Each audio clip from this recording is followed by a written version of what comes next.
Welcome back to the Stack Fleet live stream of the 2025 AAU Junior Olympic Games, brought to you by Speed Stacks. My name is Tom Johnston, and I'm Joe Johnston, and we are your hosts for the live stream. So we hope you guys enjoy. Yep. As you can see behind us, we got a really nice view of the venue. You can see all the awards right there. Some of those are going to be handed out today for doubles and relay finals, but individual finals will wait for tomorrow. Today we start at 9 a.m. with individual, doubles, and relay prelims. For everybody except for 35 plus, which we covered yesterday and had a lot of fun with. Right now, everybody is at their practice tables. You can see some of them in the back of the camera as well, but yeah, this is looking really exciting for today. Yeah, I can tell you we're so hyped here and can't wait for things to get going in just 20 minutes. Here's a look at some of the competition tables that we'll be having. We will be covering table 9. We'll be covering tables 9, 10, and 11 today. We still have to set up one of the cameras at table 11. But yeah, so if you're watching and you're participating at prelims and you want to be on the live stream, those are the tables to be at. Yep. And then later in the day, let me check what time. We're going to be having Stacking League and individual head-to-head at 1:30 to 3:30, given the time schedule stays the same.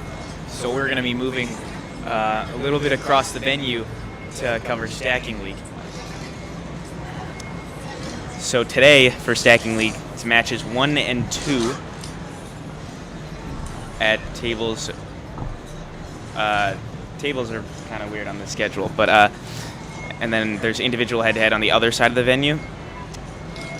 Before that, at 1 o'clock, there's going to be timed 360 relay finals right after the lunch break. Tom, do you think we can see a 363 relay world record today? I absolutely think we can see a world record go down.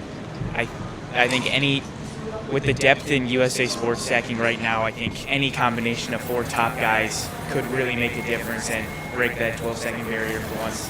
Yeah, that Eastern Standard Time team is looking really strong. We've got 3 returning members of the team that won Worlds in 1293. You have Will Allen, all-around in-cycle world champion. You've got Will Polly, the 360 world champion from this year, and then Seamus, obviously a consistent member of many big relay teams and international challenge squads. So we're missing Dalton, unfortunately. Dalton Nichols, he couldn't make it to this tournament, and we can definitely tell he's a big part of the stacking scene in the USA, not just in terms of speed, which he's very fast, but just in the sense of community that he brings. So hopefully he's watching at home right now, and Tyler Fano is taking his spot in the World Championship team, hopefully showing up well and bringing this team home to maybe a world record. We'll see. Yep. And then for doubles teams, I feel like one of the big highlights is Will Allen and Will Polly.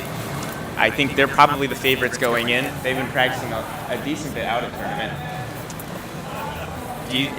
What do you think they're going to be able to stack in tournament? I mean, I think they're definitely 2 of the absolute best stackers at the tournament right now. Definitely. Yeah. I think they should be able to go under 6. I could see it, although this team has never done doubles in a competition before, to my knowledge, right? I don't believe Polly so. is stuck more to doing doubles with Dalton. And Will Allen, I know at Worlds he did it with Siu and Kim, which was awesome. They got second. I think another team to look out for, obviously, is Evan Cloud and Trey Griffith. They got 3rd at Worlds, and they've also won juniors before. So I think with their American record of 629, they are a force to be reckoned with. So I believe recently they stacked like a 577 out of tournament in practice for this. So I would honestly say it's probably between them and the Wills. I must say, Evan and Trey are the hometown heroes. Last time it was in Texas, they won in 699. So yeah, see what happens with but that. even hearing the times, doubles has changed so much just in the last 2 years. It From really like has. meeting a 7.5 to make Stack of Champions.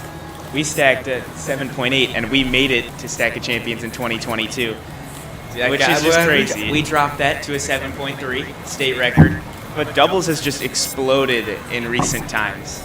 Like the fastest on the web, there have been 2 5.2s, multiple sub 5.5s. Can we talk about the current fastest on the web by William Morrell and Jacob Choi for a second? 5:27.1. Jacob Choi wasn't even alive before the first 4. I believe I saw somewhere Orel had a 4:81 when Jacob Choi was born. That is insane. That's crazy to think about.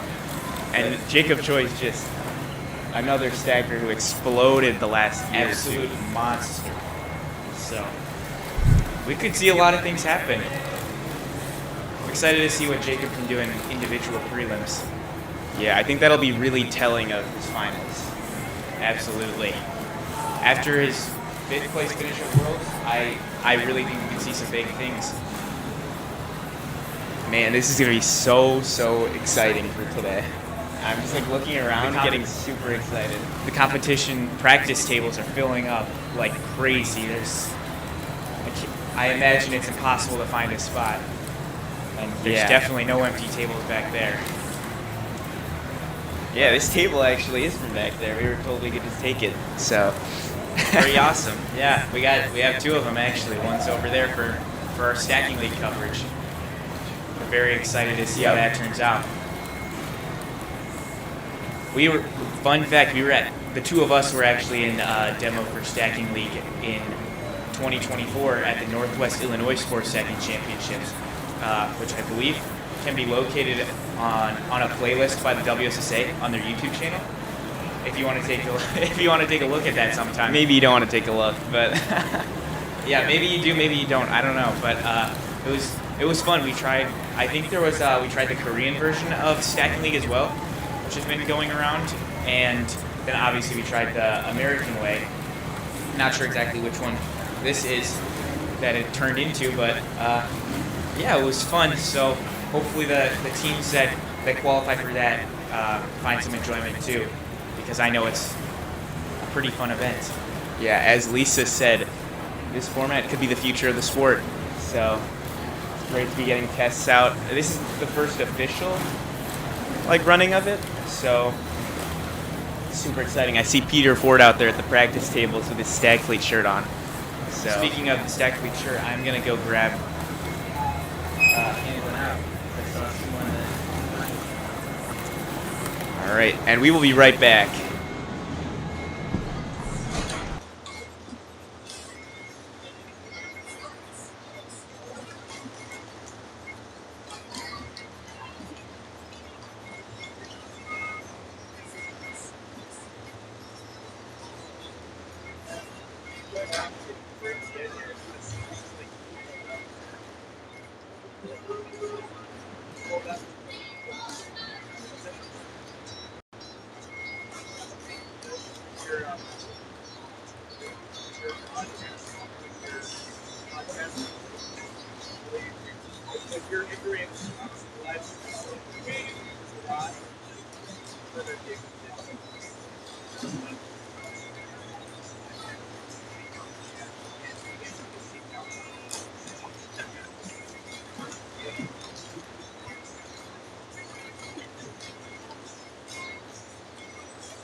As of right now, it's looking like we have 10 minutes until prelims start. It's 8:50 in Texas, and prelims are supposed to start at 9 a.m. Let's see if the schedule holds up. I don't know if sanctioned child-parent doubles finals being moved back is affecting that at all, but I think we should be okay for prelims to start on time. Yeah, we'll keep you guys updated for sure. We want to get a camera looking around the practice area. I don't know if it'll reach that far, but maybe we could. I'll go take a look. Or Joe, do you want to go try and set that up and I'll stay here? Yeah, sure. All right. I'll be moving the camera. We will be right back. Thank you guys for hanging in there with us.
Here we have a look at the practice tables. I see Jameson, I see Will Allen and Will Polly. This time we get our judges to our tables. Judges are being ushered to their tables.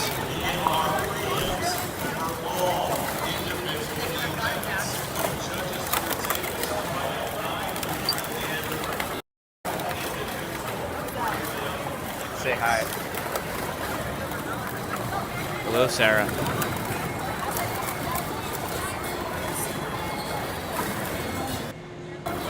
Evan Cloud and Caden Gonzalez preparing for a big day of prelims. Right at 9 o'clock. All tables will be open, so individuals might pick any table that is open and available to begin your individual. Taking a nice look at the venue. Right at 9 a.m.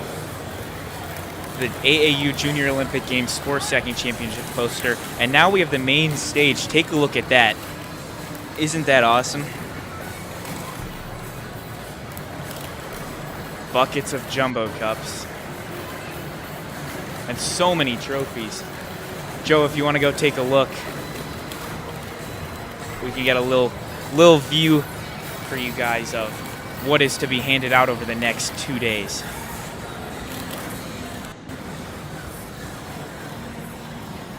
That is awesome. Some nice all-around trophies. I wonder who will be taking those. Only time will tell. A nice look of the first place all-around trophies. And of course the Houston logo.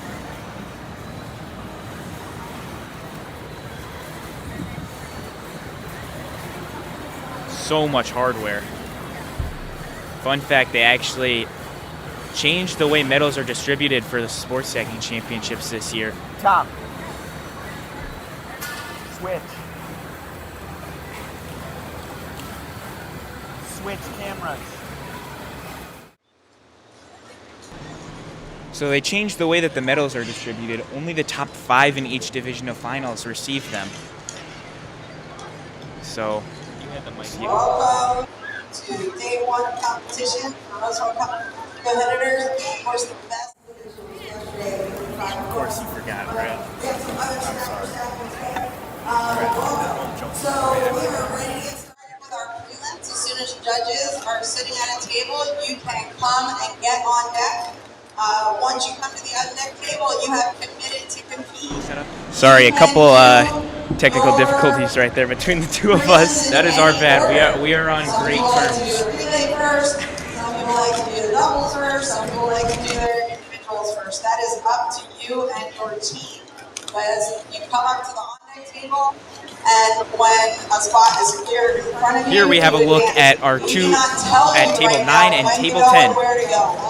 It looks like Will Allen is taking up table 9's first spot, and Will Polly mirroring him on table 10. So once you see that we've got some judges ready to go, the tables are open. You can go to on-deck tables at any table that has a judge. Miranda Gill, Texas. Miranda Gill. Would you meet me in front of the stage, please? Miranda Gill. And if you cannot find members of your team, you can come to the stage and we can make an announcement. But we don't want to do that right this second. We want to get started. So if you can't find your team, you can work on relay later. You can do doubles and individuals now. If you know where to go, you've got your doubles partner, work on that first.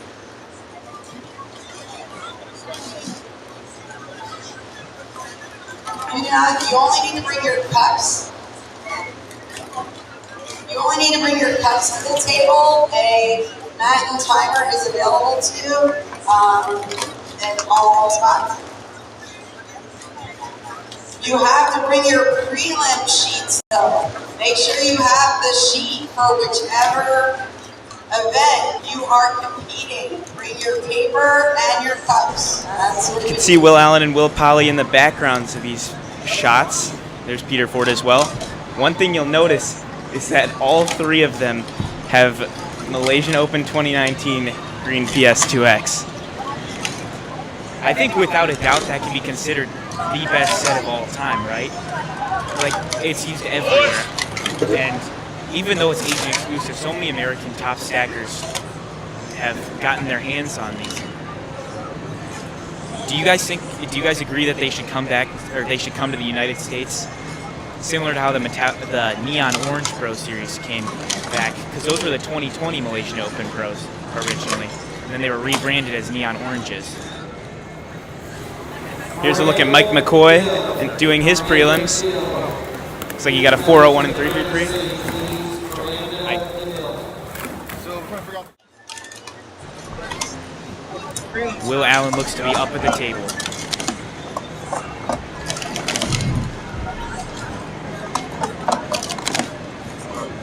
$168 for Will Allen. Tables are now open for prelims. 264. If you have not picked up your prelim paper, you can go to the table. Wow, a 1506 for Will. Polly steps up to the table. We'll keep the two-way view on. Should probably talk a little quieter because Will might be able to hear us. A little early reaction. 211 scratch because the never celebrate too early, guys. A nice, easy 221. That may have been the easiest 221 I've ever seen in my life. Polly gets a 164, it looks like.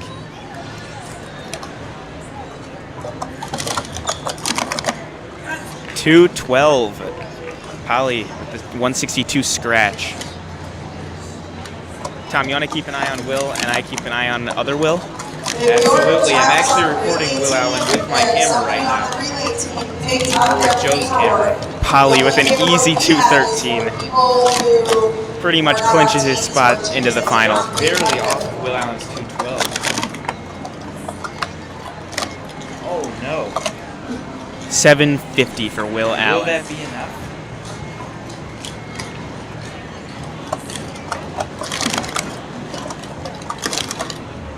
Couple fumbles there. 845. This might be a little nerve-wracking for Allen. Got his last attempt.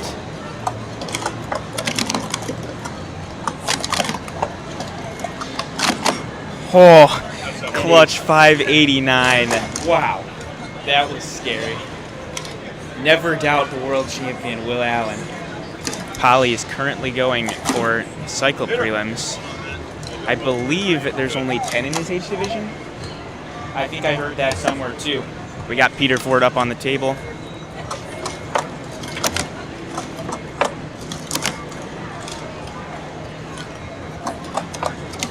Again, the green PS2X, an easy 174 for Peter. Polly with a 708. Oh. And Peter's cups go flying. There's Polly. His temp looks good. 573. Peter with the 166. It's too easy for him. Let's go, Peter. Gives us the thumbs up. Oh, the warm-up attempts. All smiles from Peter as he gets through those warm-up attempts.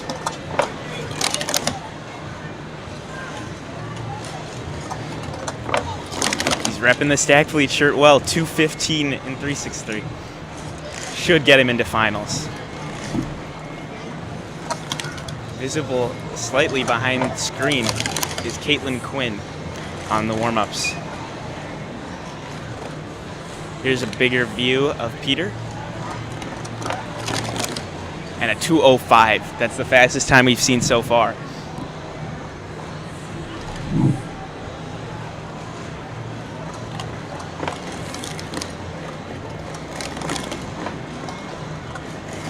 Trying out a new style with those warm-ups.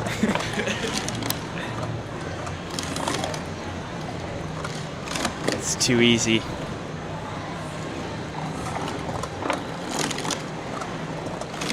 His temp looks good. That should get him into finals, no doubt. 586, a solid time for Peter. Incredibly smooth cycle right there, 5.867.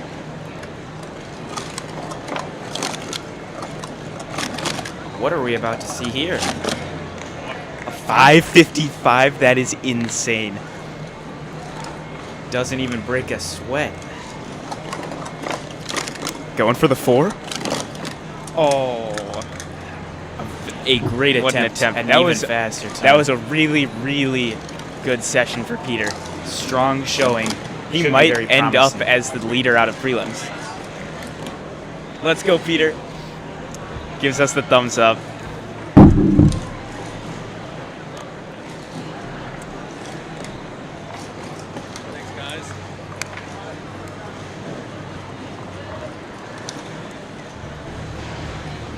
What's up to the 46 people watching our live stream right now? That is a pretty big number. We hope you guys are enjoying. If you have any recommendations for what we should do, feel free to leave them in the chat.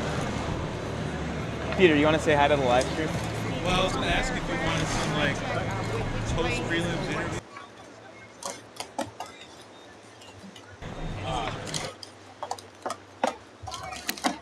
This is Caitlin Quinn stepping up to the table. 2 warm-ups complete.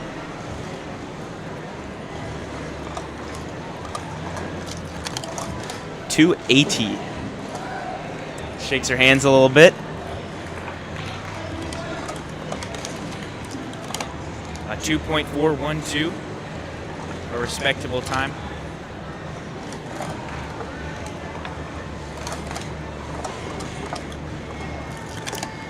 And 2:41 will be her best time. She gives a little look to the crowd, but she's still smiling. On to 363.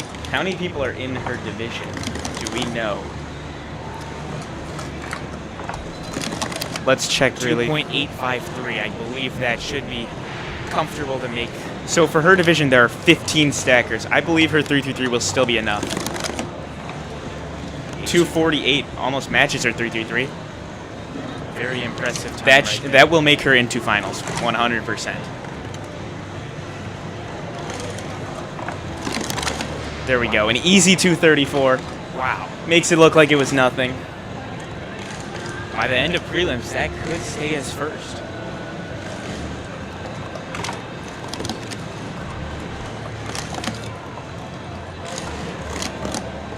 These cycle warm-ups, just effortless. Be very smooth.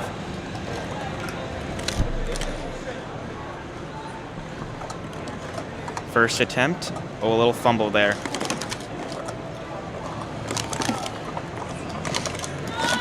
Cleans it up for an 8.7. That should pretty much lock up her spot in finals. I believe there are only a few divisions that have more than 10 in the, once you get past, I think, 13, 14. Now. This is one of the unlucky ones where not everyone makes finals. I believe there are 15 people. Yes. This is 17 to 24 female. She betters her time with an 8.429. Remember, these are only prelims. Once finals comes around, all that matters is that you made it. You know what I do miss? 2 rounds of prelims. Yeah. A few fumbles there for Quinn. Oh, she gives a little look, but she laughs. We'll see the She knows 2021 she junior, made it. the 2021 Junior Olympic champ is a little bit on the chopping block.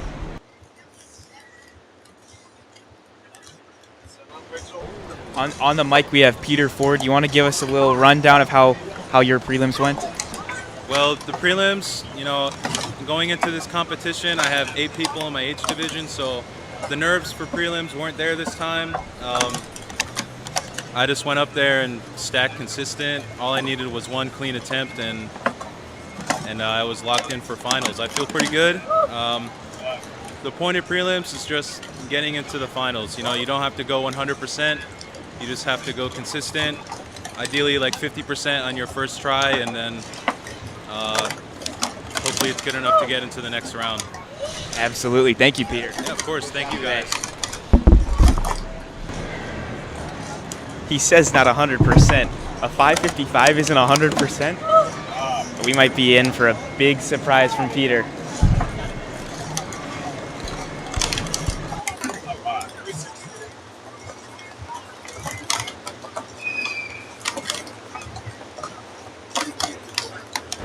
We got quite a few Team USA members up right now. As you can see in the back, you got Trey Griffith on the warm-up table of Table 9. To my knowledge, that is also Joseph Keys next to him. We can see David Maxwell celebrating a 742 cycle from his prelims. A clean 6.690.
We're trying to cover as many stackers as we can across these 3 tables that we have. I wish we could do more, but unfortunately we only have 3 cameras. So we're doing what we can, and we hope you guys stick with us. A 16.02. Impressive. Solid.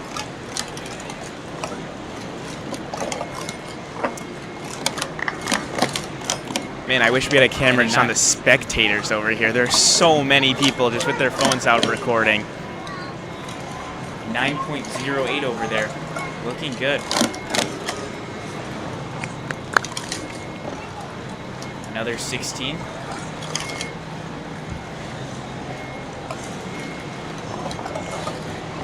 Excited to see Laura Beacom in the back of table 10.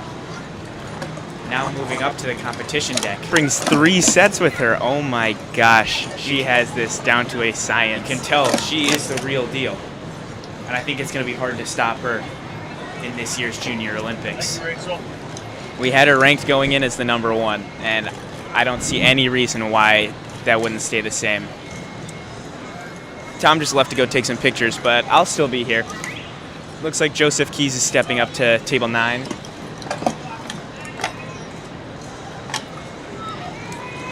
Gonna get some warm-ups in. Laura gets a 192. I'll do my best to cover this. It's kind of hard to be looking at 2 tables at once.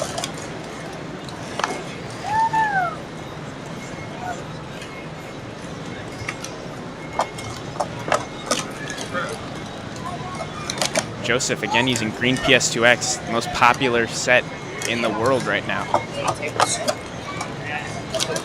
I believe his best time was a 3 flat.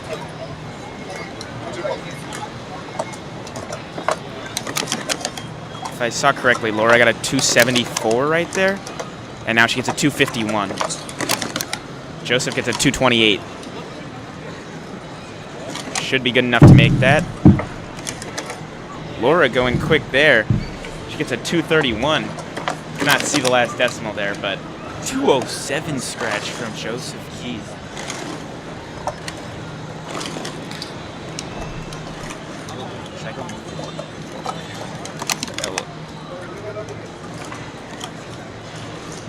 Tom's out moving our webcam because we're trying to get it where it shows that last digit for Laura. I think that might be okay, but now it's missing part of the other one. It's missing a little here. So he's going back to fix that.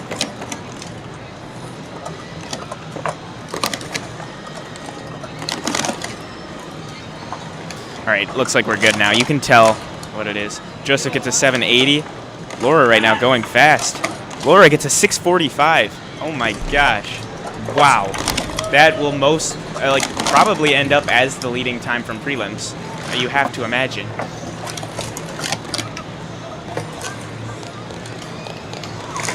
Laura with another solid 669, proving her consistency. That looked fast. I don't think, has she gotten over a 7 flat cycle in competition in recent times? 7.34 for Joseph to wrap that up. Pretty sure Laura hasn't stacked over 6.999 in cycles since Gen 5 was implemented in tournaments. Trey Griffith up to the table. Oh, looks like he's having some paper troubles. Got the individual sheet. Tom, do you want to fix the webcam here? It's kind of bugging out. It keeps focusing and unfocusing. There we go. Got the hand in front. I don't think it did anything, but looks like it's focusing okay for now. I think all the black in the back is making it mess up, but you know, it's okay. Relay team Atomic Punch. We see Trey here. Relay team Atomic Punch. Your teammates are trying to find you. Come back to the red side. 179. That is a solid time for Trey. By the data center. You are on the relay team Atomic Punch. 285 for a second attempt. At this point, he's made finals. He's just going for faster. There he goes, 173, solid, very impressive.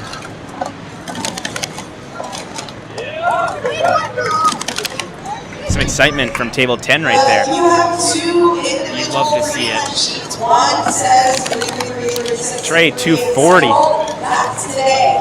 The combo is a special We got Will Allen back here. You want to say hi? I'm just watching from the back booth right now. Want to give a rundown about your Prelims went pretty good, almost really bad. 333 was 150, which is really solid. 363 was like a 212 clutch because the 2.2 I don't think would have made finals, and then the 750 definitely wouldn't have made finals. So I got 589 third attempts. So I'm overall, I mean, I made all finals, so you can't really be more satisfied than that. I'm happy. Absolutely. That's awesome. Congrats, Will. And we look back to Trey Griffin in the middle of a solid attempt right here. There we go, a 640. That should make finals. We will see. At some competitions, that may not be enough. This one looks to be a good attempt here. 614. That most likely wraps up his spot. And his third attempt, unfortunately, not going to beat that. But a very impressive showing. It's the right tap. there for Trey. 740. Still a very respectable time right there. On deck spots. Just go right up to that on deck Taking a spot. quick little note of what he got in prelims. Make sure you're filling in all the way on deck spots and moving up to the judges. So far, we really haven't seen many people doing doubles and relay. I don't know if I've seen any. Individual events, or you can do doubles events, or you can do your relay. You have to head up to those tables. This is Ian Hing at table 9 from Texas. This is his home tournament, 189.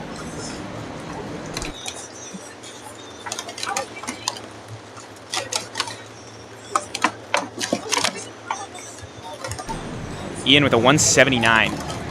Quite a solid time. I would think that would make finals.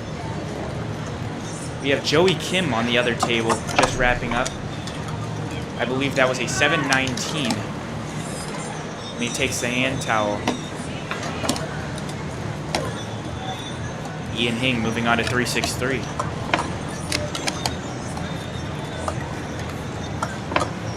Ian and his mother Amanda are actually leading sanctioned parent-child doubles prelims. So we'll see what they can do in finals. Child parent doubles actually is a ton of fun when you actually do it. Yep.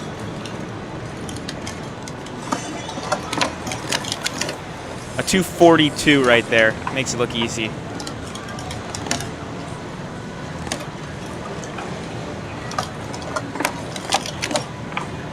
A 229.1. Impressive stuff out of Ian Hing. Looking so smooth in these warm-ups. We've personally seen Ian progress from just a small kid. What? I don't even know what his records were back then. A kid with a dream. Yeah, him and Sawyer Williams actually took us down in 2022 for doubles. Wow, 613. Wow. 613. I believe that was his first attempt. So we got second in doubles at this same tournament 4 years ago, and we were behind Ian It was 3 and years Sawyer. ago. Oh, a 607.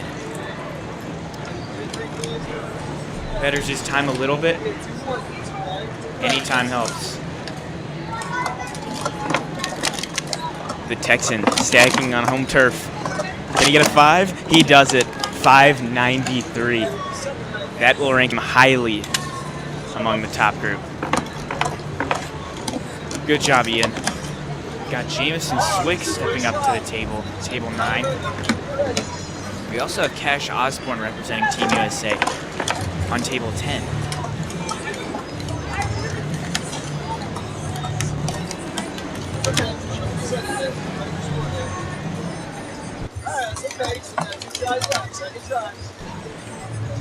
A solid 187.1 from Jamison right there.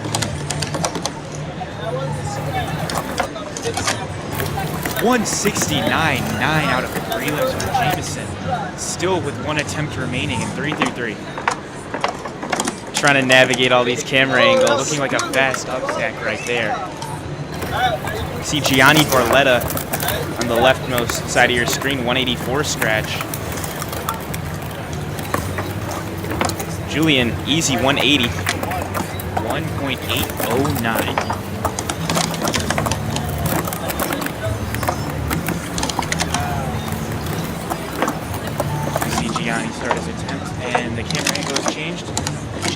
with a 2.333. I thought he already finished 333. Julian starting his 360 warm-ups as well.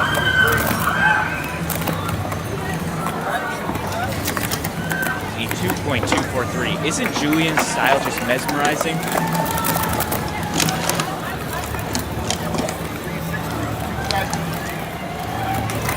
We got some action moving up the camera a little bit. Absolutely flawless attempt at moving that up, Joe. Oh, that was perfect. That was beautiful. We're still human over here, so these are all very manual. Julian was 2.203. Osborne wrapping it up. We got Jameson Swick going for his first cycle attempt. These kids are too good. 658.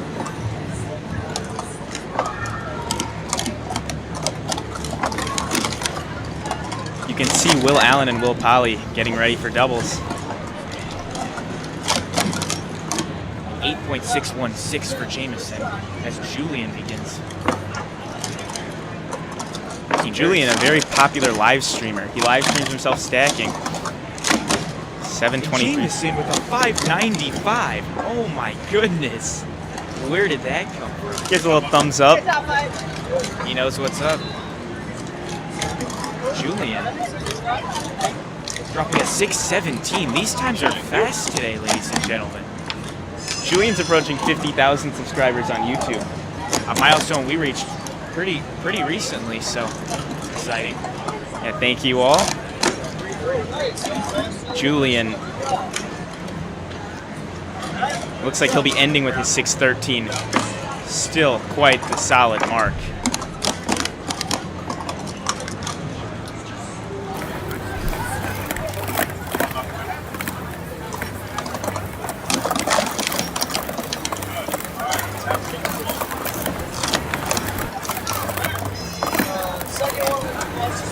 Looks like we got Leah Jones on the leftmost side of your screen. And then we have Jesse Horn on the left of table 10. Are those Fire Red Pro Series 2X I see?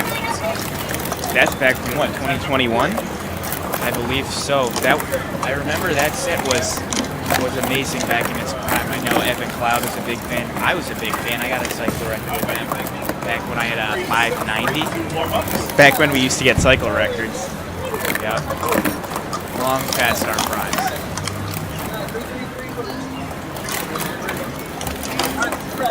See, Jesse gets a 208 there. I believe he gets an auto bid to finals because his age division is small.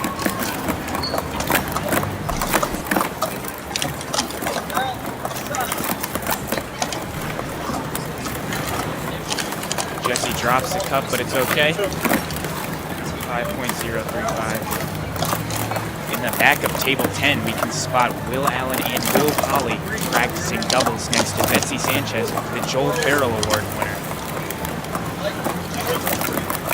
Jesse moving on to 363 as Leah Jones moves into her cycle warm-ups. Remember, all that matters here is making it into finals. Of course. Nothing else is as important. There's no winning in prelims. There's just making it. Just making it or not. As we can see coming up, Will Allen and Will Polly, they have to be in the top 5 in their age division. Jesse's cup shoots through the table.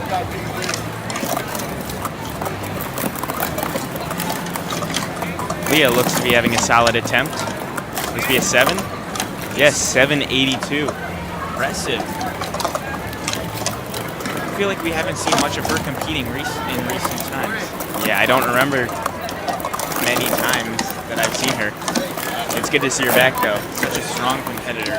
7.924 as Joshua Varela, representing Team USA, steps up.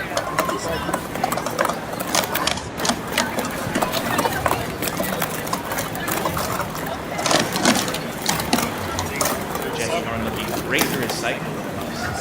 We see him all the time at our Midwestern tournaments, the Northwest Illinois Sports Stacking Championships. We've seen him there for a few years. Always so consistent. As Seamus Stoker, speaking of consistency, steps up to the table. A 182. Wow. Jesse Horn, 742. Will that be enough? We'll have to wait and see. 168 scratch. That was a close one. Josh Barella, 179. What an attempt. A 173-0 from Seamus. That was very smooth. Looks like Polly and Allen are up for doubles. Josh with a 167 I scratch. think you could say Allen and Polly have the strongest wills out of anyone in this We tournament. have doubles and or relays. That horn ball. Jesse Horn looking good.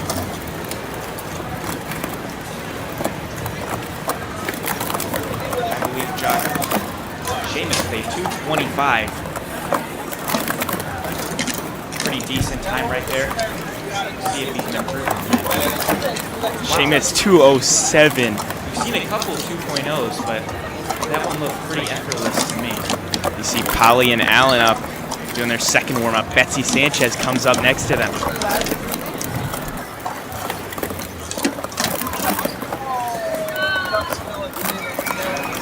Betsy, the recipient of the Joel Farrell Sportsmanship Award yesterday.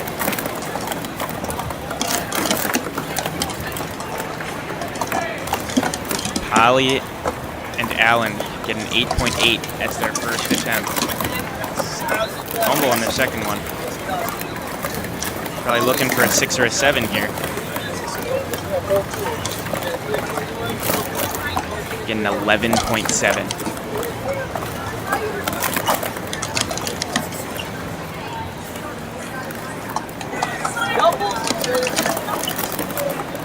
Doubles is just so difficult. You have to be on the same wavelength. And they get a 7.812. We'll have to wait and see if that makes it out.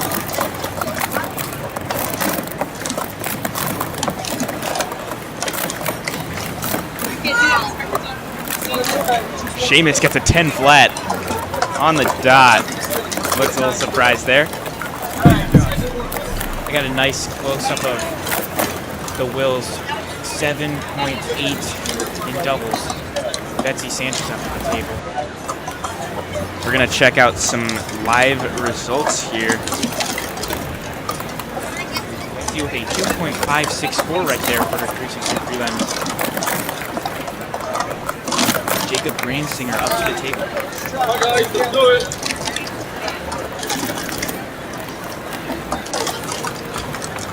Is that a 609 in this song?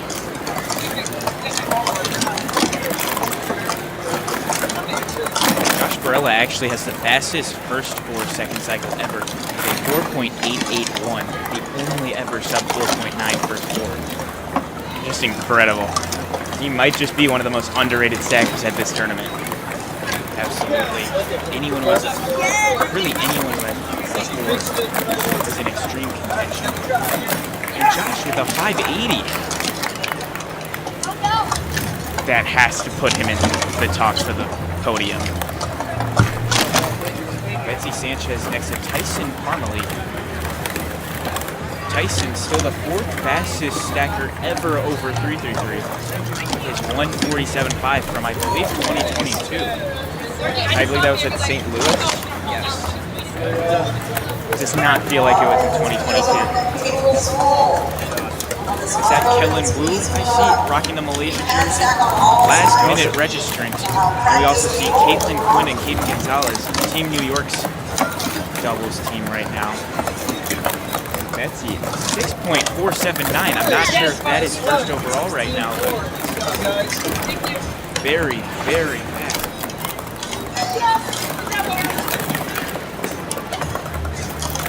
Tom's getting up to adjust the middle camera so he can see the time a little better. 7.676. Ready? Come on. Bring a piece of paper. Stand a piece of paper. Still little issues with the camera there. And there we go. That should be good.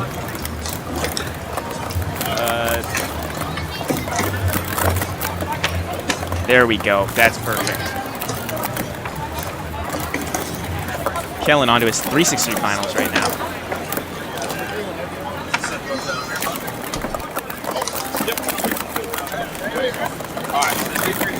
Caden and Caitlin having a solid time here. 6.927.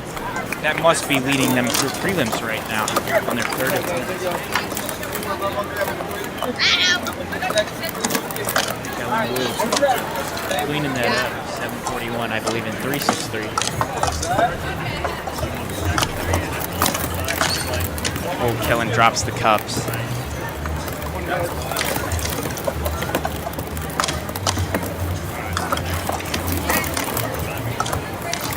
What is that cup combination used by Tyson Parmalee? Looks a little frustrated there, but that is just an interesting set to be using for prelims. See John Scannell and Randy Olmstead up for doubles. Fan favorites right there. Kellen Wu can go through the 6-6. Slight fumble right there for an 8.29.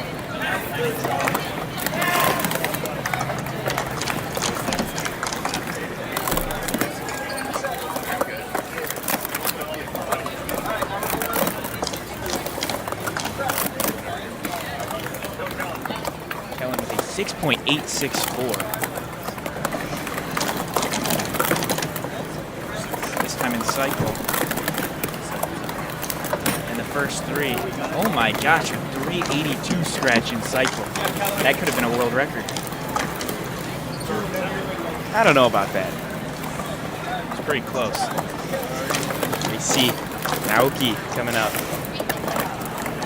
The TikTok sensation. One of my personal favorites to win this tournament. I think he's in much more contention than many think. 179 looking easy on the first attempt. Rocking those new Aquamarine Pros. I've tried them. I heard people didn't like them, but obviously Naoki does. 165. I thought they were okay. 1.655, and he messes up on the last one. Attempted to go a little quicker, but it's pretty obvious that will make finals, so no worries there. See Sawyer Williams stepping up to the table for 333.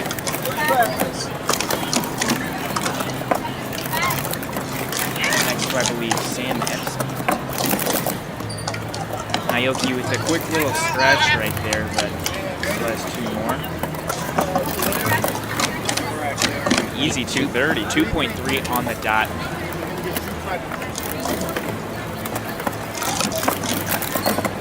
And 250 with a fumble. We'll have to see if that's enough. What division is he in?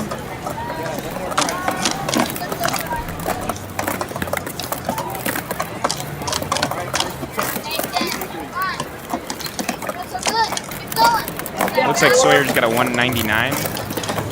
Our camera keeps moving for some reason.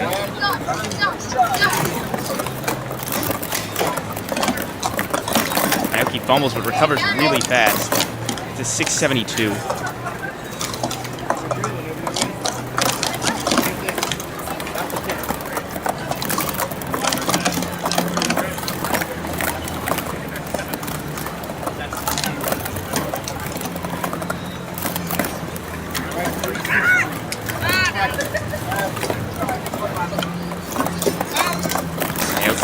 Psycho looking fast. Get the 630 with quite a few fumbles in there. Wraps up his prelims. May have missed that. Was that his best time? I think so. Like I might be wrong. Yeah. Sawyer with a 256. Is that Drake next to him? Drake Fakovich, representing Team Wisconsin. Soon to be Team USA member, I believe.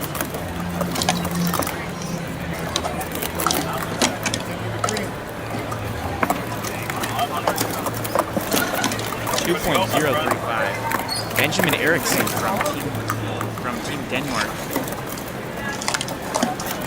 He's so tall, he towers over everyone else. 2.011. Sawyer with, I believe, 6.398 right there. What an attempt. I don't know. And a nice Fumble there.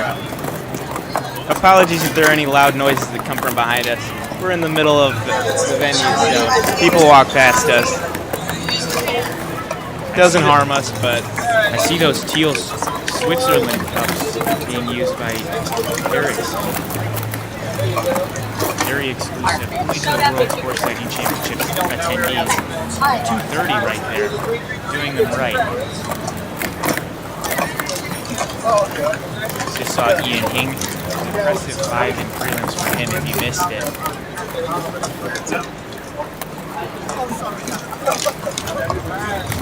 Great rocking base blues. Wish they never OG said.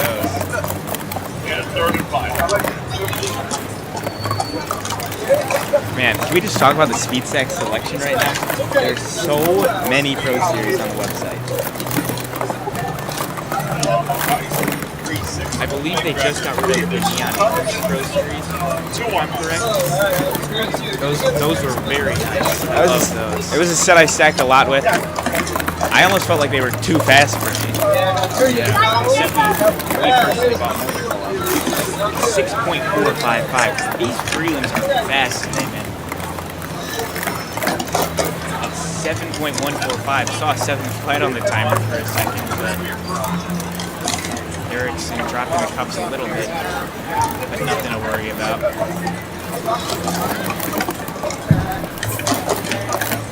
7:41. I believe that is Robert Kagramenian on the far right of your screen.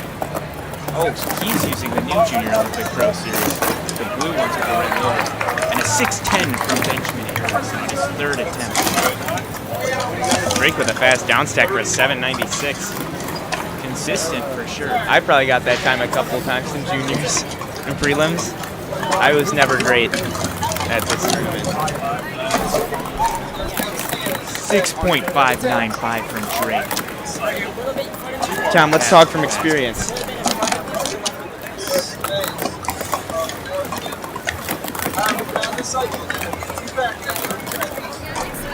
Tom, let's talk from experience here. What was your mindset always going into prelims? For the most part, we had elimination. Some people wouldn't make the cut to finals, so I would go in, just try and get comfortable attempts. I never really feel nerves for prelims, even when I'm in a setting where I could not make it to finals. I just try and stay calm and I guess build up those nerves for finals instead. But stacking clean, safe times is important, and just having fun and making sure to smile is what helps me out. Marcin Brown and Evan Ashman, a 7.1. Wow. 6-1. Are they a dark horse team? When it comes to prelims for me, I feel like I always got too nervous, always forgot to just have fun. But like last year specifically, I kind of came in and just was shaking at the table. So if you guys did not know, me and Joe are not competing this year at all. We came here with the full goal of covering this tournament, and shout out Speed Stacks for that. And we decided it was in our best interest to not compete, because we would be in the back right now practicing. It would be a little hard to run this if we weren't. So see Holly Berman Carter up there, 293. She was a recipient of the Joel Farrell Award, correct? Yes, she was. A few years back. In 2023, back in Iowa. Love the Iowa venue, but I don't know if you can beat this one. It's just so massive. Tyson and Joseph with a 785 in doubles. You can just tell doubles has skyrocketed even more. So many sevens. These times would make SOC in just 2022. That was not that long ago. I live the glory. Cleaning up with the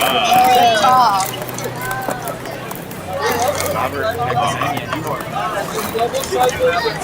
A clean 723.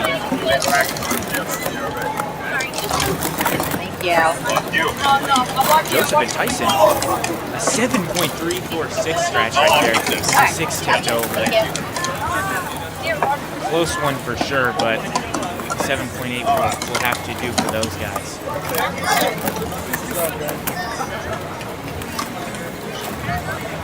I wonder what's been going on the other tables across the venue.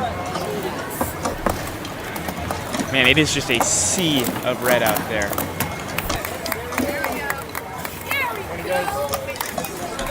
A sea of red with the Team USA uniforms. It's just awesome to see the community that's been built. I like red, it's a good color. It reminds me of something. Stag fleet. Yeah, quite a lot of red cups being used right now, too.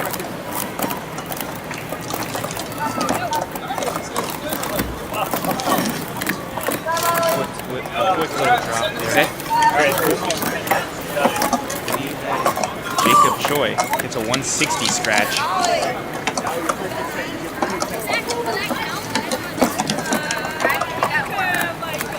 Oh, we got 2 Jacobs up at that same table. Choi, 164 scratch. Did we see?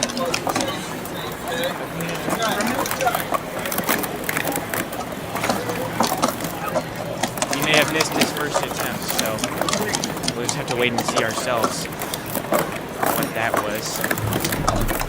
I will go into our replay and take a look, just to be sure. 350.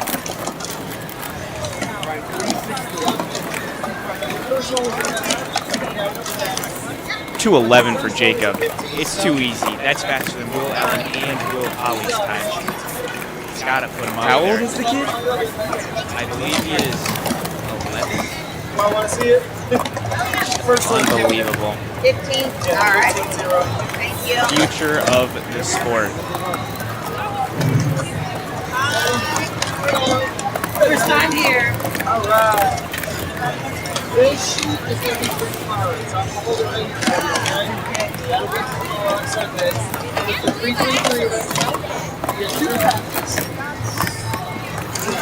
Unsure what his 3-3 time was, but he moves into his cycle warm-ups looking incredibly smooth. Except for that fumble right there, but cleans it up, and wow, that was fast.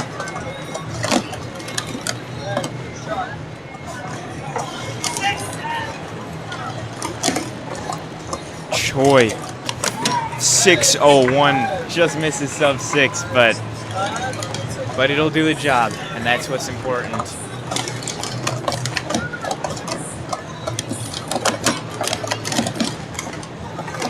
Oh my goodness.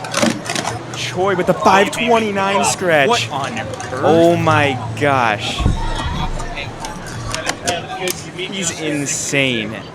First one is a 5. All right, now we're on the 363. You get 2 packets. Yelverton with the 199. Genuinely, what on earth was stack 529? I've only ever seen him stack a 5.1 in practice through stack match. I don't know what his personal best is. Jacob Yelverton, 191. Give your sister her cup back. Henry Yelverton also up at the same time, wrapping that up. Jacob, 187. Impressive right there. Luck, million. That's right. All right, third try.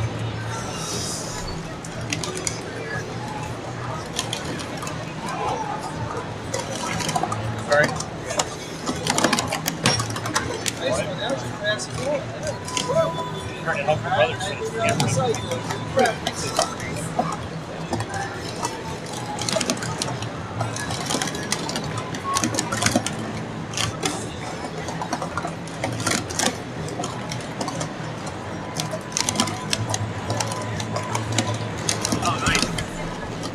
So solid stacking all across the board right now. I'm seeing a lot of the Yelvertons recently. Looks like the whole family up. Yeah, they're all doing their prelims together. That's another great thing about this sport, because the sense of community goes beyond any other sport.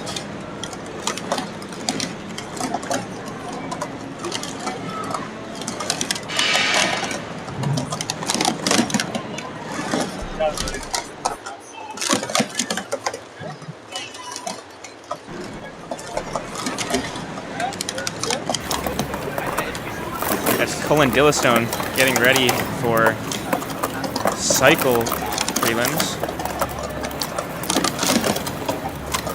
He's a stacker who recently got his first unofficial 5. I believe jumped down to a 578, I want to say. Something in the 5.7. Very impressive. 2-5, a 3-0, and then 8-7-2. Thank you so much. Solid times. Jacob 682. Very good.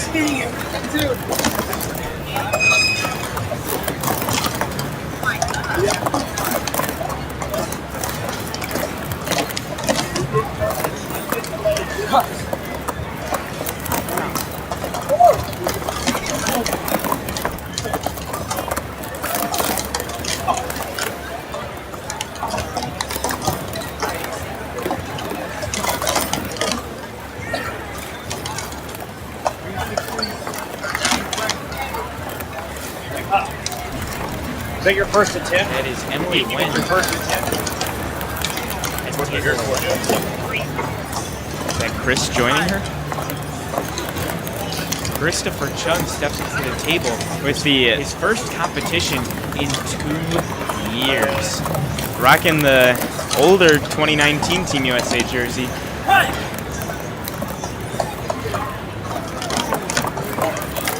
Get down whatever happens. 1.949 for his first official attempt. And who knows how long.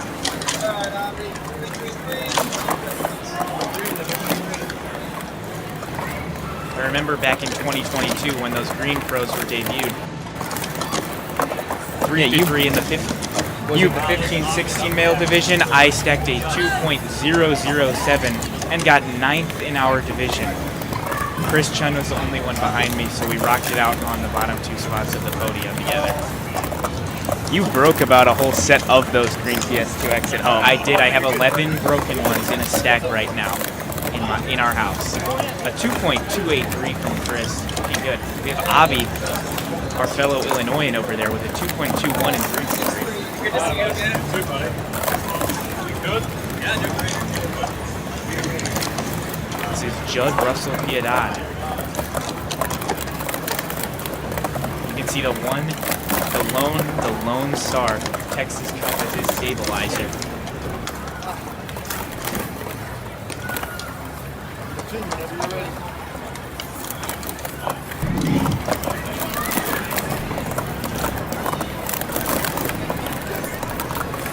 Some really great shots of so many stackers.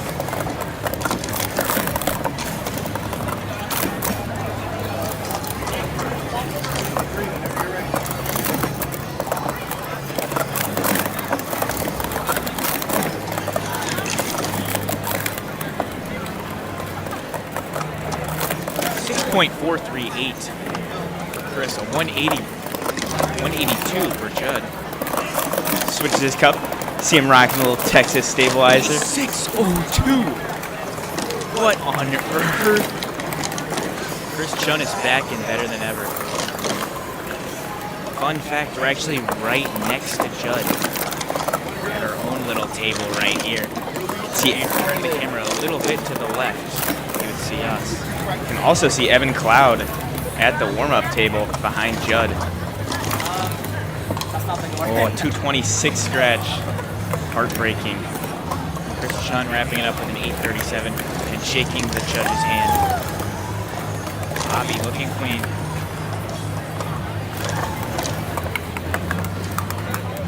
Picking up that 6 to make sure it stays clean.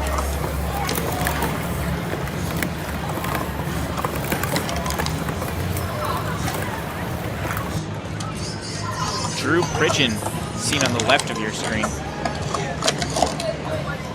I believe those are Asian Open 2024 Pro Series. Avi with some support from his teammates.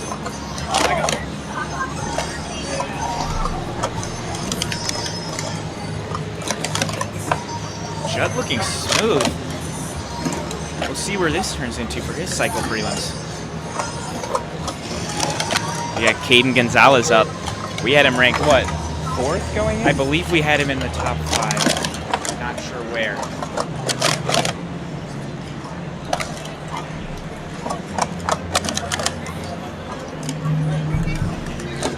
I'm excited to see what his cycle brings. I believe his best event is 363, having a 189.9. But a 531. That's elite.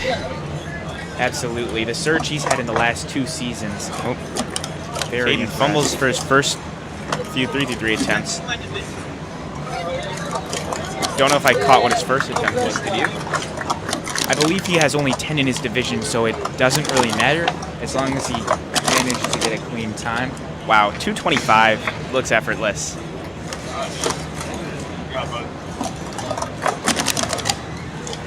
And a 2:02.4. That is the fastest time we've seen so far. 2 flat. Oh my goodness.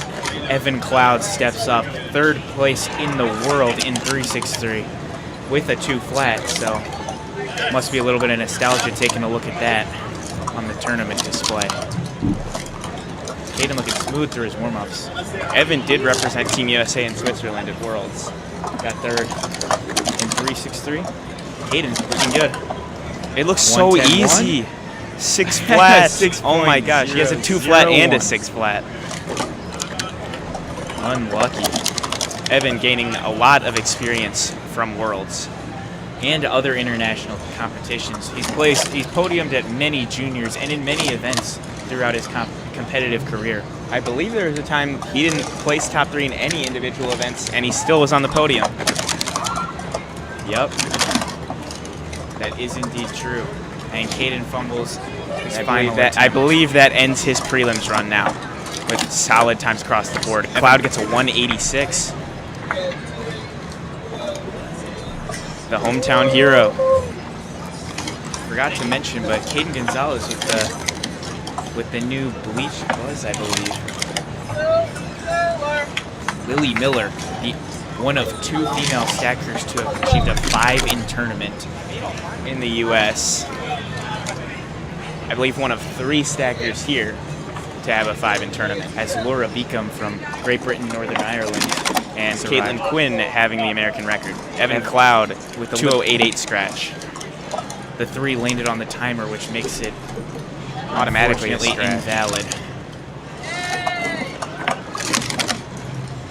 Is that the same time again? That may have been. Oh my goodness.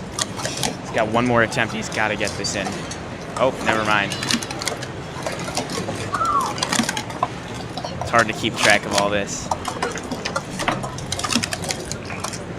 Looking good through cycle warm-ups. Got Naoki Sakine and Sean Patchen doing doubles right now for Team New York. Evan hitting up a cycle. 666 with a fumble. Noah Thornton looking strong in his cycle warm-ups. Lily gets a 269 and 363. I'm surprised. Oh, timer won't stop. Remember, since 2021, they've been using 4-pad, not 2-pad. Oh no, and Lily drops the cup. I believe she ends with a 2.6 for 363. That was weird. An 8.888. Fun fact, that ties what William Morrell got last year in finals at the Junior Olympics. He stacked an 8.888. Absolutely was out of contention. Evan Cloud ends with a 10.4. Lily Miller.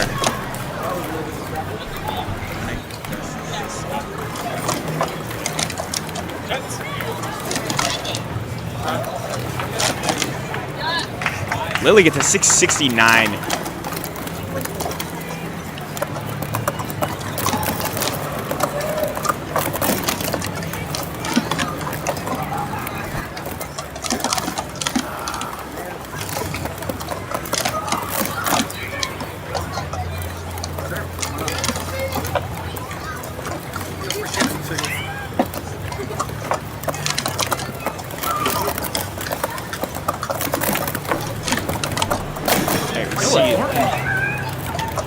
Was that a scratch? believe that may have been a scratch based on his reaction. 6:35 would have Lily Miller 13:44 to wrap up. She ends with a 6.6.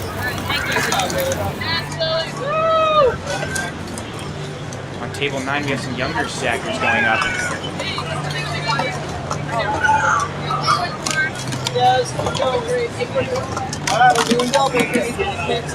Starting to get into more doubles and less individuals, although Tyler Fano stepping up. On table number 11, this is someone I'm very excited to see. They actually stacked a 5.3 in prelim last year, alongside what I think was a 1.9 and a 151. Don't quote me on that. You have a better memory than me. I sure do.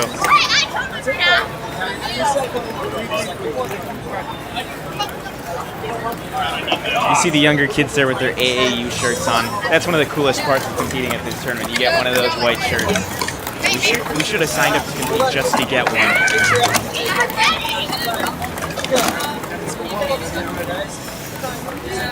Not sure where Tyler Fano went. He may have despawned on us, but He may be setting up his camera, we don't know. that is also another option. His cups are just sitting there. I really need to work out my mind. Make sure you're warming up. I see an open spot added on. Okay, this time I won't. All right, here comes Tyler Fano. The man is back. I really do wonder what it would have looked like if he did attend Worlds in Switzerland. Well, I don't think anyone could have taken down Will Allen on that day. I really do think he could have played him. I mean, to be fair, he was at a tournament the same day, and he stacked faster in every single event. Maybe with less pressure, but Certainly a lot less pressure. 178. Keeping it clean.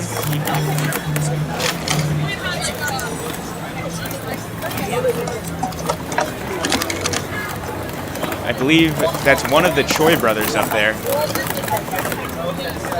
Apologies, I don't know who's next to him, but they both look to be stacking cleanly. I believe that is Jordan Choi. Tyler Fano. You know what a cool addition to stacking would be? I know they do this in some other countries. Having bibs with names on the front. Be way easier to identify people. Maybe a future suggestion. Would also be a little uncomfortable. 213 for Tyler Fano.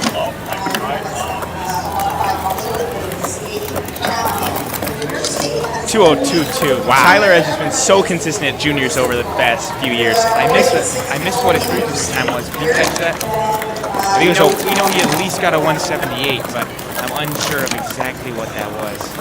Tyler, I think the lowest he's placed at, or the highest he's placed at juniors is 6th. And then the lowest he's placed is 2nd. He got second in 22 or 21. But he's just been always there, always in contention. He won 3-3 last year.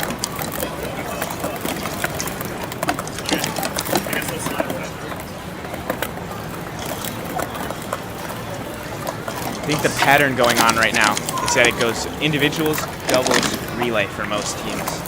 I don't think we've seen any relay teams compete yet. Tyler Fano looking great. Is this just going to be an easy 5? Oh, shoot. He cleans it up for a 708. He is in the 19 to 22 male division, so they have 15 stackers. We'll have to see. Currently, the only tables we have on the screen are tables 10 and 11. We can change it to add. He drops a little bit of time off with a 6.934, but he might be a little faster than that. He is in quite the competitive division. Helps out the stacker next to him. We don't know the name of. Come on, Tyler. Jordan Choi looking good on the left side of the screen. It's a 705. 7.05. Tyler Fano drops the cups. We'll have to see if What was his best time? If a 693 is enough. Individual events, you do have We'll have to be on the lookout for that for sure. it's called the individual head-to-head, or your team might qualify. That could be for a catastrophic competition for Fano. with any competition here at Junior Olympics. You see Austin Neighbor take his spot on table 11. Road to All-Star, shout out. Austin being here is truly just like incredible. He's been through a lot this competitive season.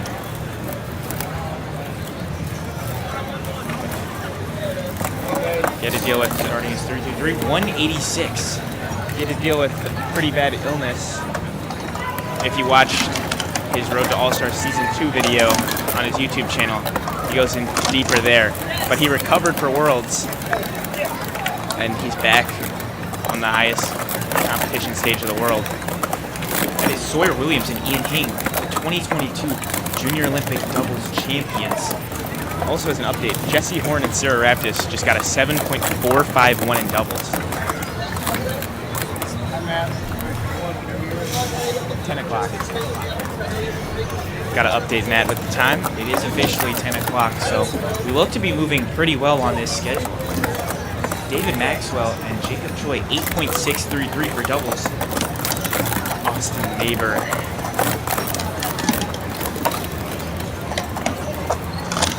Did you catch what his best 360 was? I did not. I can take a look at the replay. Looks like we got some of the younger kids doing doubles as well.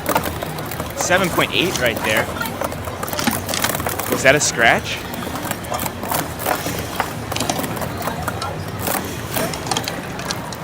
Is that Jacob and David?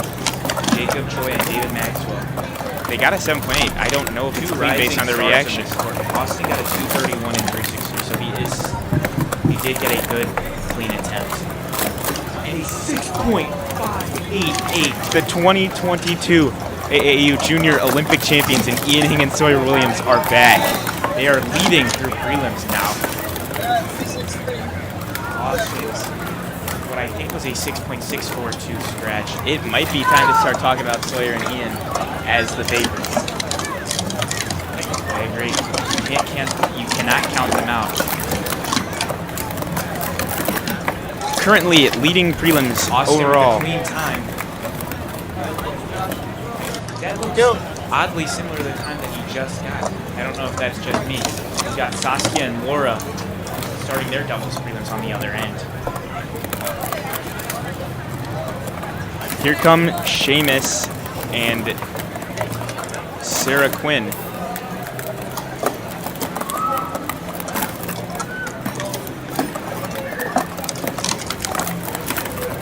Doubles is popping right now.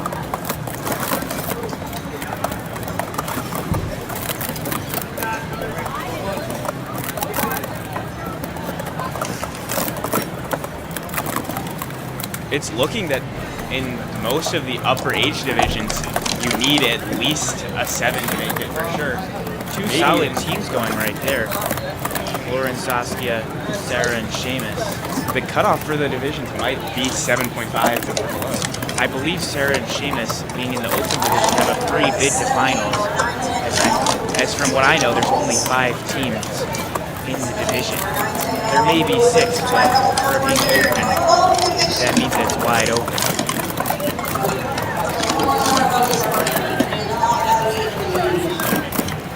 Made a 7.523, right next to Lauren Saskia's 8.14.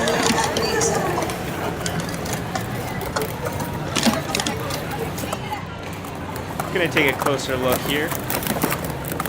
Sarah and Seamus. Is this gonna be? Oh, a near 6-second attempt right there. But unfortunately, not enough. Sorry about that. These may be a little bit delayed, But this is what we have for our all-around results. no, this is definitely delayed.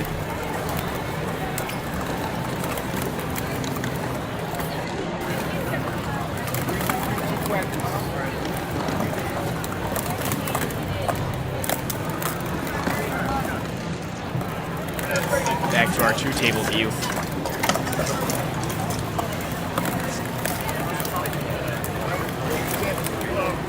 Mike McCoy and Kellen Wu, the two late registrants, teamed up.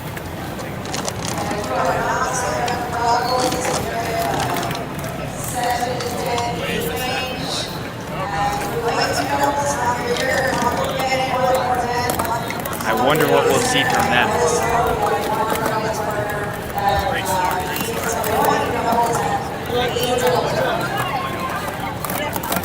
How about I hold it? Table 9 is completely empty now as all the stackers leave. I don't think you can see that on the stream, but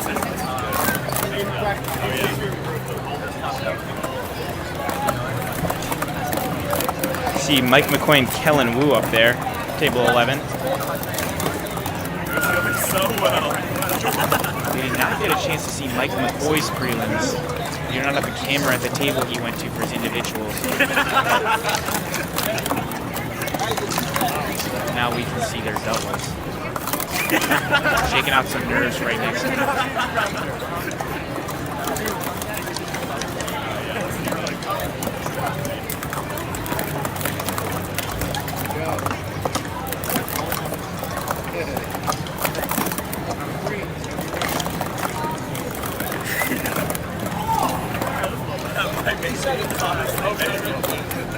We now have a look at some of our all-around results for this competition so far.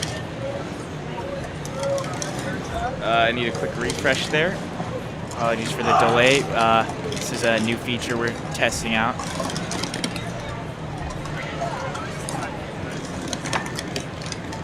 Well, we'll just keep troubleshooting. Yep. As you guys can take a look at Blake Lamoth and Sam Epstein doing doubles.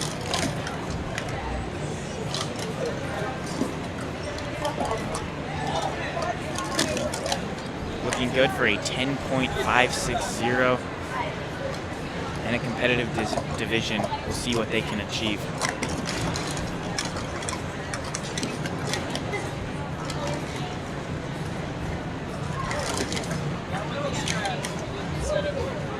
.925 again, and that is it for their 3 attempts. Move over to this table. I do not know the names of either of these stackers, but looking smooth with the Copper Pro Series 2. Representing a state team, the state team of Colorado.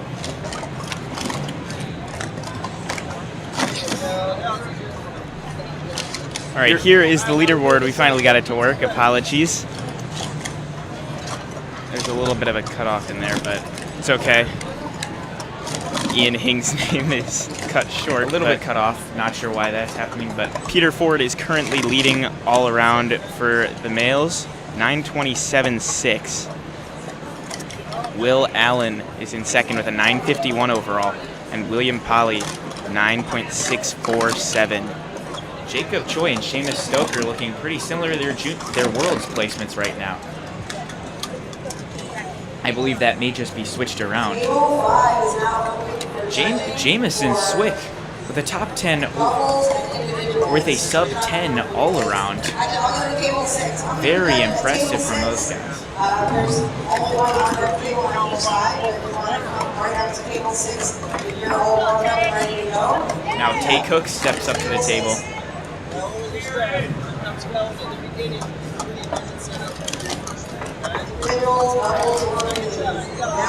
3, 3 warm-ups are complete. And a 1.920.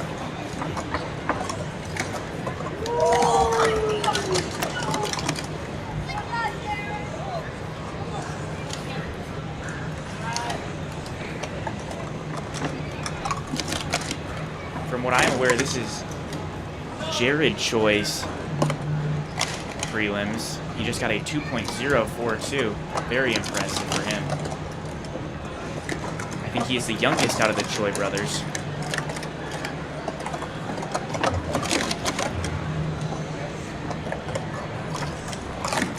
We can take a look at his 363 right now. A few fumbles, but a 4.682. As he starts his next attempt. Wow. Oh, and an unfortunate mishap in the last 3.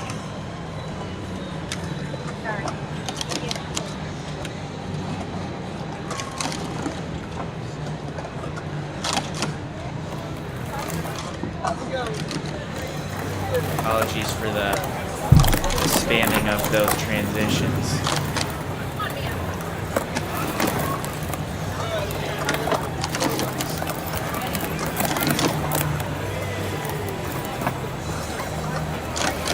Judd and Leah. Some little dancing in the background, celebrating for a good cycle. Judd and Leah going up for their doubles prelims as Kate Cook next to them.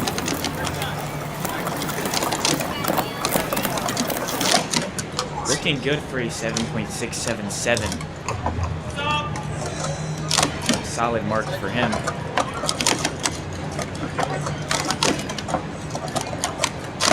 Cook with a 645. Tay Cook, 6.458. Rocking the jeans. Don't know if I've seen that at a stacking Jared tournament Tripp before. with a 7.790. Impressive stuff at his age. On the board, man. Just keep taking it. Leah and Judd going into their second attempt now.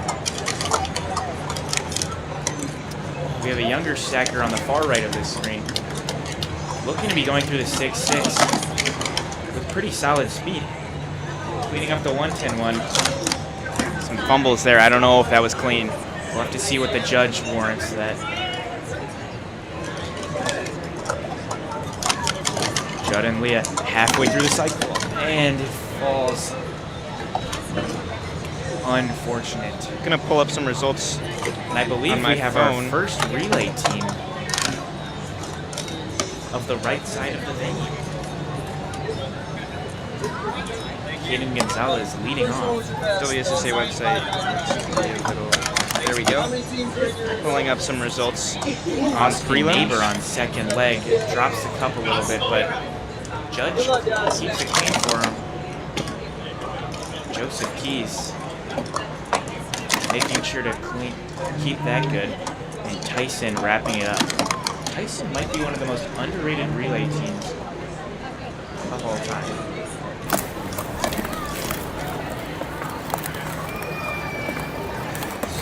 Prelims are definitely starting to slow down a little bit with the numbers. The times are staying just as fast, but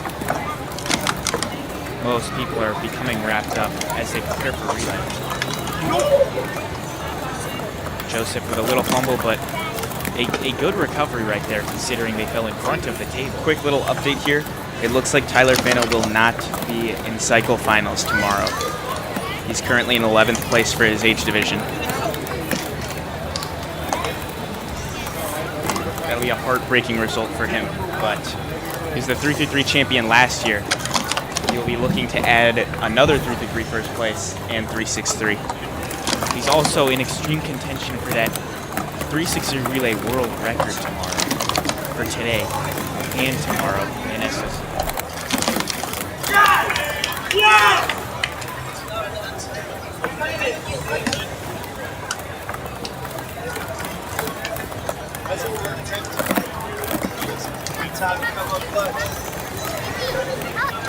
An impressive time right there, 17.600. The cutoff times at juniors have just been getting faster and faster. We see Some big dogs stepping up, Evan Cloud and Trey Griffith, the 2021 AAU Junior Olympic doubles champions and the 3rd place in the world team in Switzerland. Looking great through that warm-up. Maybe that would have made it to finals even. So we'll see what their attempts will bring.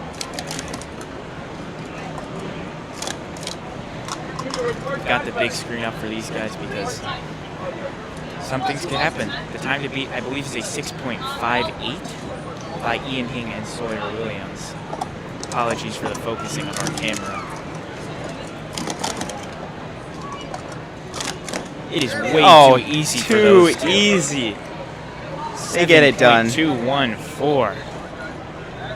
Looking at prelims for doubles, Not enough teams have done the event to say if they're going to be in finals or not. A 9.429, still better than countless teams that this competition will see. It just shows the expertise of these two working together.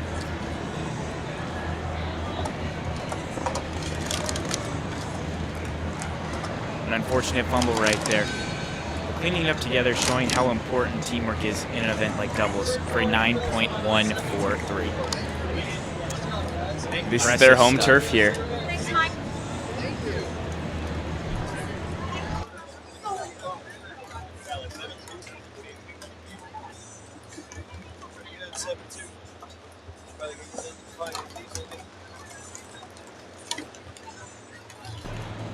We can see two doubles pairs back there. That is Gabriel Derwin and Joshua Barella, as well as Jamison Swick and I believe Zachary Woutson.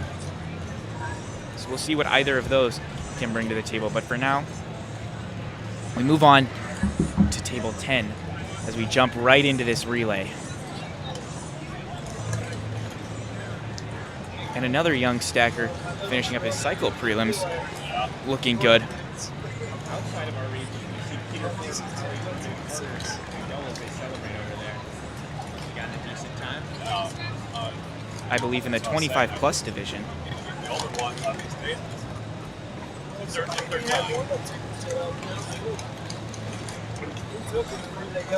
We kept two open because we're going to have two competition tables. We figured we wouldn't be able to fill them all anyways, so I might as well have two more. Ready to start this next 360 relay.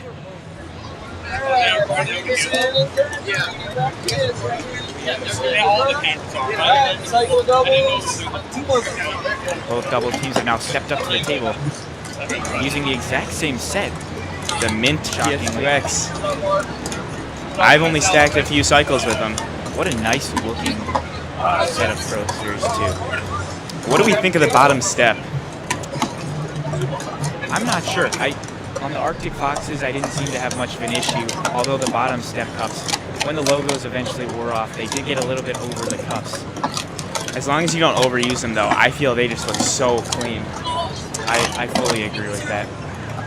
On the right side, Some kids, 19 cycle. That is solid. the relay over there has wrapped up. And now he enters his third attempt per cycle. Camera looks to be a little out of focus here.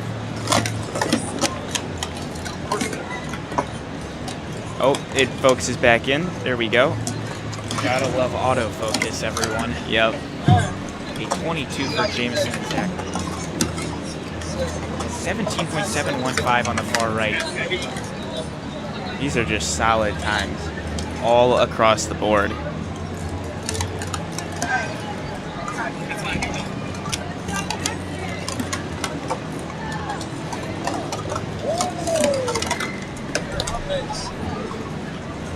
On table number 10, we can see Team USA's Downing.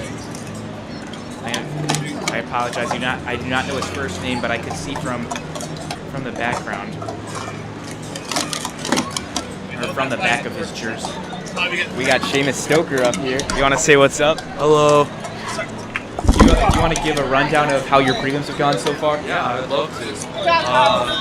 I got 173. I think it was third attempt, but I got 182 on the first attempt, so I felt really good. 225, I think, 363 first attempt, so I was chilling. And then last attempt, I just went for it, got 207, which I thought was pretty good. I think I'm first in the division for that one. That one felt really good. And then 615 for cycle, second attempt. I was kind of nervous for cycle, a little shaky, so I just wanted to be clean, but 615 should be good. I think I'm fifth in the division, so we're good, we're good. Awesome. And then me and Sarah Quinn got 752 for doubles prelims. We make automatic finals, only 5 teams in the open, but it always feels good to get that prelims time, you know? So, Yeah. So what's the mindset going into relay? I gotta find my teammates. That's my mindset. But the mindset has to be the thing that I always focus on for relay is just transitions. So as long as our transitions are good, no foot faults, I don't see any problems because even with a couple fumbles, you can still get really good times with really good transitions. So that's what we always focus on. Absolutely. I fully agree on the transitions part. Definitely more important than the stacking if you ask me. You can still go comfortable and get very good times. Yes, I agree. Thank you for joining us, Seamus. Yes, thank you for having me. It was awesome to chat. Good luck with relay. Thank you.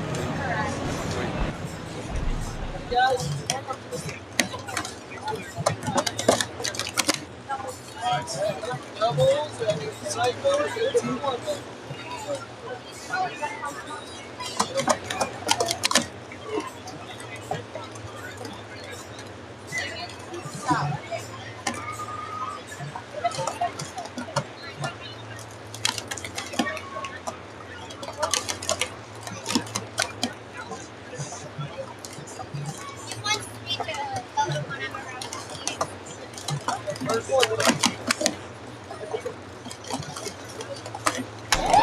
Daniel Duma up at the table.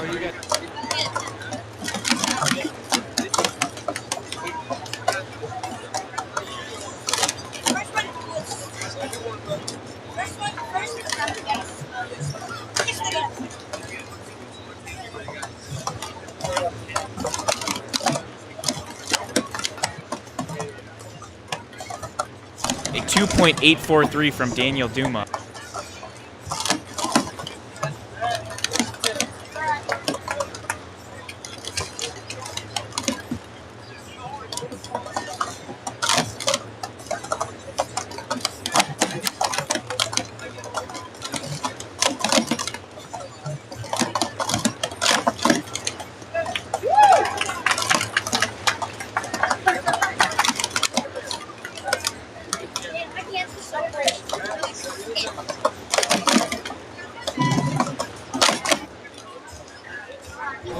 Fast down stack from Duma.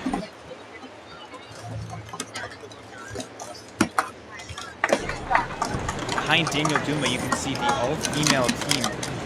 Cupquake, I believe is their name. Looking to be practicing it up. We're just catching up with Seamus for a little bit. Yep. Daniel Duma going in what I believe is his final attempt. What did you say their relay team name is again? Back there? Quake. Cupquake looks very, very promising, I have to say. 7.560. Safety for Daniel Duma as he exits the table.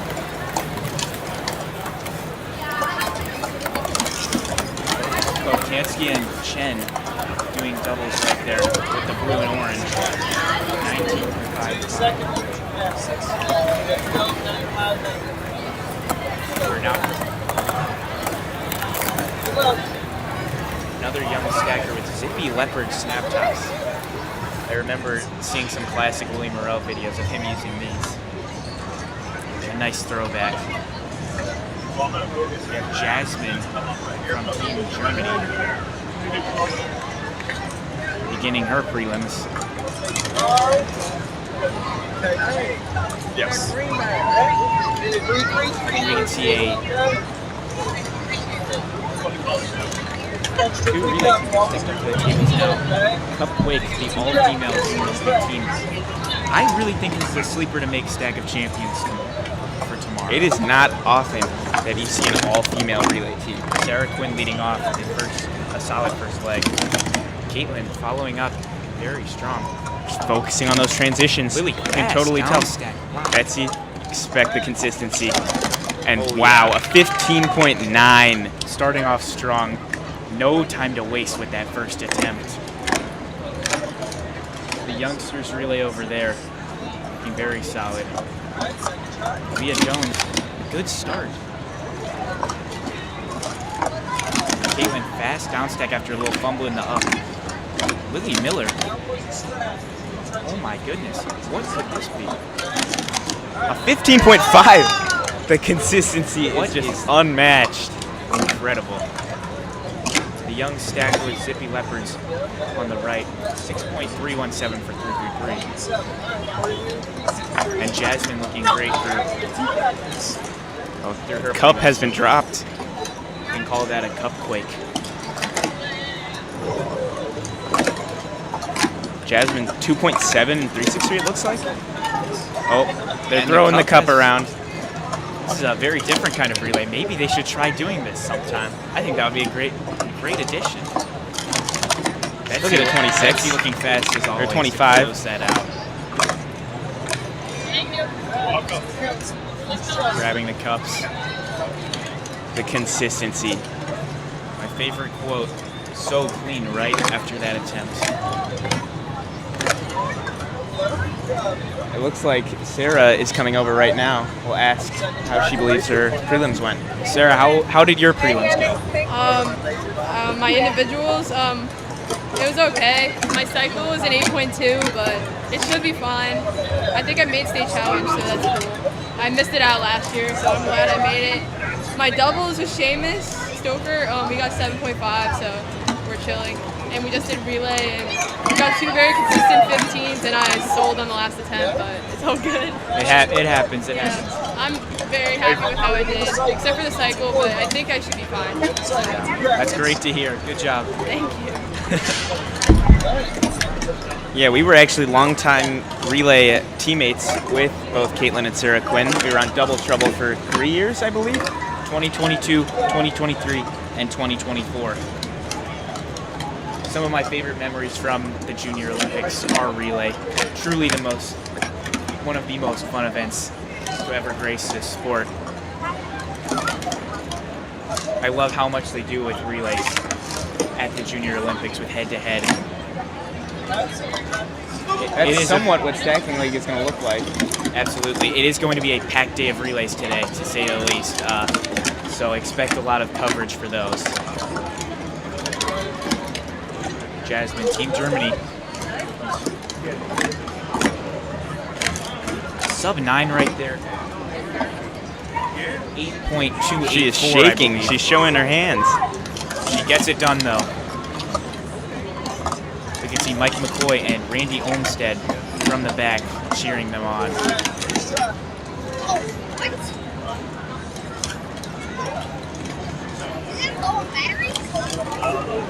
Time blast.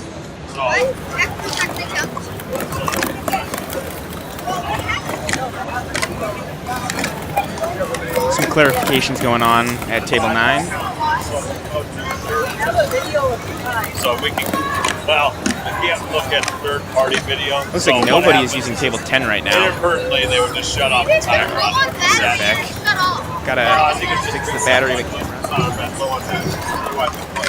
Gotta plug in a quick portable charger to our phone real quick. That is recording table 11. So Joe is off doing that.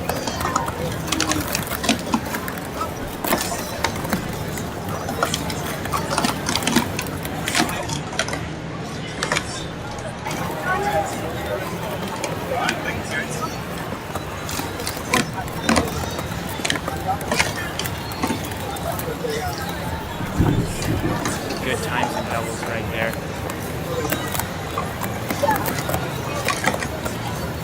Sorry for the delay right there. But we are back. Saskia from Team Switzerland. You see Darius Waves right over to us. waving to us because we're at the table next to them. And Henry Yelverton, his doubles partner. Always here for fun, but also for some serious competition. You already know. Saskia looking good over there, representing Switzerland, where they just hosted the World Sports Stacking Championships this past April. What a fun event, and ran so well by the WSSA Switzerland. Yannick is such a great guy, and we had a lot of incredible communication with him, and it really just made the experience so awesome from us watching at 2 in the morning.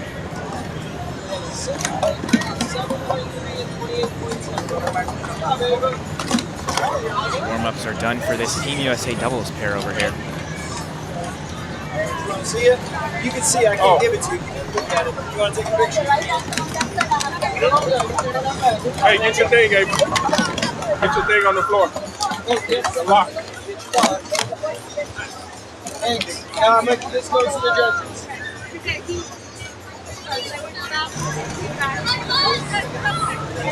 Saskia moving into her cycle. Vikram and Daniel, Vikram Pokimala and Daniel Duma up to the table.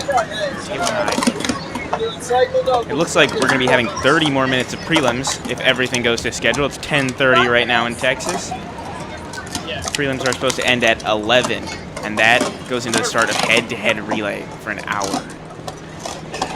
I love head-to-head relay. Easily, what a fun event to cover. The 35+ head-to-head 360 relay was yesterday, and we had an absolute blast. I'm gonna check the table assignments for head-to-head If you relay. weren't watching live for 35+, make sure to go check out our the replay from yesterday.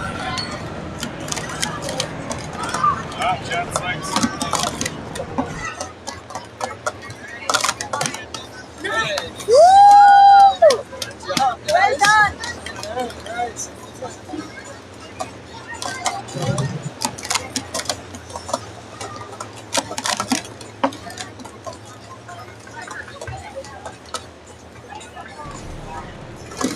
Jacob Yelverton and Drew Pridgeon closing out that attempt at 22.144. All smiles. Vikram and Daniel looking good.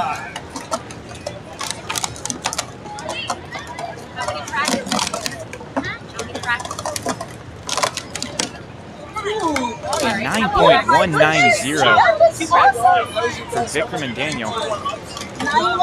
Almost identical to the 9.361 from Drew and Jacob, assuming that was clean, even though I wasn't paying attention to it. Second warm-up. Drew and Jacob. Quick reminder, That last attempt. quick reminder, we only have cameras set to tables 9, 10, 11. So sorry for any inconvenience that causes to watching the stream. We only have 2 webcams and a phone with us. Farthest we can go is like 40 feet. So we're trying our best to keep it relatively localized to where our stream setup is. Someday in the future, we will make an effort to have all of the tables available.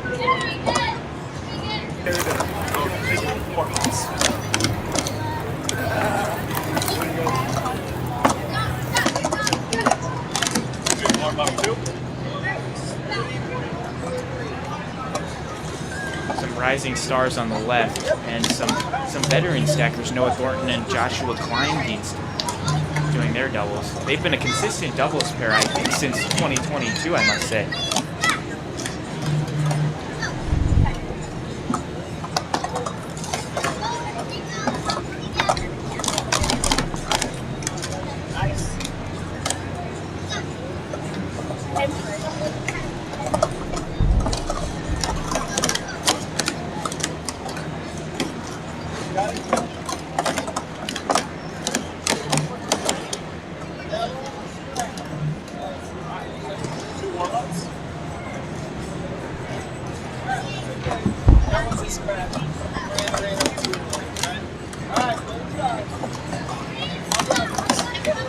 Josh and Noah back in 11.2. Second warm-up.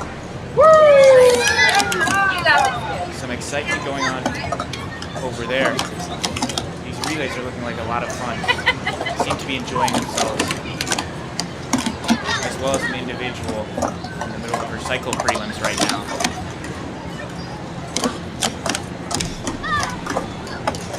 You see Josh with the towel wrapped around his neck.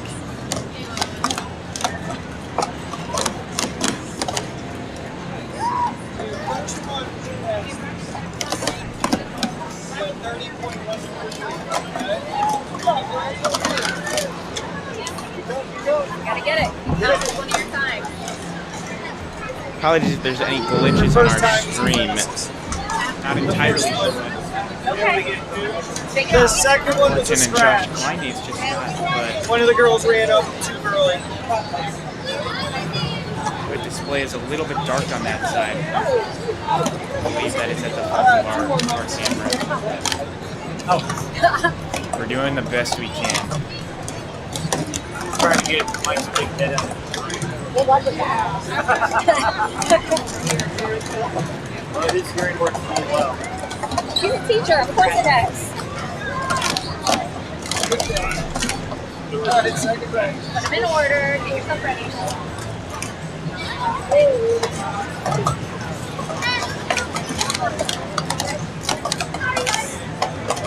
Apologies for any video buffering. I'm not sure what exactly is going on with that, but we have received a pop-up. Hopefully that clears itself out on our YouTube studio, so it should be good in a few minutes. We'll just go through some rough patches. You are done. You are doing doubles relays.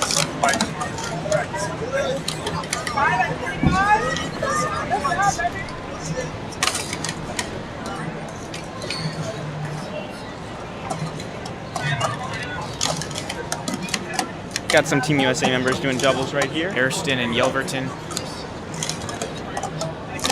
Two big stacking families teaming up.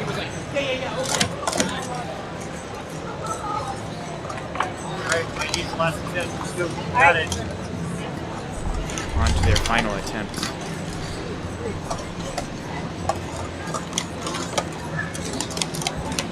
I see some green Chain Kangian Pro Series 2 in the background here. What a crisp. Good job, guys. Yeah, props to Team Malaysia for that one. I like it so much better when she's back.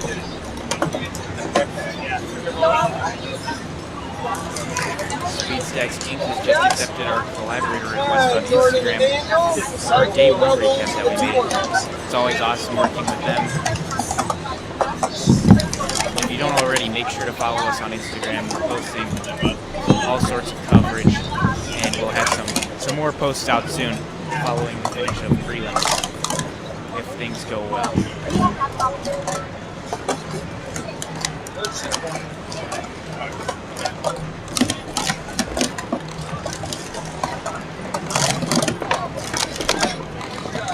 A fast relay team right here in table 9.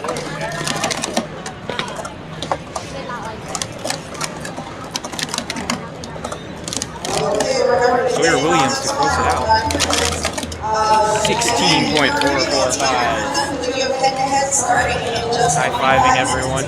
The 5-man squad followed up closely by what may be our most anticipated prelim of the day, Eastern Standard Time.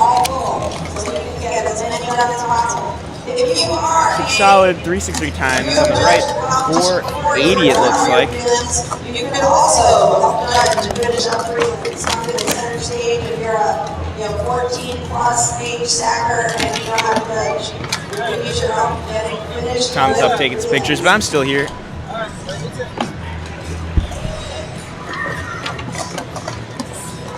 Robert anchoring this team, I believe.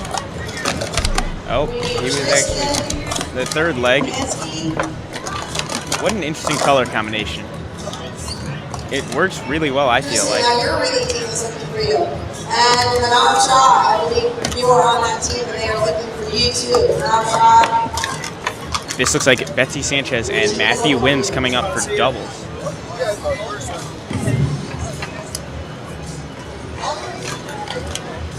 One more, Maddie. Some fumbles from the relay team. Having some fun. Everyone get ready. We're in for some very exciting stuff here. Eastern Standard Time coming up to the table. What do you think Eastern Standard Time can stack, Tom? It would be an understatement to say anything other than fast. I believe a sub 13 is without a doubt in the cards. But the question is, will they try that hard in prelims? I think to guarantee their spot, they would need a sub 15 performance. So for those asking in the chat, how do you see different tables? The only tables that you can see are the ones that are on the screen right now. We unfortunately do not have the freedom to do much else. So we are very, very sorry about that.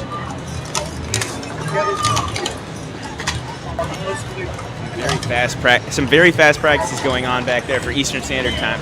It looks like they might be ready to go up. We can also see Betsy Sanchez and Matthew Wims doing doubles over there. We're going to go to the big cam for Eastern Standard Time. The relay team of this tournament, you could say. Taking a look, it's William Allen at the start. Going over to Tyler Fano and Seamus and Polly on the anchor. First attempt.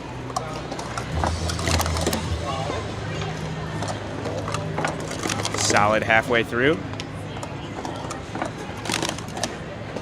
Going in the anchor, Polly. Might be the easiest 13.5 you'll ever see. Now they can just go for whatever they want. They've made finals.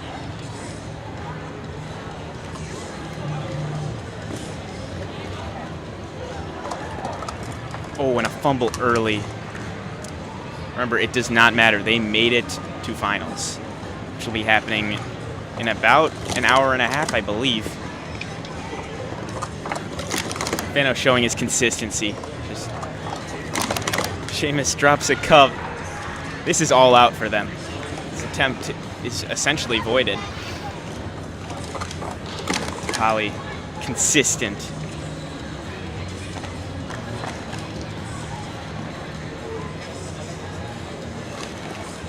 Will steps up for one last time.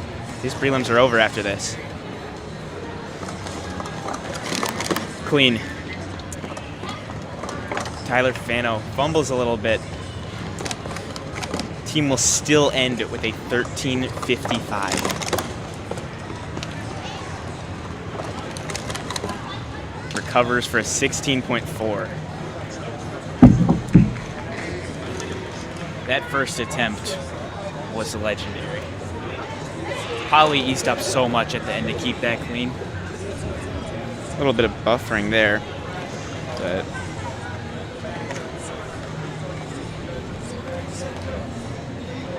I believe everything should have been good for viewing. What's up, Will? This is Will Allen here. Getting a quick little replay. Yeah. Here, let's commentate over it. Get the live rundown. So we just really wanted to make finals, and to make finals we just need 4 good, smooth runs, no fumbles or anything, and we got that first try, so we were all pretty satisfied. 13.55. Finals is later, and as good as a time as 13.55 is, I think I can speak for my whole team when we say that we would like to do better than that.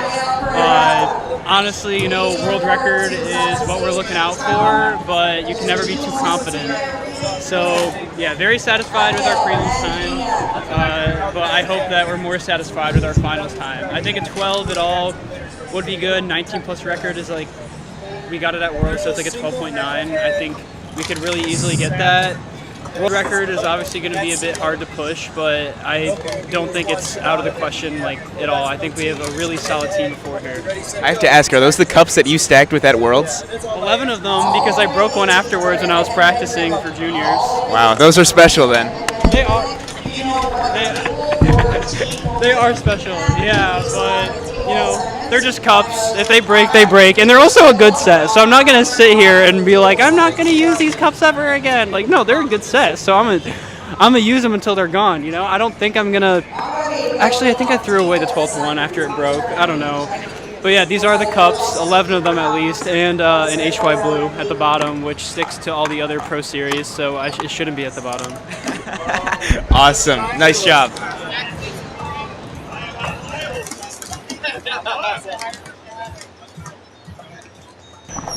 Josh wants to say What up, y'all?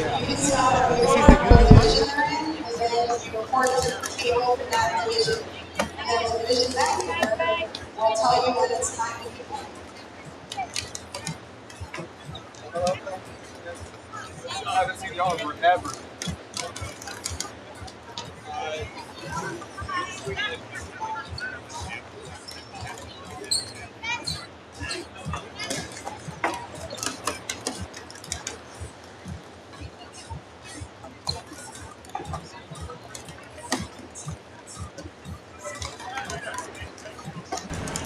David Maxwell up to the table. Almost bumps into Jacob Choi for a second, but they wrap it up 18.308 with some celebration to follow. Switching over to our two tables, Sean Patchen. Man, are those the Azure Dragon Cup? That's a throwback. 16.481. Some of the loudest cheers we've heard all day. Big reaction for a big time.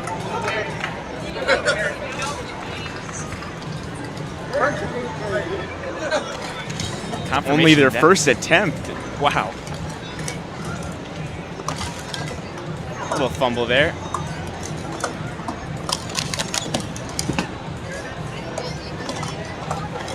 Looking good from Josh, smooth as ever. Another Josh up to the table. Not as smooth, but can clean it up. Sean is back to the table. Still a 23.631. 16 was very impressive. Oh, yeah.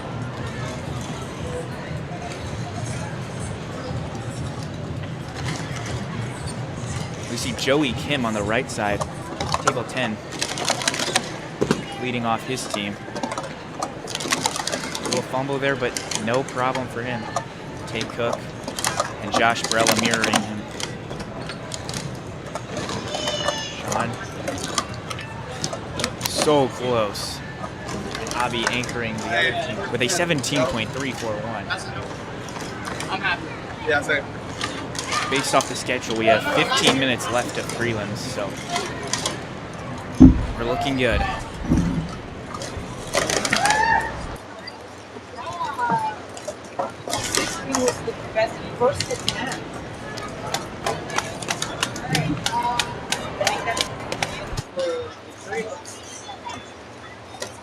We got another team coming up here.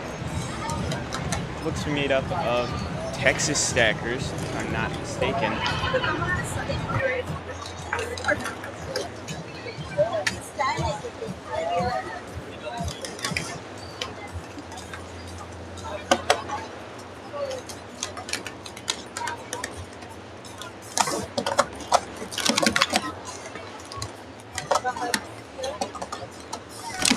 Solid first two for that team. Nathan Wood up to the table. One of the longest stacking athletes of all time. Sarah Raptis, an 18.515. Very solid for the first attempt.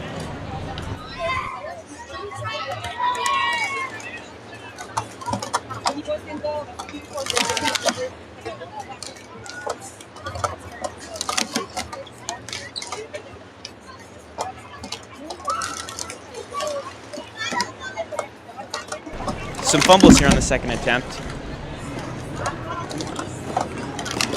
Clean it up for a 20.241. Not bad, not bad. A team of newer stackers on the right. Addison Hardy from Illinois. We see her at the Northwest Illinois Sports Stacking Tournament every year.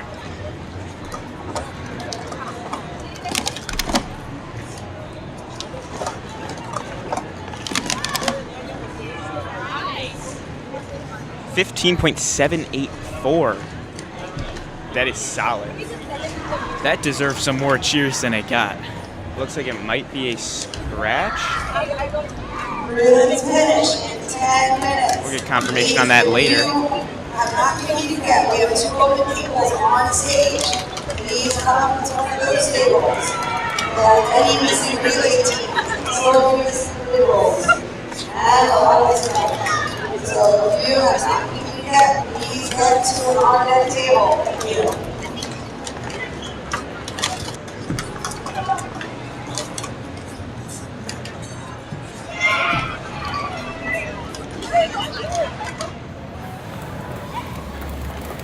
I believe this is the Masters 363 timed relay team. And the Team USA won.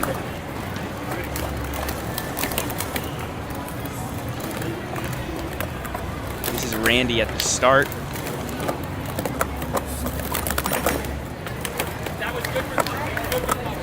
Mike McCoy second. Solid.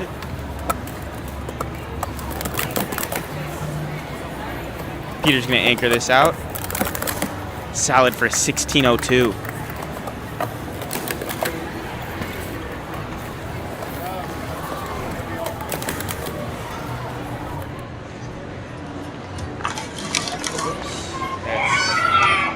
An accident.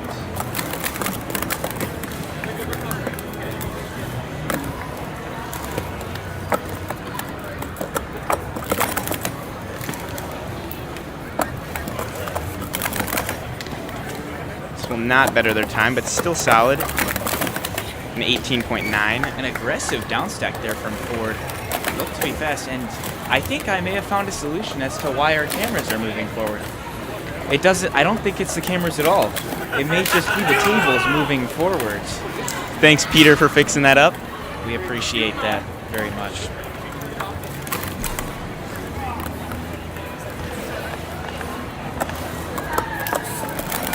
Got Randy Olmstead. Mike McCoy moving into position. This is looking fast. Jesse up to the table. That was a quick leg right there. Let's see Peter. Sub 15 right here. 14.65.5. That's insane. Wow. Here we got Evan Cloud dropping roughly a 2.4. Evan Asherman, the double Evans. How many teams are there that have two stackers with the same first name? I feel like we've seen that a couple times so far. A 15.681. Their first attempt, I believe.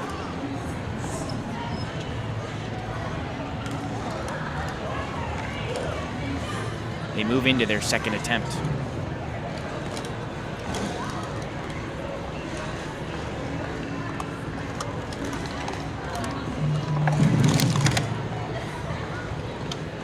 A clean transition right there.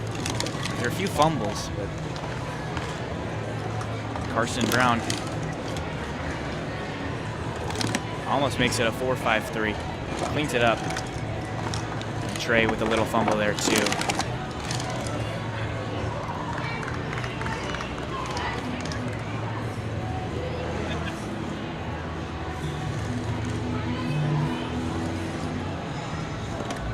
Evan up to the table for their third attempt.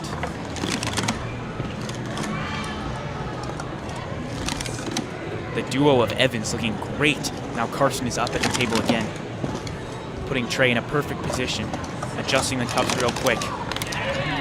And a 14.610. that is solid. Very, very impressive.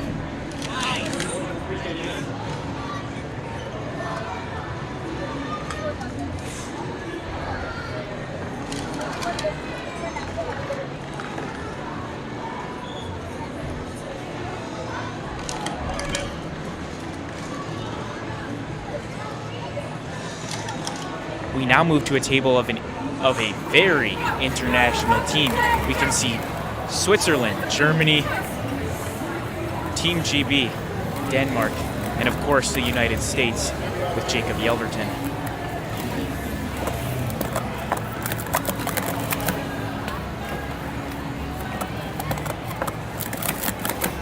First two legs looking very smooth. Benjamin Erickson, gotta fix that up real quick. We got Laura Beacom on. Looking like clean exchanges as well. 17.418. Vikram Konkimala leading off this other team. Young USA stackers. Is this the new state team jersey? I was about to ask the same thing. It says Texas on the back. That looks very, very cool. Might have to go back to the state team after seeing that. Get a 19.2. On the other side, Jacob right now, repping for the U.S. Benjamin Erickson looking good. Laura Beacom at the anchor. They get a 15.44. Oh my goodness. Zachary Routson cleaning up that fumble real good to hand off Jen. Oh, and he falls in an aggressive dive to try and save some time. Jameson up at the table, and he unfortunately drops that cup. Jasmine Heckman from Germany leading off this team with 27.756. Little fumble, never hurt anybody. We have Actually, 5 that's not minutes. true, but- We have 5 minutes left of prelims, so it looks like head-to-head is going to be starting soon. They do appear to be good on time. Not seeing that many teams left to go up. Jameson on the anchor. 18.002. Joe, don't you feel like we're seeing 0-0 a lot more than usual? Yes, I feel like we've seen that a couple of times so far. And very interesting.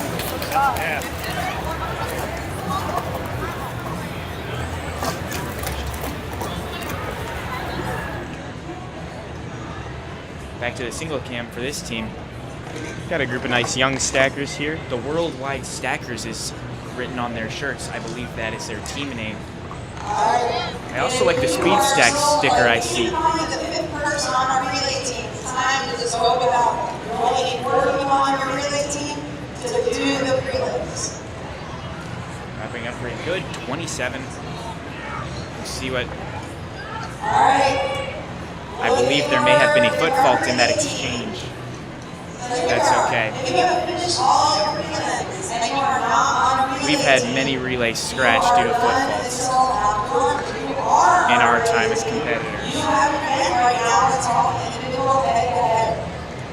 For people who have never seen the individual head-to-head, you have the team head-to-head. You have head-to-head 363 relay, individual head-to-head relay today. I'm going to take 2 on that now. Alright, prelims are coming to an end and it's time for the head-to-head relays. This is a team event. All relay teams are in the head-to-head 363 relay. If you haven't seen this event before, 2 teams race at the same time and they try to avoid getting penalty points. In prelims, if it's a scratch, it's a scratch. But in head-to-head relays, you get a penalty point for every mistake the team makes. So you can be the slower team, but if the other team makes more mistakes, you can win the race. Behind the Worldwide Stackers, you can see the coast-to-coast stackers. And it is a double elimination bracket. So don't disappear if you lose your first match, because you're gonna constantly come back and for at least one more match. So go to your division manager will help understand the event and just make sure you're at your table ready to go, but behind where warming up, and you'll be called forward when it's time for your team to race. Please stay in your competition area. These awards are given at the end of the competition at the tables. So as soon as we know first, second, and third in each bracket, On the mic now we their have awards. the Griffiths. That's here. What would you guys say is your favorite part about sports stacking as a whole? Well, my favorite part is seeing all of the friends and basically our sports stacking family that we've met over the years. I mean, that's really what it's all about. Seeing all the smiles, you know. I think also watching them all support each other, like when one of them goes up, you know, they're all standing in the back and clapping and supporting each other for sure. Absolutely. It really is a great community. And then what's it like watching Trey just competing at the highest level? Nerve-wracking. Nerve-wracking. Yeah, I think I'm more nervous than he is, you know? Yeah. And yeah, I mean, like if I'm stacking and Trey still hasn't done his prelims, I can't get in the right space. Like my hands are shaking because of him, not because of me. Because I'm wondering, you know, how is it going to go? And so But yeah, it's heartbreaking to watch. Like between attempts, I can see his hands shaking, and it just breaks my heart, you know? But it's part of it, and everybody's going through the same thing. So you know, we're thankful we got a community that sticks together and supports each other so well. We're all in it together. Amen. Yep. Thank you very much. Table on stage. We want everybody to get their prelims in. So head-to-heads are starting, but if you missed the end of prelims, come see me. We'll make sure you get judged. All right, this table right over here, while we have no one at the actual competition part right now, we see 2 relay teams warming up back there as we await for them to walk up. On the left are the coast-to-coast stackers. I'm not entirely sure the name of the other team. Coast-to-coast stackers, looking to be a relatively promising team. Julian Levy, Sam Epstein, Cash Osborne, as well as Blake Lamoth. I love their shirts too. I believe they They repped those last year.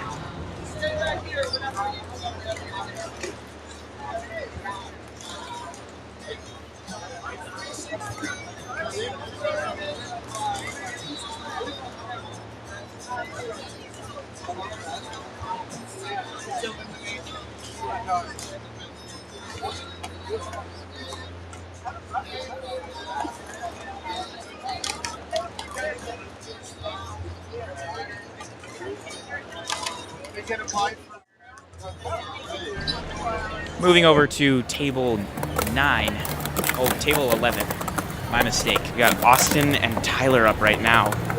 Looks like they get a solid time of 8.306. Love the Hyunjin Choi pros. Those are a throwback. Can go through 3.63. 6.6. Oh, and the 3 falls. A devastating attempt right there for those two. Oh my gosh. They walk away. A very valiant effort. It's 11 o'clock, so it looks like prelims might be wrapping up. We switched to table 9 for real this time, as those two squads are preparing to enter the final of the prelims.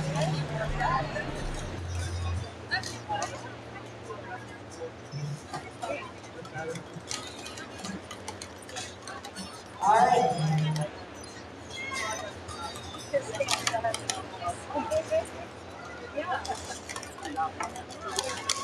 Well, it used to be a long here ago.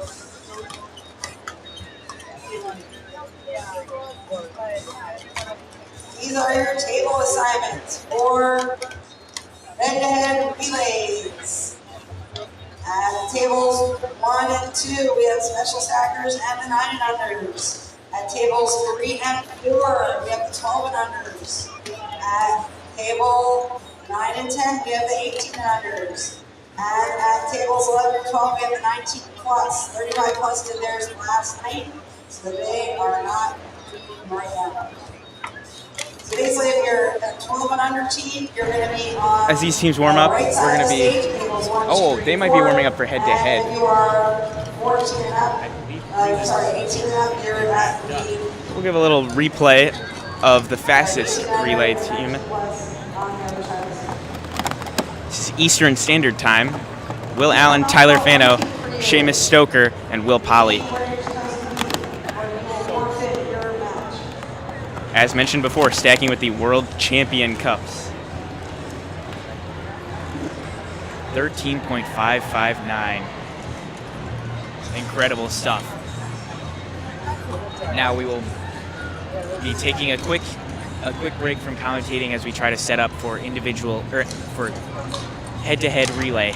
So we will be right with us. Feel free to stand by and watch them warm up in the background.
necessarily make mistakes as long as they correct them.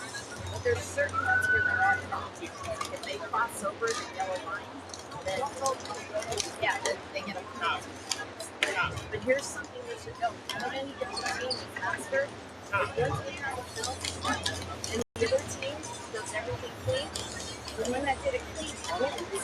Oh. So it doesn't matter like how fast you are. Like so that's the reason why the strategy is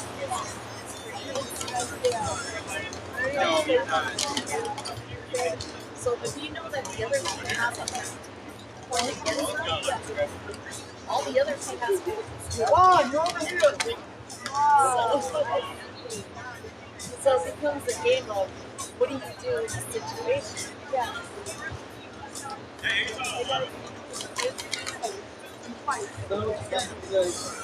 think we can run them. 3. That's true. That is okay. I will put guy up here that you got full one. And they switch sides. You guys just go. We'll run ours. Guys, yeah. So you gotta watch the penalty. Watch their hands. Yeah. If somebody does so, you see a judge put a finger up. That's a penalty point. You don't want those. Yep. Yeah. So we're going to tell you right now. I'll say ready, so go. They're on that table. All right, guys. Let's match. Come on up. Well, we're just friends. Yeah. All right, Child Lions against Coast to Coast Stackers. I will be saying on your mark, get set, go. 363. This is 18U head-to-head 363 relay beginning right now. That's watching both lines for judging. Okay, my commands will be on your mark, get set, and go. On your mark, get set, go.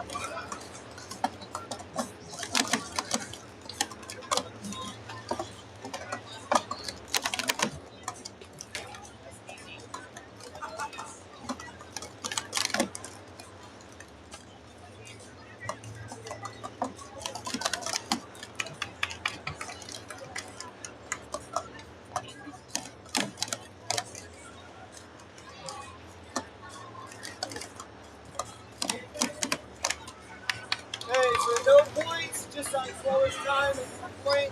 Coast to Coast wins the first match. Switch sides are 1-0.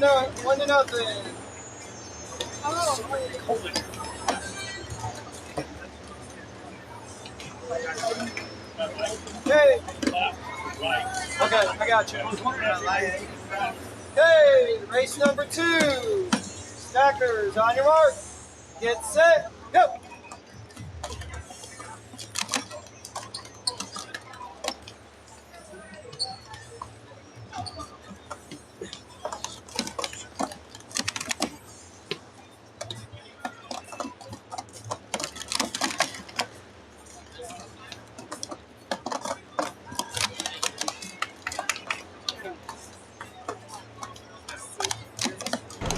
We got quite the matchups going on right now. We're still trying to set up cameras currently. So it's 1 penalty to 1. We run race 2 again. Stay on the same side. We don't switch. We're running race 2 again. I'll do it. We never win. Yeah. It's been a while. Hey, yep, slowest time is a point, so yeah, it's a time. Hey, race number 2 again. Stackers, on your mark. Get set, go.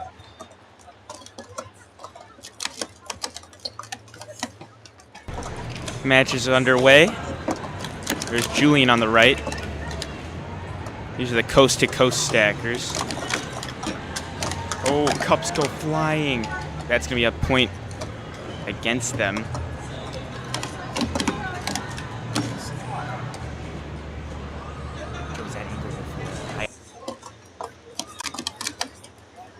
Okay, so 1 penalty crossing the line.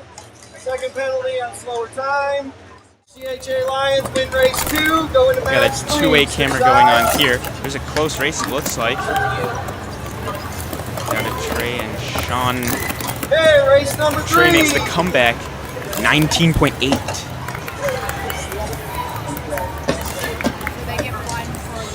Stackers, on your mark. Get set, go.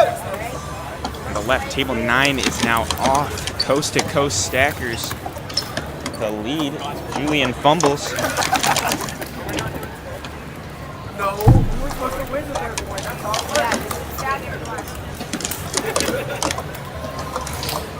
Coast to coast stackers ending that off. On the right, that's Noah Thornton and Evan Cloud. No penalties. One penalty on slow time. Coast to coast wins match 3. They win match. How did Noah Thornton? Oh my goodness, what a catch from Evan Cloud. Joe, did you see that? I did not, I missed it. Followed him back when he was running. Carson Brown versus Josh Brella. Now we're on to the anchor, Trey Griffin, the lightning quick, closing 363. Match 1 for 18U looks to have wrapped up. I believe Coast to Coast Stackers took that one. And then this is 19 plus on the right. Match looks to also have wrapped up. Thankfully for us, they only appear to be using one table each. You're under the impression there would be 4 tables over here, and we only have 3 cameras.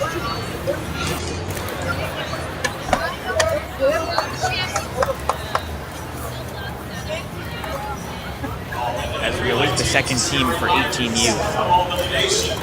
You can see in the distance, Eastern Standard Time track. Are done. Double elimination format.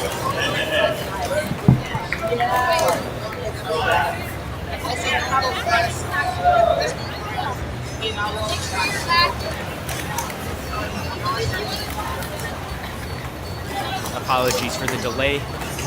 They are just getting started, so it'll start moving quicker as we move forward through this.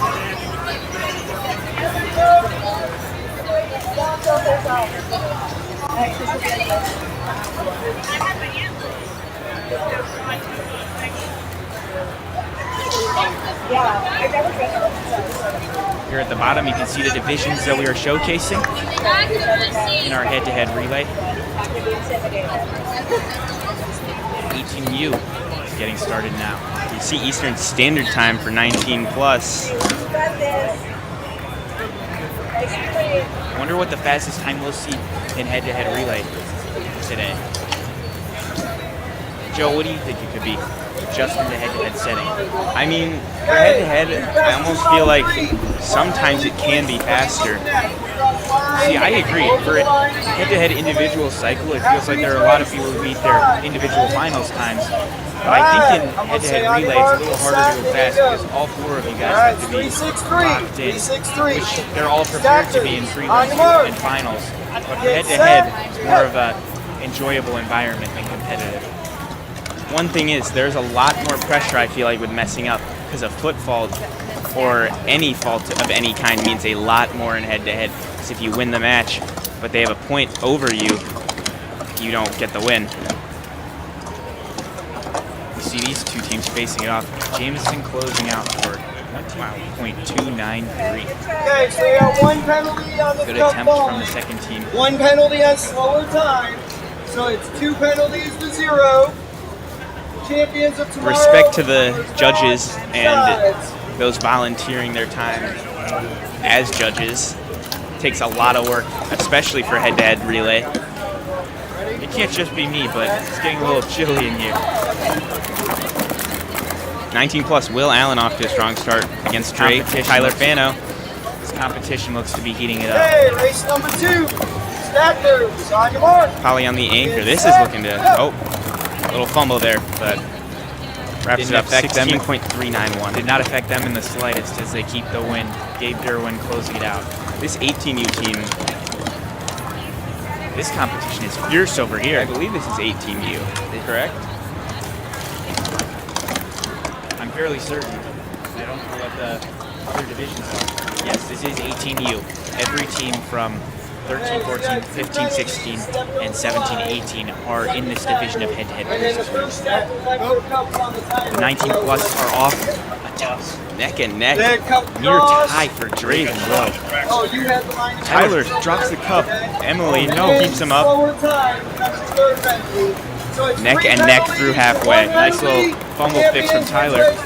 Seamus. Eastern Standard Time behind right now. Polly on the anchor. Oh my Bringing gosh. it back for Eastern Standard Time. You love to see it. Close one from the other team. Time's maybe in the 20s, but it's still just as exciting. If not more exciting. Tactics are everything in head-to-head.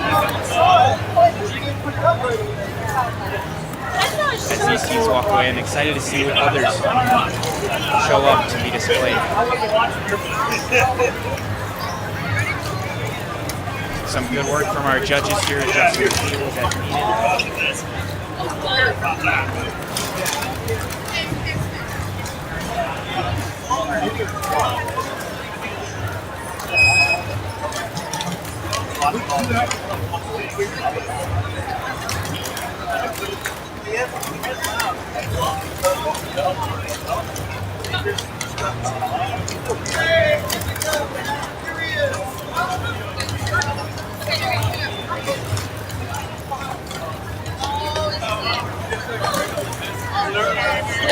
Teams are now stepping back up.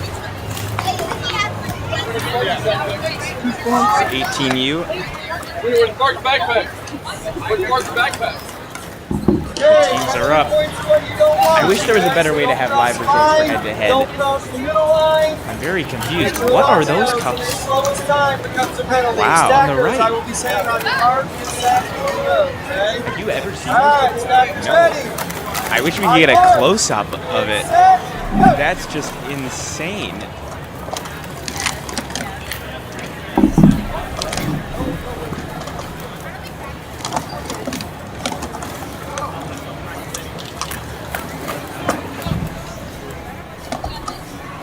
Some cups being dropped, but bringing it back.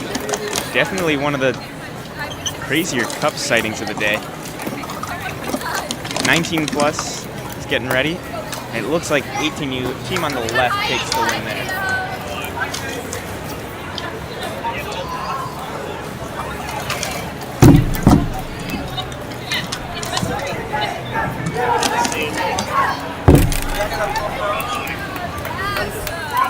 Okay, so we have a line fraction on this team. That's one penalty.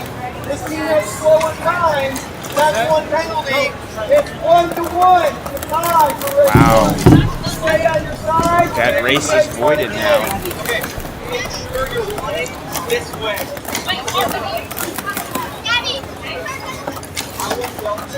Okay, stackers ready. On your mark. Get set. Go.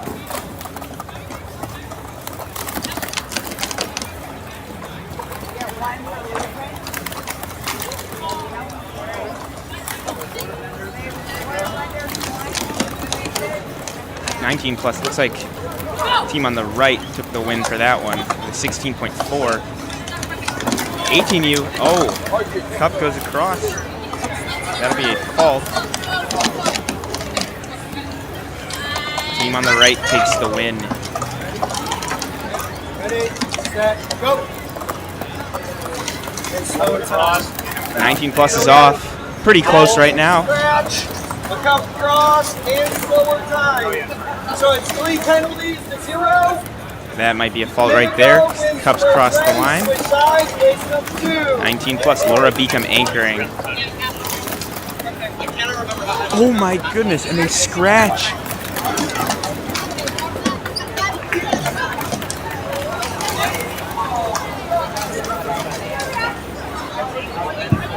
Okay, stackers ready. I believe that is still a win for Laura's team.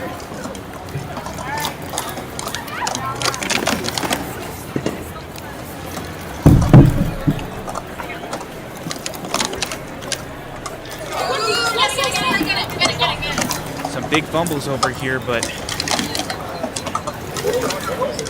You see it's nothing to be worried about as they keep moving. this is close. This is down to the wire. Fault. Looks like the team on the right takes the win. Green PS2X prevails on top. I wish I had me a set of those. Me too. Me. Hey, so 1 point on the cup across the line. Second point on slower time. 2 points for Immanuel, 0 Fast and Furious. Fast and Furious wins the second race. 1 race to 1. 5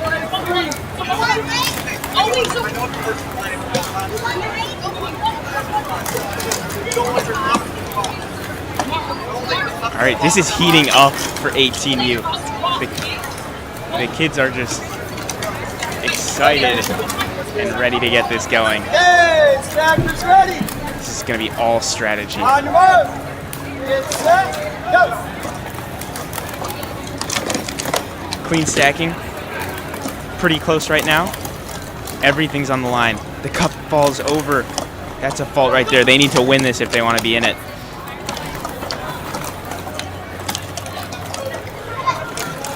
The team on the left just needs a clean time here. And it looks like they're going to take the win. Hey, no penalties for fast. I believe that is the fastest time this team has ever stacked, as I heard them saying PR, personal record. Time. Fast and Furious wins the third match. They win 2-1. You're not out yet. You don't get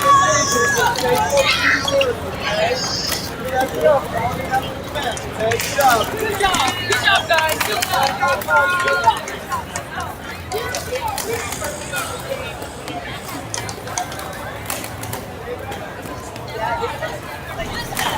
Currently in a little bit of an intermission period. No relay teams are up yet.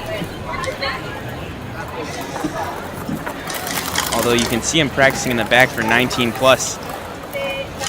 Probably a nice breath of fresh air for the officials and judges running this tournament.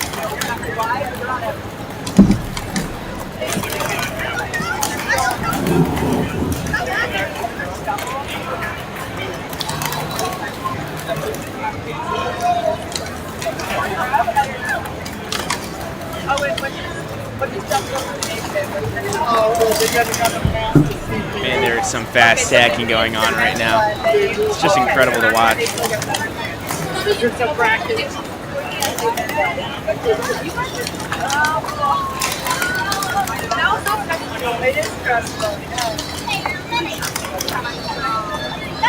Today's been a lot of fun so far, wouldn't you say, Joe? Yeah, we're not even 3 hours in. We're 2 hours and 50 minutes into this stream. Do we know what time today should be around? Is that 4:30 or 5? Actually, maybe later. Taking a look at it. Oh, wow. Double stack out is at 4 to 4:30, and then awards are afterwards. You guys are lucky 17. 19 plus is going right now. Evan Cloud versus Caden Gonzalez. Ashelman, Austin Neighbor, and that is a scratch on the right side. Hey, stackers ready. On your mark. Trey Griffith anchors him strong, 15-5, and Joseph secures the scratch.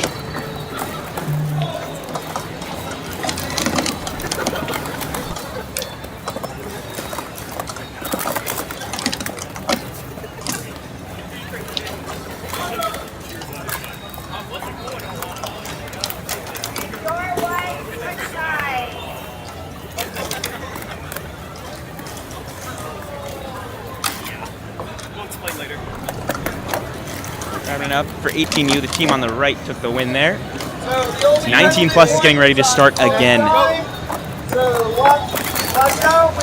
Even through the first. Bridgen versus Evan Ashman. What a matchup. They both fumble a little bit, but this is pretty much anyone's game going into the last leg.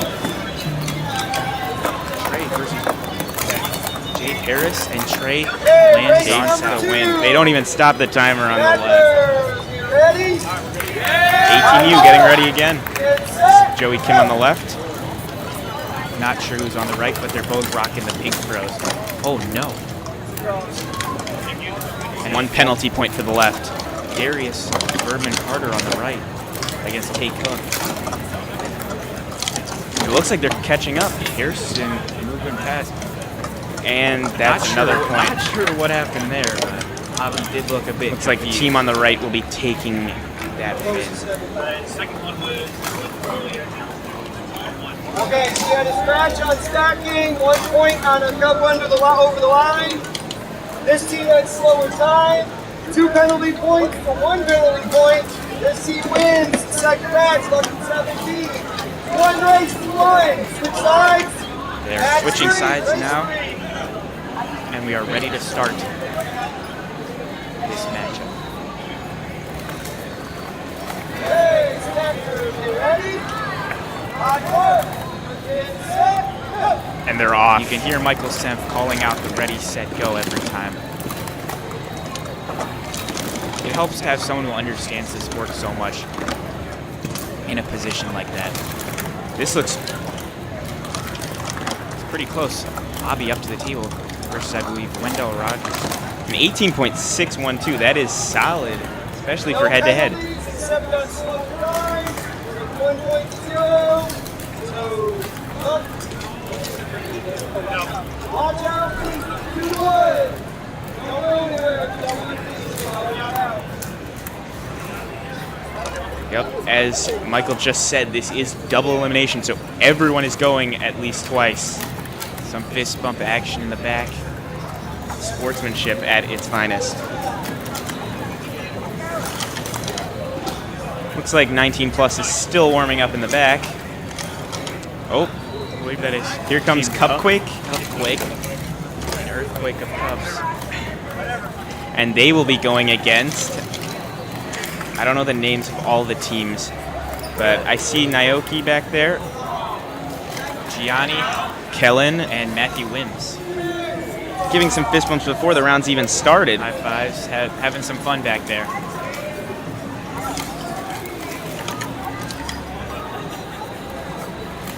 It's looking to be Sarah Gwynn versus Gianni Barletta on the lead for these two teams as they get ready to start.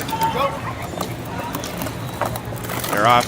Oh, And a little fumble. That is a cross point. over the line.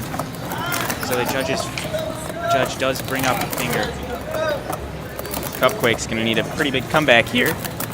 Kellen Wu on the anchor. Betsy Sanchez trying to catch up, but she runs out of time. Good efforts from everyone on both teams. We now have 18U back as well. We have two teams in the 18U division heading up right now.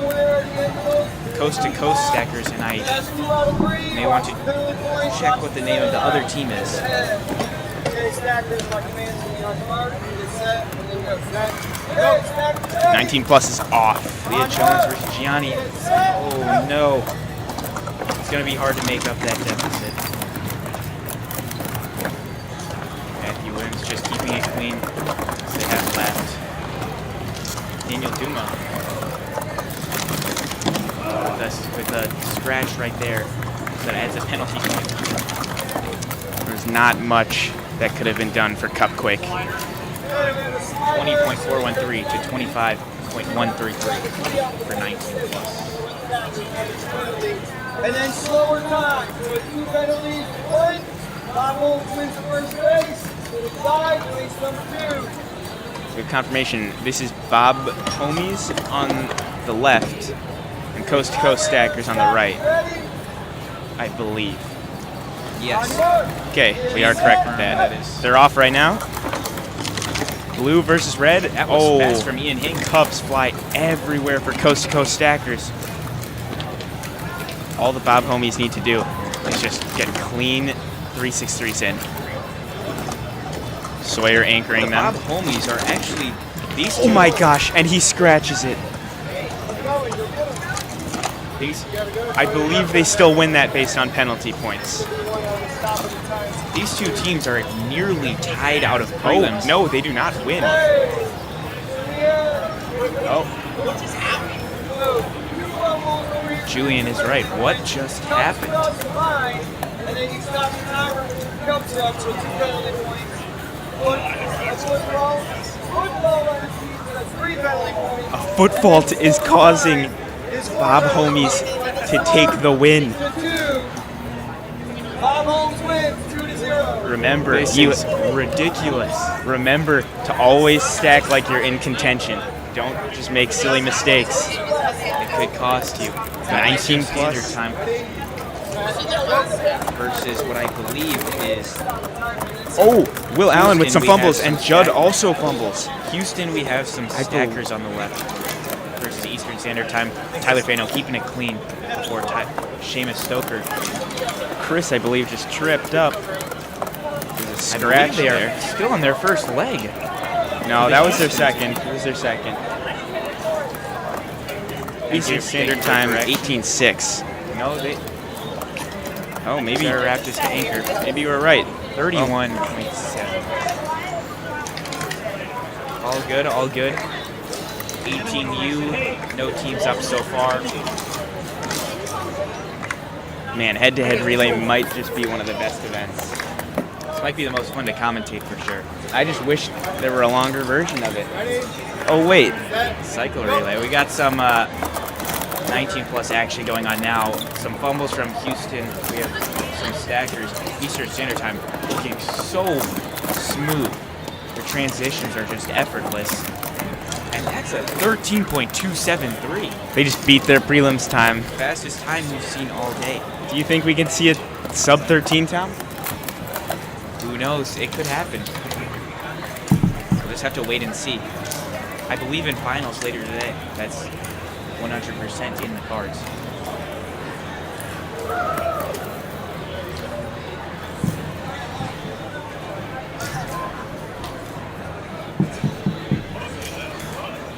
As we await the next couple of teams to show up, we see Darius Berman Carter lead his squad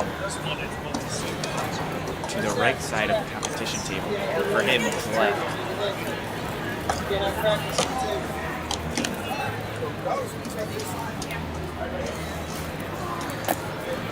I'm not entirely sure what this other team is considered. They might be. These are the CHA Lions 18U, so the Lions. Whoever wins, stay in the back. You're going in. That's what you got to free. Watch the same line. Unless this is not the 18U team. We see a chant right there On your mark. from the international group. What's their name again? Border Blenders, I believe. Okay, so Team Border Blenders. The Border Blenders. 18U is off to a start. This looks pretty close. Nearly neck and neck. Wait.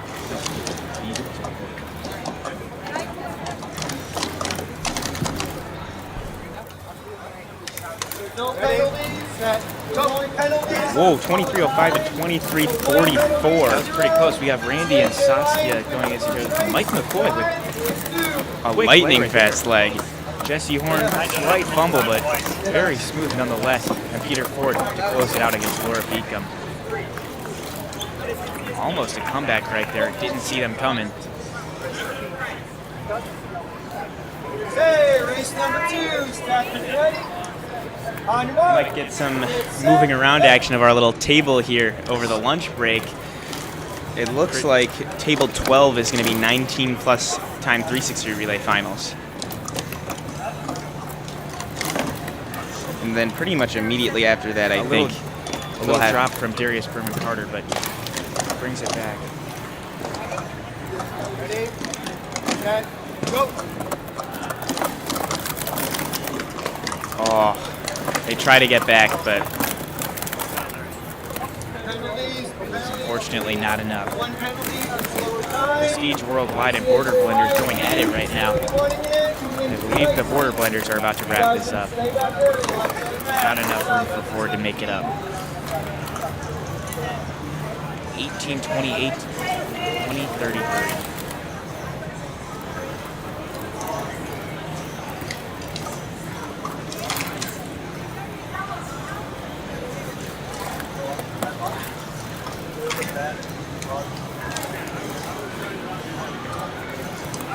As we wait for these teams to start back up again, is this the most international team the Junior Olympics have ever seen? There are 5 separate countries out of 5 stackers. The only thing that can make it more international, obviously, is a 6th stacker joining from a different country. So maybe if they got someone from Canada on that team, it would have been one person from every country represented here. Jesse versus Jacob. It looks like Peter's wrapping it up. There he goes. 16.996. Laura with a fast leg right there. Unfortunately, too far behind, but 20.139 will not compare to that slight sub 17. A good effort from both groups. We'll see. Does that wrap up the match over there?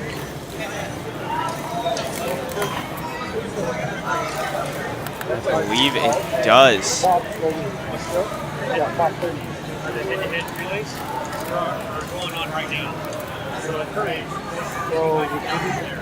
Again, in 25 minutes, we are going to be seeing timed 360 relay finals. Here's a replay of the top prelims time. This is Eastern Standard Time. They're currently in the running to win the head-to-head division. The slight fumble at the end, too, could have been even faster.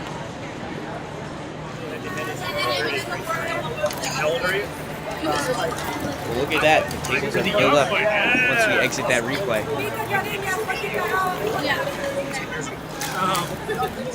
Probably.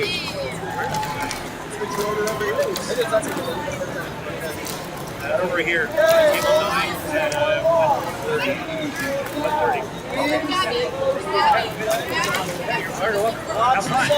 The Lions on the left. On your mark, get set, go.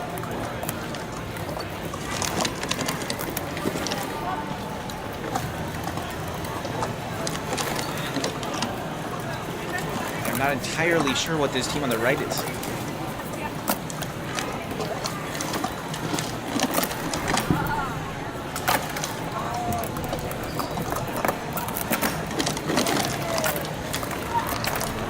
And a close one right there. 23.628 for the win.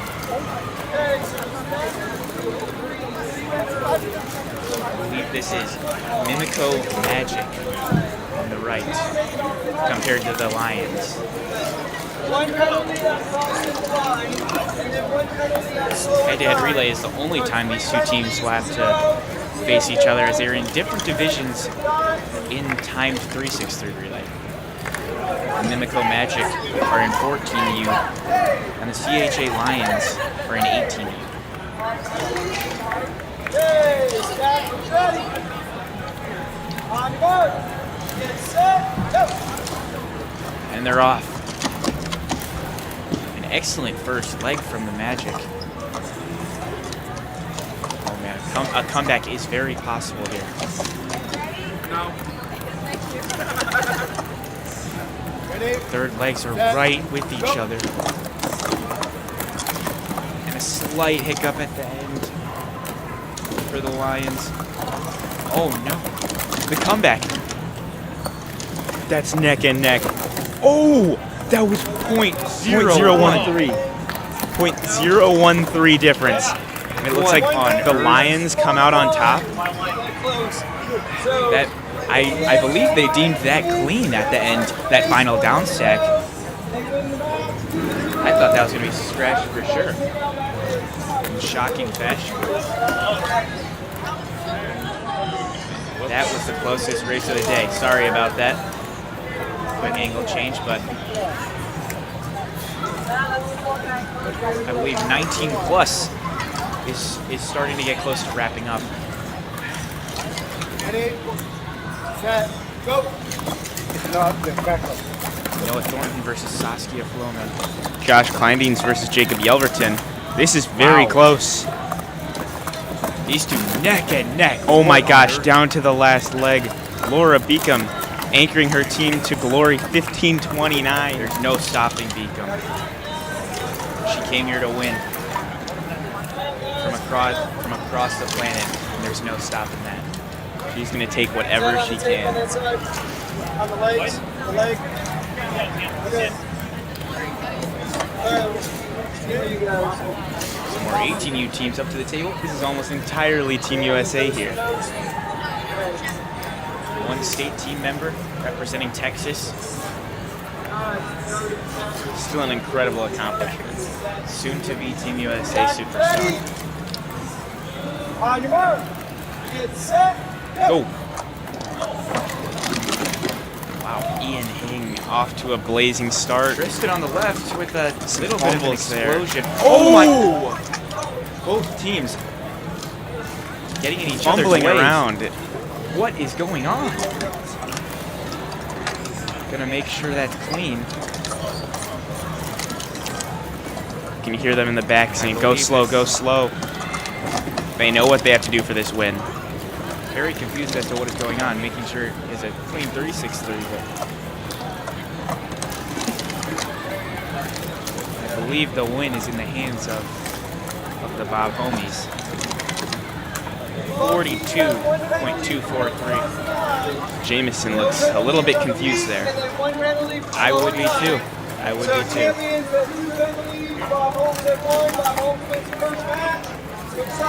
Bob Homies take that.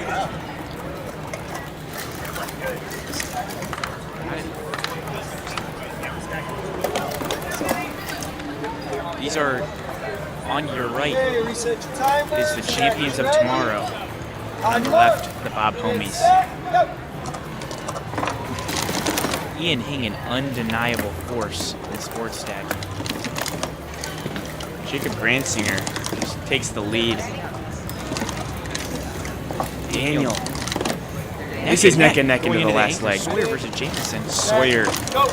Just too consistent. 1860 to 1909. It's just incredible. 19 plus has started back up again. Cupquake versus, I don't know the name of this team. Let's double check that. Looks to be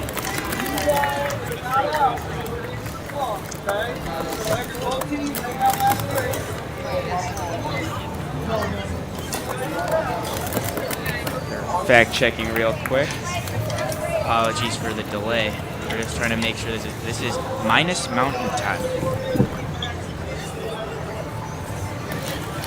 Okay, so it's minus mountain time on the left at table 11, and Cupquake on the right at table 11. Ready, set, go. Pretty close for that first leg. Quinn pulls away. Lily Miller. And now it's up to Betsy Sanchez. If she gets it ahead, you're going to like her chances. 17.814. That is respectable. That's exactly what happens every time. Coast to coast stackers. As well as the United Nations. The United Nations are on your left. Coast to coast stackers on your right. Pass to the Williams, watch out. To the table, Caden Gonzalez with his Malaysian Open 2019 pros. Looks like Holly Berman Carter on the right as well. Ready, on your mark, get set, go. 18U is off.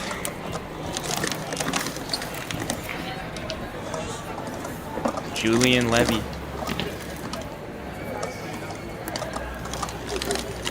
Blake Mock, the clean down stack. Ready, set, go. There we go. And Evan, Team Canada. He really has a great rhythm, even though that was a scratch. For 19 plus, we have Team Nega Mastermind on the left. On the right, I would need to check. That is the single ladies, I believe. Yes, that is indeed the case. Timer. Jack, ready. Coast to coast. On your mark, get set, go.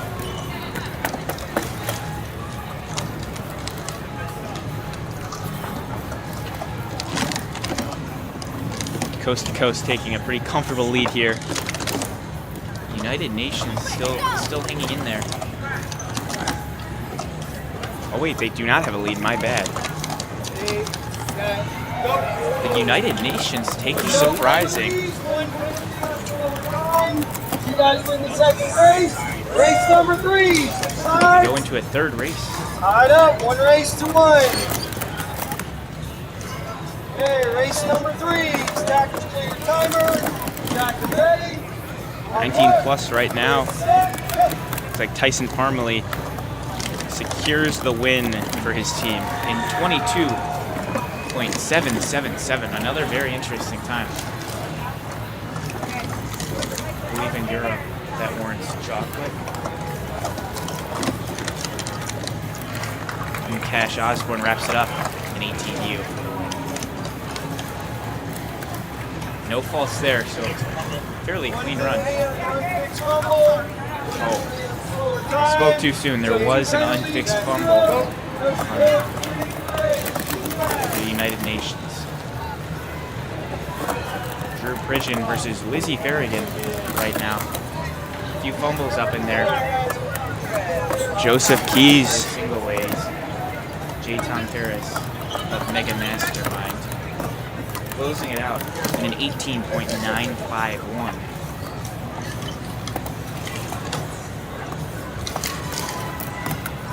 You can see some teams warming up in the back of 18U. Looking very smooth right now.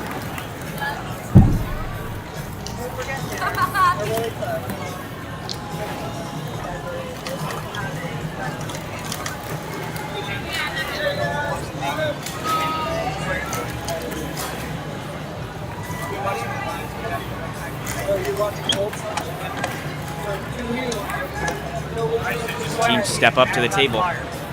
We are ready to begin the next match.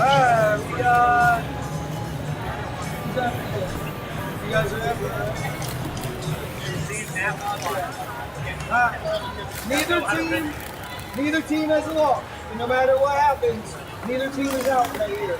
So stay close no matter what happens. Don't wander off.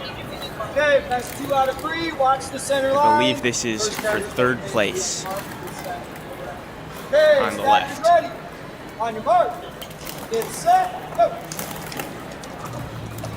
Joey Kim off to a great start. Tay Cook.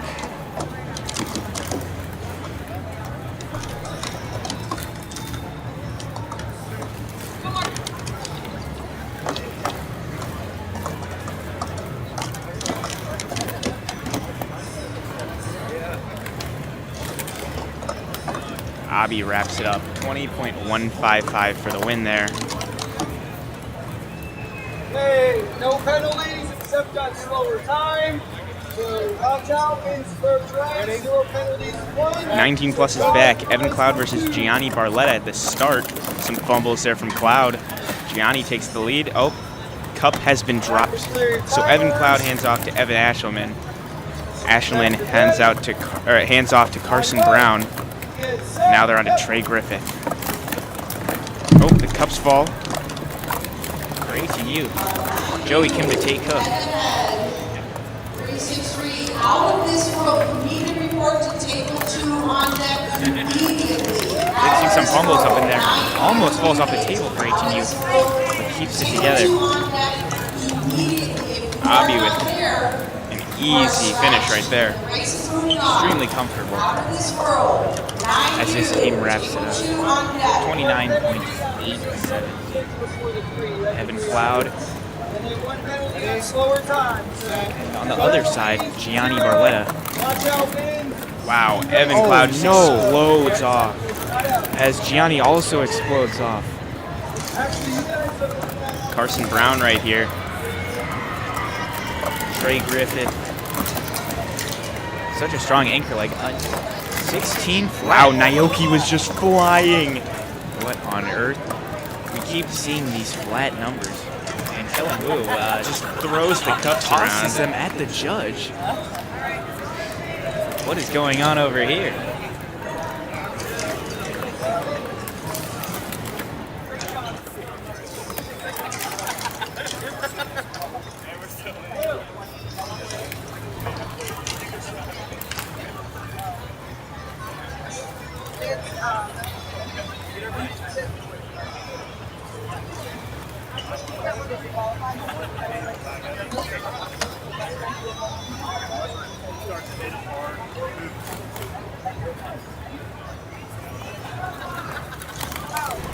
Looks like 18U We have another match going on.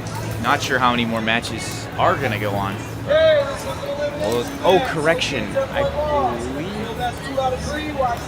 I believe I said that last match was for third. I think I might have been wrong. All right, stack ready. On mark. Get set. Go. And they're off. Green versus blue. On 19 plus, you can see Eastern Standard Time, and it's hard to remember all these names, guys. I'm sorry.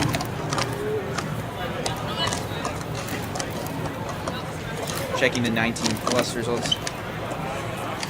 25. This is Prestige Worldwide. Prestige Worldwide on the right, Eastern Standard Time on the left. Will Allen looking too smooth there. Tyler Fano. Mike McCoy has the same fumble. They're neck and neck. Seamus versus Jesse. Eastern Standard Time just has these transitions down to a science. 14.424. Peter just tries to come back, but what can you do?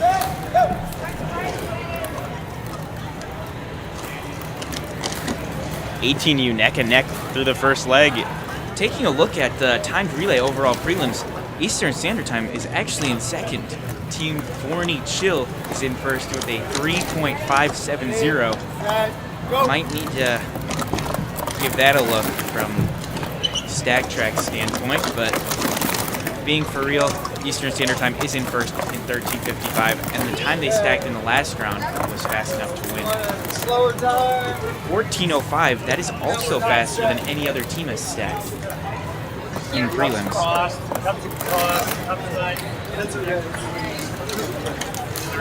Out of prelims for Time 360 Relay, there are 3 groups that have gone under 15 seconds. Prestige Worldwide, Grammath, Skinnell, Horn, Olmsted, Ford, and McCoy have a 14.655, which we just watched. The Dore, D-O-R-E, is in second with a 14.610. That is Brown, Cloud, Ashman, and Griffith. And in first, of course, Eastern Standard Time by over a second, 13.55. Will Polly, Seamus Stoker, Tyler Fano, Will Allen.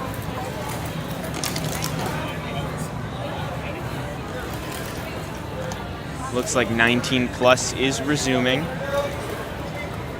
As well as 18U. That looks pretty identical when walking up to the tables.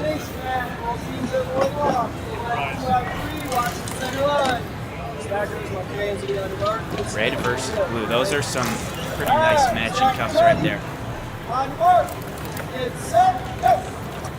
Got the camera out.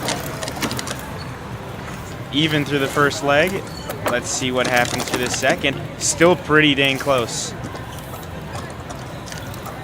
Oh my gosh. Last leg. Can Jameson come back? Oh, and it's just a little too much. We got 1 penalty on a football violation, and then 1 penalty on slower time. 2 penalties, 0 penalties, coast to coast wins match 1.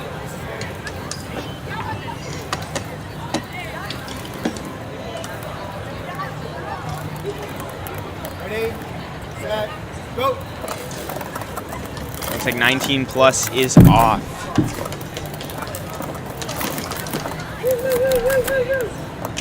The international Nathan team. Wood up to the table. Benjamin Erickson. What a leg. Oh, and Laura Beacom. Not good for a comeback, but there's always the next round. Oh my goodness! On 18U, both teammates sprinting. Camera is knocked over a little bit with that one. Gonna have to adjust that. Shout out to Joe.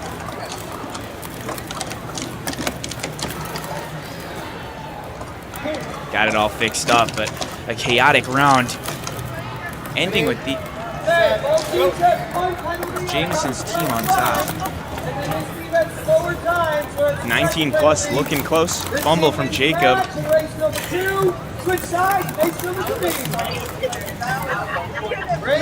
Champions of Tomorrow taking that round.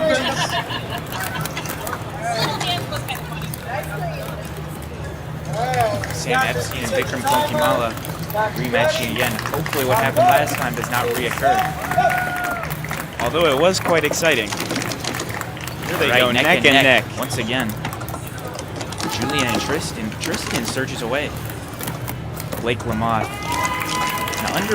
Some underrated speed there. Cash Osborne versus Jameson results in some cups on the ground. And Jameson on top.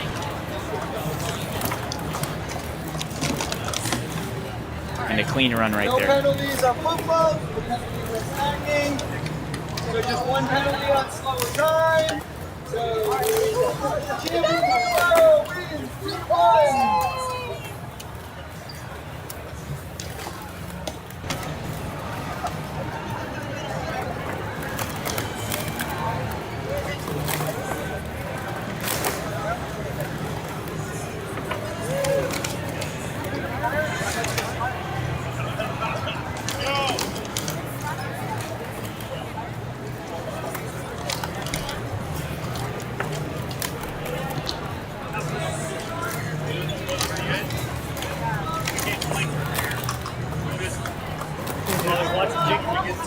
Currently no teams are up at the tables.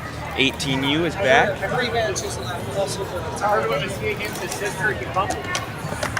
These look to be some very strong teams set to face off. Over on the 19+ side. Again, the competition is just unbelievable. One of you, the team that moves is going to stay right here. You're going to be up to You'll go back on deck and be up to Looks like Caden versus Sarah Quinn. Timer issue.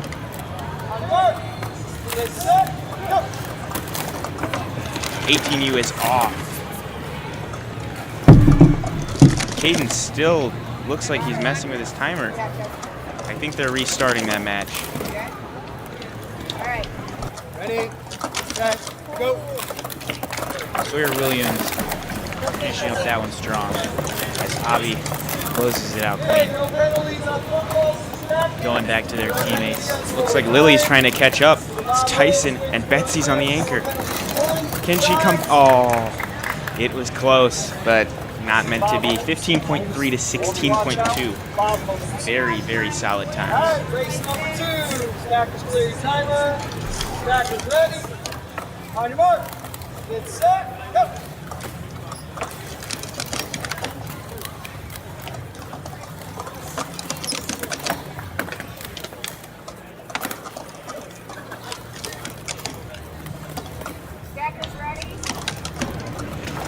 Bob Homies take the win. 16.897. 19+ neck and neck. Sarah and Joseph Keys. This is to the third leg. Oh, and Lily, the cups go flying. Like I said before, that was a cup quick. And Betsy on the anchor. I believe that is it for cup quick. They will be out. They had a great run.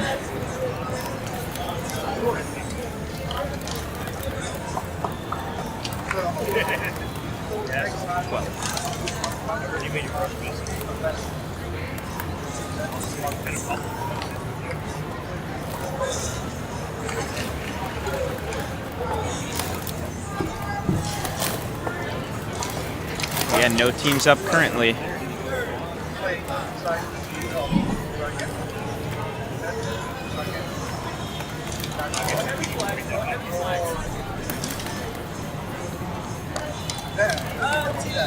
We see some more 18U teams walking up.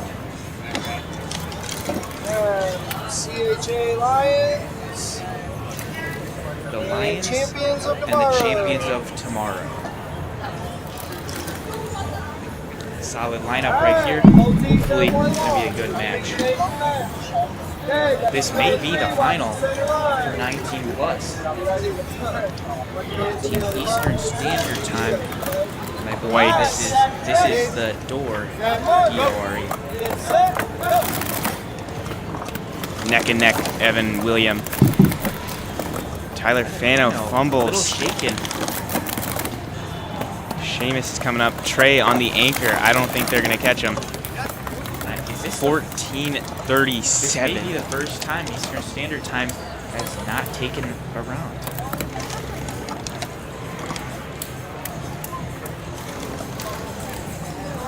U. Some fumbles on the left team, the Lions. No penalties, no penalties, overtime. So, Jamie Scarlett, no penalties. They win the first race, two sides. They're up one race to none. Will Allen and Evan Cloud step up to the table. Ready, set, hey, race number 2. Stackers, you set your timer. Neck and neck for the first leg. Tyler Fano looking for vengeance from that last one. He gets it. He's absolutely flying. This could be a really quick time. 13.655. With a stop like that? Oh no, the 3 falls. That's a penalty point right there.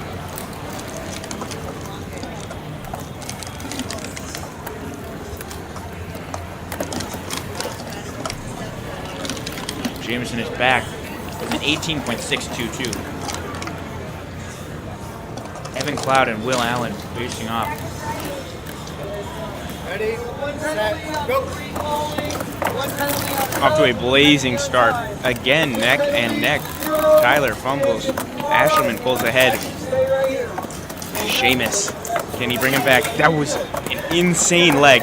Polly. Oh my goodness. 14.322 when they needed it most. I believe that means that Eastern Standard Time lost. Wow. The door has taken down Eastern Standard Time in head-to-head relay. Could this mean anything heading into Time 363 relay finals? I mean, these are the top 2 teams out of prelims for timed relay. 14.610 to 13.559.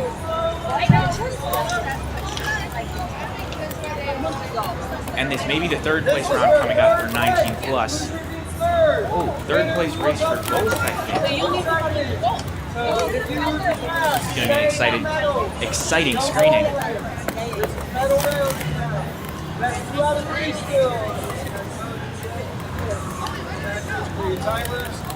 Stackers ready? On your mark. Get set, go. 18U is now off. Oh, cups have been dropped. Joseph Kim dropping a cup off to the side. Take Take hook, hook, bringing come it back. back. What a 363.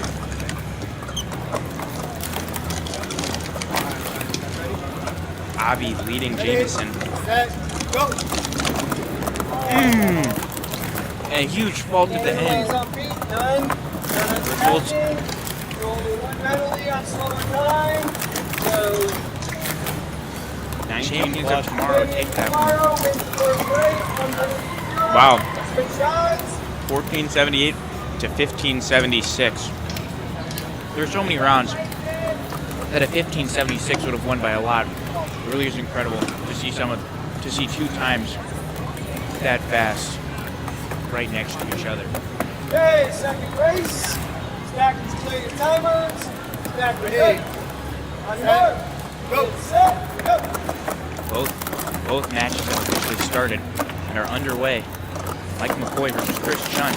Take Hook versus Tristan Pokansky. You can feel the nerves. They're radiating through the Jameson venue. in the lead into the anchor and leads them to victory. And Abby drops all the cups. It's okay though, it For happens. 19 plus, it looks like the left took the win. 1598 to 1670. Prestige worldwide. Randy Olmstead takes the cups off the table. I think that signals the end of 19 plus head-to-head relay. No penalties, 2 penalties. Time, nothing else time. So, Jamie Mile wins the race. Watch out, so hang out here. See the awards after this next race, okay? There's one more race to go. Stay here. Championship for 18U.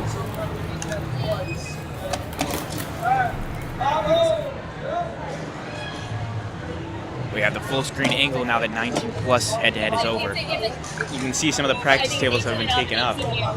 And then it's Bob Homies and the champions of tomorrow facing head-to-head for one last time. Who will take all the glory for head-to-head 363 relay in the 18 and under division? Bob Holmes has 0 losses. They have 1 loss. They have to beat you 2 times as much as out of 3, okay? All right, first race. Stack the 3 sets of timers. Stack is ready. On your mark. Get set. Go. And they're off. Both teams slightly ahead. Jacob Greensinger making sure to keep it clean as Robert Kangermanian runs the table. And it looks like this is going to be Bob Hoyer. Just got to keep it clean. No worries for the Bob Homies as they take the win for that match in 17.160 seconds. They just looked so relaxed. There was no worry on their faces. Absolutely. We love to see the high fives going around, even in a championship setting like this. The final match, they're still showing up for each other and showing the community that this sport provides. Get set. Go. Little fumble there. Off to a lead, though. Jacob Grandsinger. All these teams need. Will the champions of tomorrow become champions? Or is it the Bob Homies fumble? 18.202 to 18.345. No penalties. Almost a comeback for Jameson. On time. Bob Holmes wins. Second race, he goes 2. Bob Holmes wins. 2-0. Don't run away. Oh, it appears that there's still some head-to-head relay going on for 19 plus.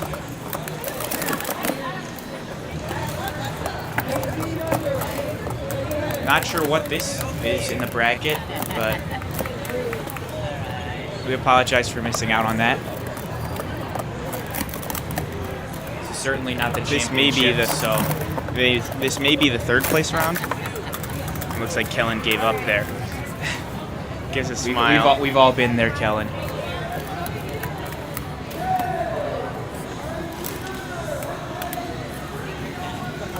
All right, this 19 plus looks to be officially over after that. We got some awards going on. It's 12:07, so lunch has started. The venue seems to be apparently pretty empty back there. And following the awards for head-to-head relays, We're going to be in the background of some of these pictures. Make sure we smile. this is great.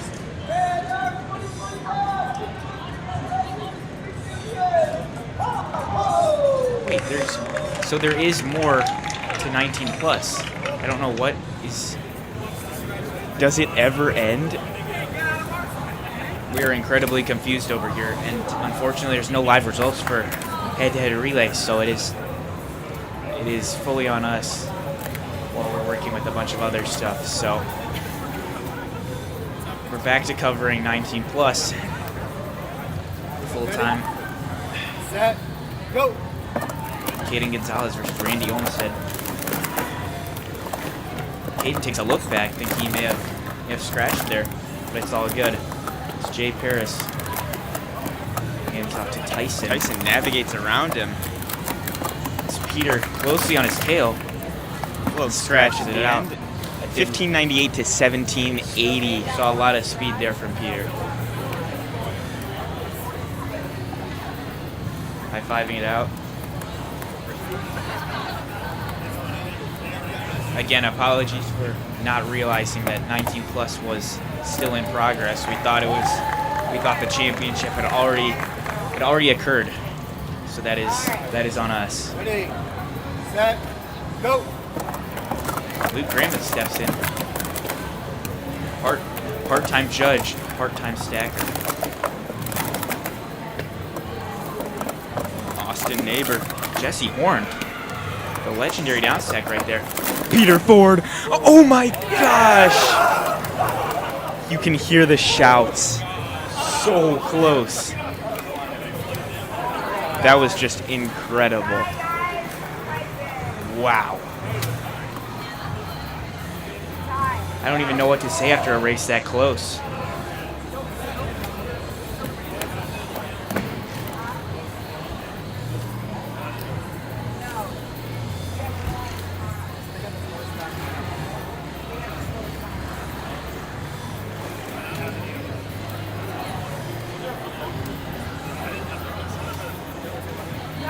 .138 to 16.277. There appears to be some confusion there.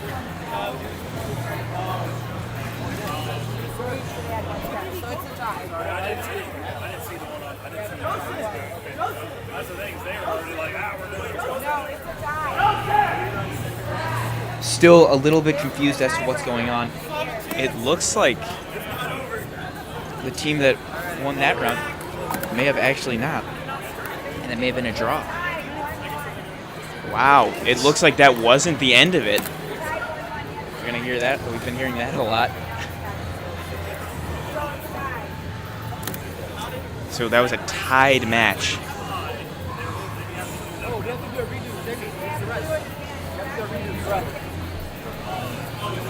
This is all stackers from 19 plus all the way until 34 years old. Yes. 19 plus and 25 plus are facing each other.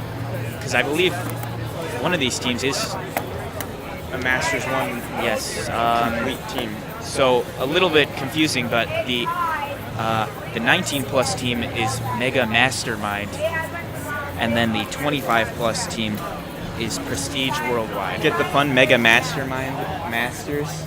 Yep. I think that might have been what they were going for. I don't think that's what they were going for because that is the 19 plus team. Ready, Whoops. set, go.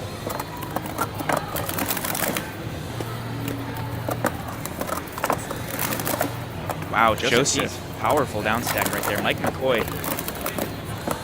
Can they come back? Jesse Horn, oh my gosh. And Tyson. 15 flat. Again with the flats. 15.006. And then is 17.574 from Prestige Worldwide. You can see them all high-fiving in the back. Camaraderie at its I finest. believe that should now be wrapped up. We'll get confirmation shortly.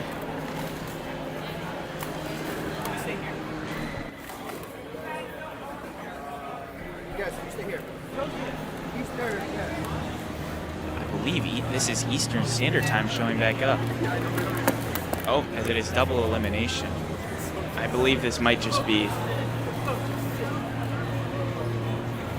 Is this the final?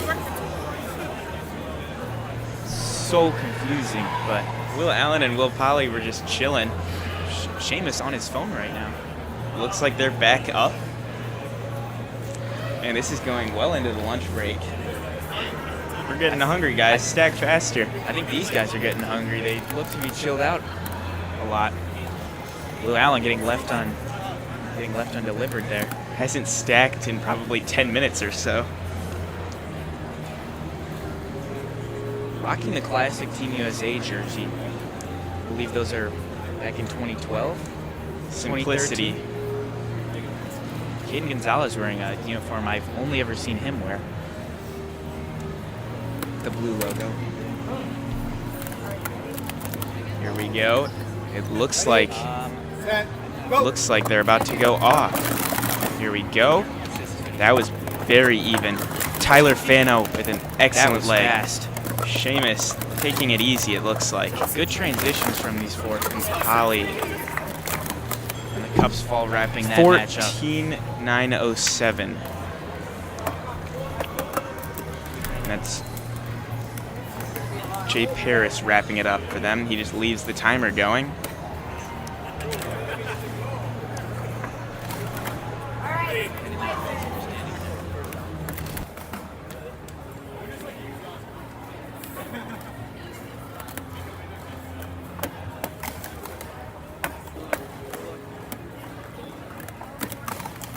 Ready, set, go. Will Allen, Cup flies away. It's over in the corner. It's over in the corner. He doesn't know where it is. He can't find it. 10-second first split for those guys. That's never great. Making a Those are pretty fast. So 10 seconds for the last 3 guys. Less than that. Mega Mastermind taking that match in 18.261.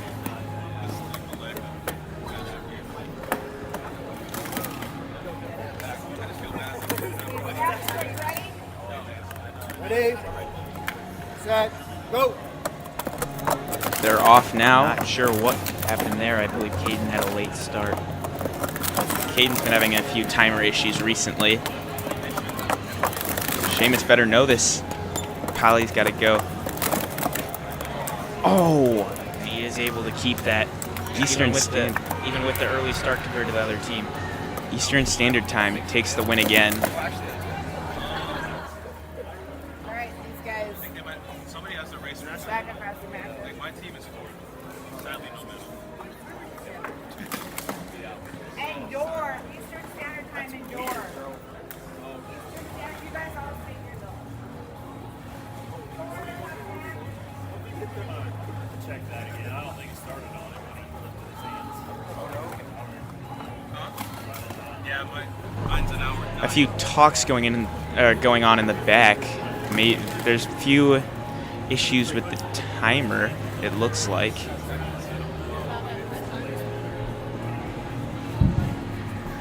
Judge is trying to figure out what's wrong with it.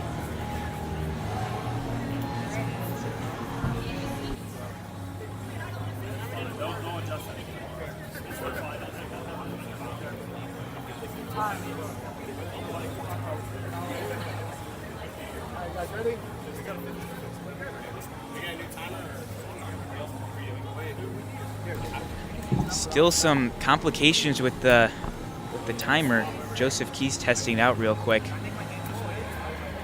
Jay Paris next to him.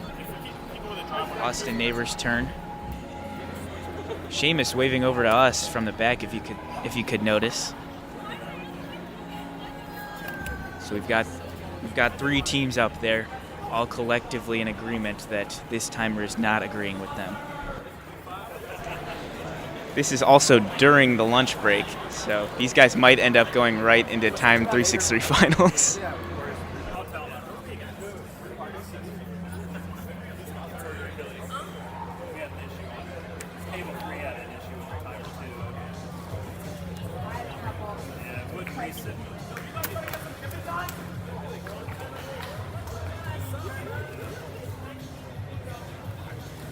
Alright, we should be good.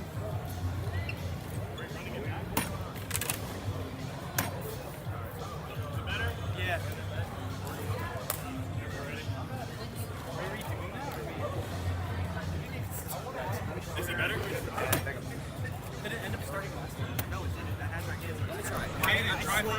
What could possibly be going on over here? Start on here. It started, yeah. Some cheers from the other side of the venue. Something exciting must have happened.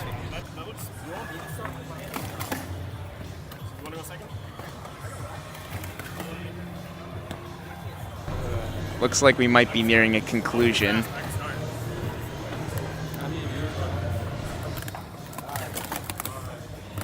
Ready, set, Looks like they're go. beginning again, and the timer does start. Allen gets into the lead. Tyler Fano with an interesting strategy to get back. There goes Seamus, and here comes Polly. Easy win. Oh, Joseph hits the cup flip. I think he walks over the line too, so. Tyson taking his time.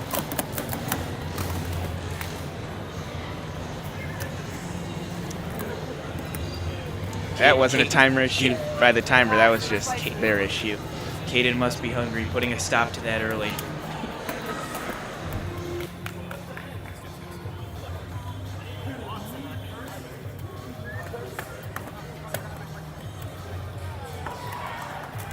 Ready, guys? Hey, you guys say we're on here.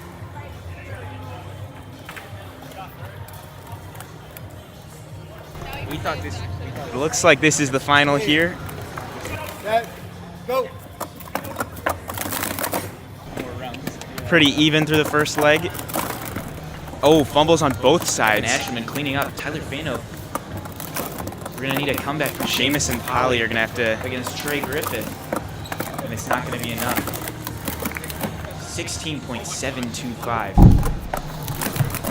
compared to a 21.510. Will Allen getting some limbo action in there. Switching sides. This could be the last round. Hands are on the timer. Go. The match is underway. Tyler stacking conservatively. Seamus Stoker ensuring that's a clean run. Polly takes the win. Wow, 1406 to that was 1445. Trey almost making the clutch, but he ran out of room. So now it looks like we're into the final round. For real this time, I hope. Did we take that second?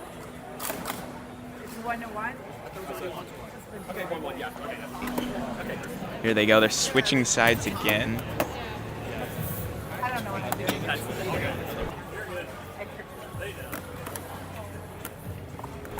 This actually might not be the final round. If Eastern Standard Time wins, it's double elimination, so they have to win again. Even through the first. Tyler. We're on the same wavelength here. We keep interrupting each other, but Polly is into the lead. Carson Brown up to the table. Trey Griffith. 1920 for the team on the right. Compared to a 1482. Impressive.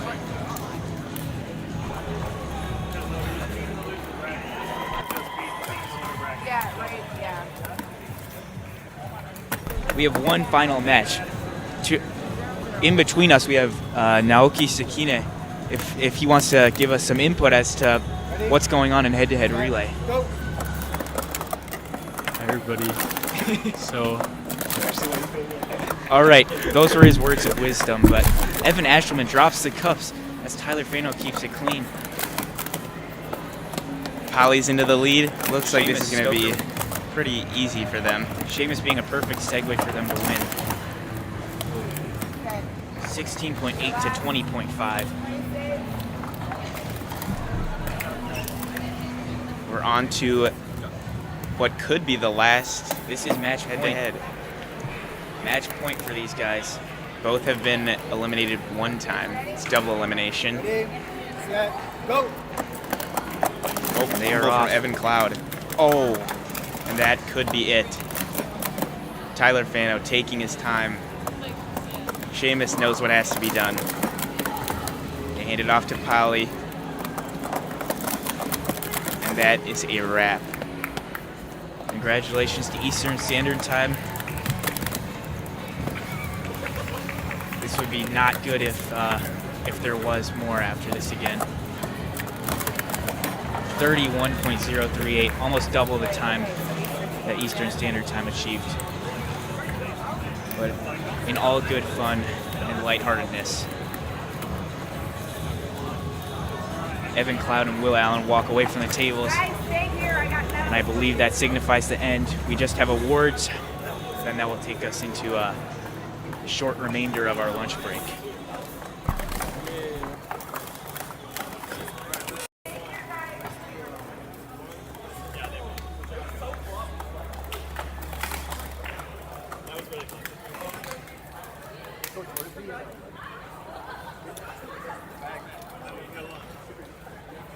Oh, it's right here.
Looks like awards have wrapped up for 19 plus head-to-head relay.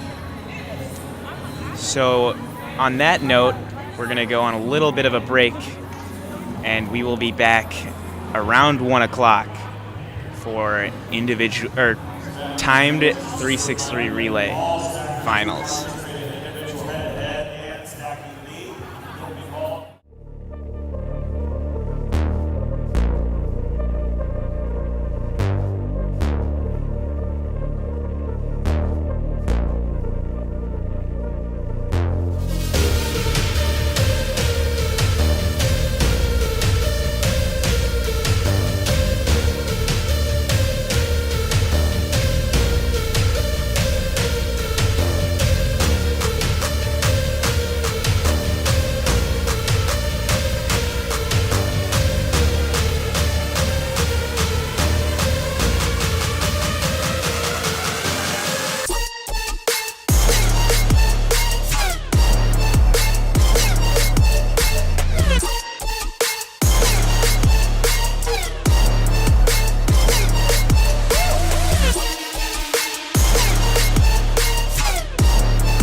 All right, we are back from the lunch break. Timed 363 relay finals are almost underway. A little bit of time left for people to get to their tables. You can see back there the coast-to-coast stackers. They are an 18U team. We are going to be covering tables 9, 10, and 12. Table 9 will have...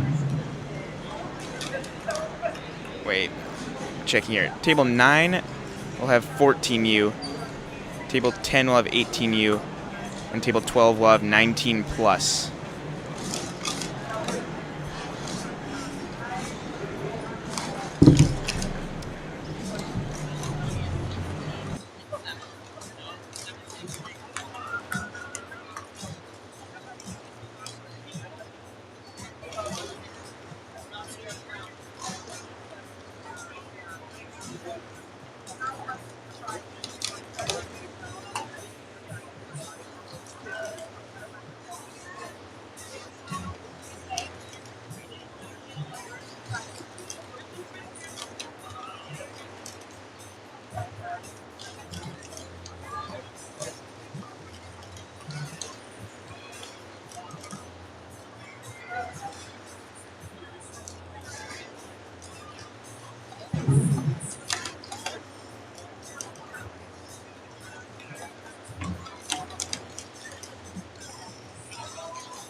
All right, my 14U teams, please make point in table 9. 14U.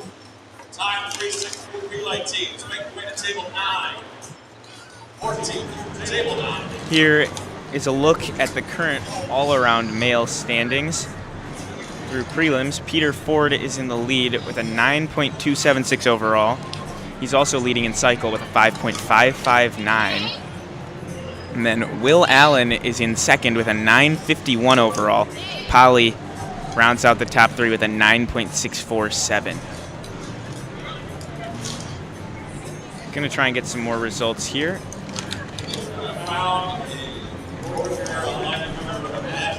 Taylor Cheney's name on it. Please turn it into data entry. North Carolina, remember the mat. Taylor Cheney's name on it. And turn to data entry inbound, please.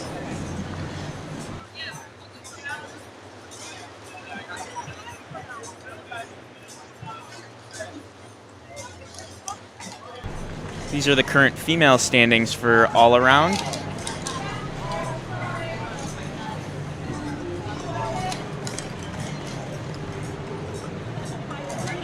Laura Beacom is currently in the lead, coming from overseas, representing Great Britain and Northern Ireland. She has an overall time of 10.687. Betsy Sanchez is in second, the top American currently. She is not far behind, only about .06. She has 10.74 overall. And then Lily Miller rounds out the top three with an 11.461 overall. Shining Stars, table 3. Shining Stars, 10U, table 3.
Here's a look at some records for Time 360 Relay. The world record is held by Frisbee with a time of 12.234. That was set in 2025 this year. The meet record for the AAU Junior Olympic Games was set by Wills and Not Wills last year, time of 12.772. World lead right now is Malaysia All-Star, time of 12.536 set in January.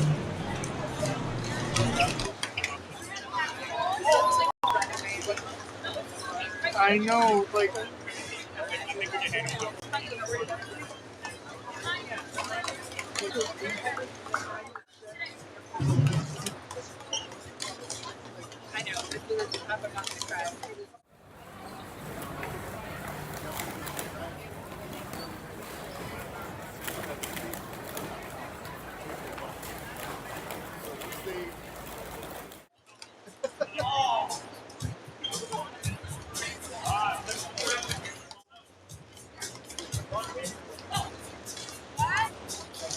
Not hit the net.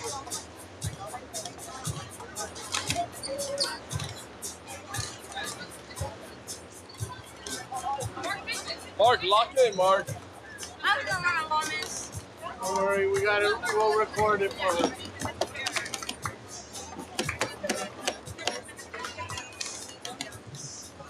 I just don't know where the trick.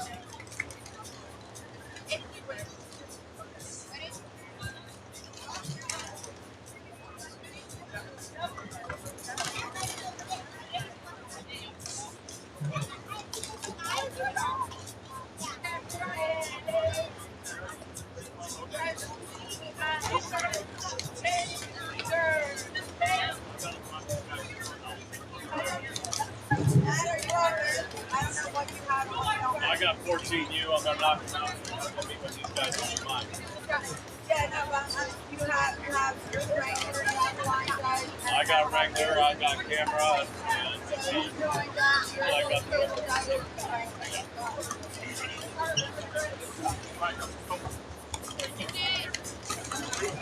Sorry, I can just carry this over. Thank you. Sorry. Is there any chance I can get this like around this way? Sorry. So sorry.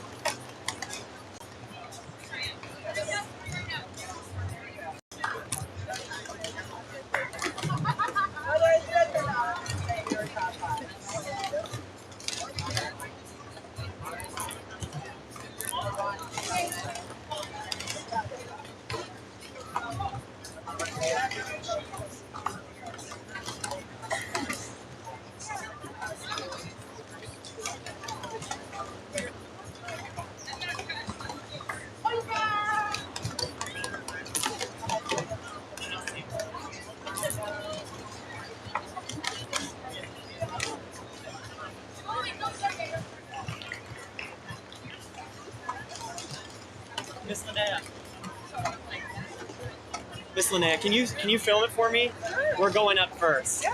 Thank you so much. Right here? Yeah. Yeah. Right there. Currently working on some camera positions. Update is that we will be streaming 18U, the Open Division, and 19 Plus.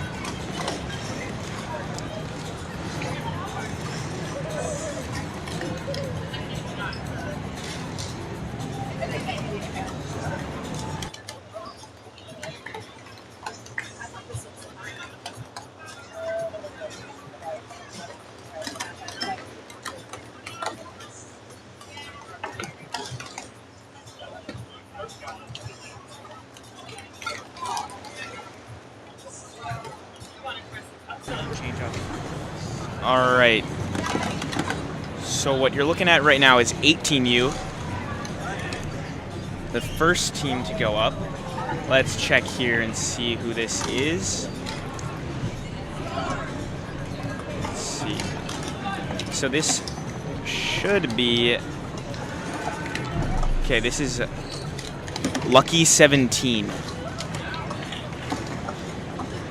Our first team of this Time 360 Relay Finals.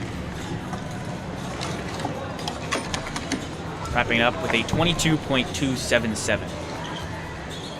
We can only be streaming 3 tables. All we have.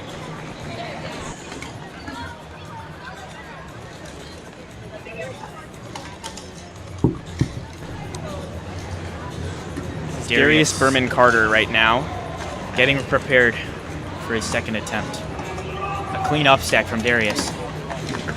Looking great. On to Hairston. Sub 9 through 2. Henry Yelverton. A few fumbles there, but still room to pick it up. I believe. Oh, and a scratch at the end. Close scratch. That is highly unfortunate.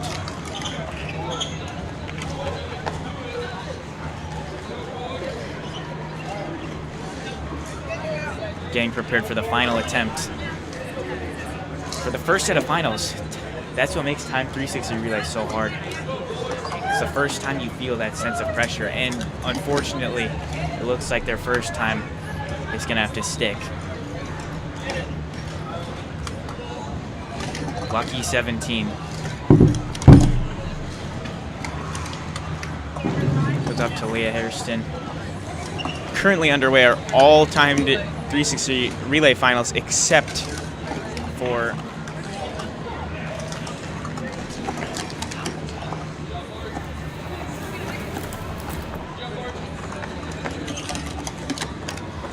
all finals are going on right now for relay except for 19 plus.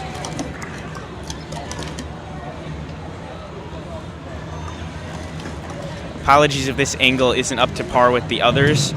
We cannot quite reach with our camera equipment, so we're just doing the best we can. Yup. Thanks for hanging in there with us.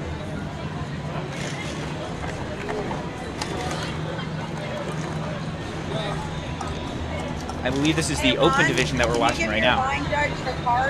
Holly Berman Carter starting off strong. Red, yellow card for it's clean. Don't hold it That was Amelia Yelverton.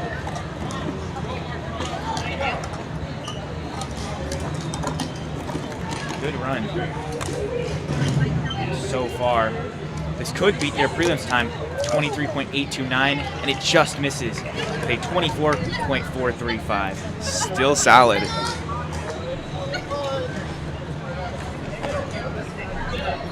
Not a bad time at all. There they go. Holly's off to a great start.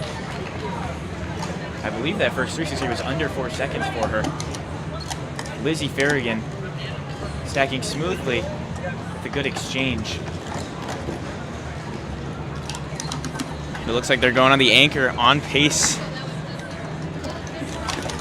I don't know if this is going to beat it. Oh, and they're just off. Devastatingly close. This is 18U right here. What team is this?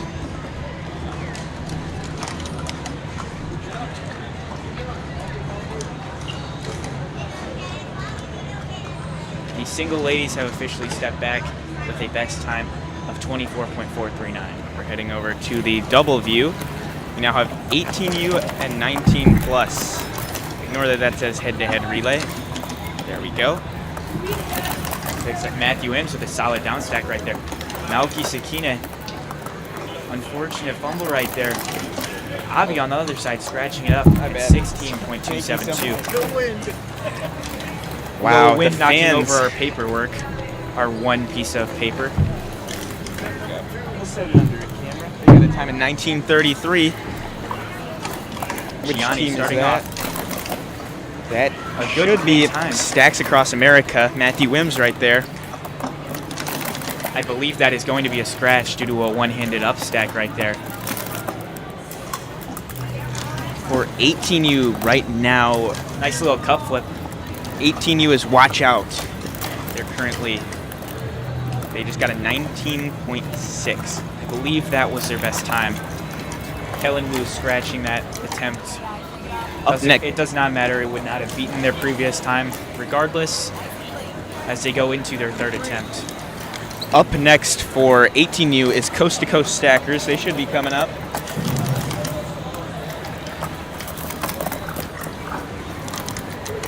As we switch over to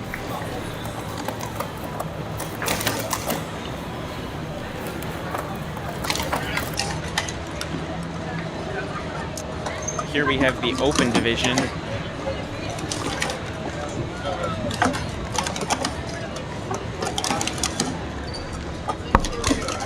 (18U). This is Coast.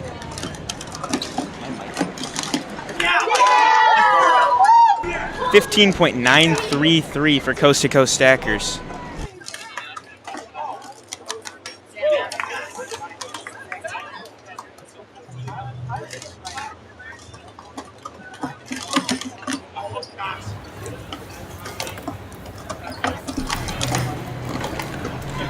Coast to Coast Stackers right now.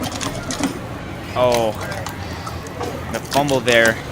This attempt will not better their time. Still a sub-19 performance right there. And it looks like we can see on the right Prestige Worldwide. Prelims time of 14.655. Can they beat that here? Mike McCoy with a good leg right there. Jesse Horn. Man, it looks like head-to-head relay right here. Jesse Horn drops it a little bit. They started almost at the exact same time, you're right. And they both messed up there. Just some fumbles, but recoverable. With a great 15.93 earlier. As of right now, Prestige Worldwide with a 17.5. Randy Olmstead starting off. I believe now we are on to the final 18U team.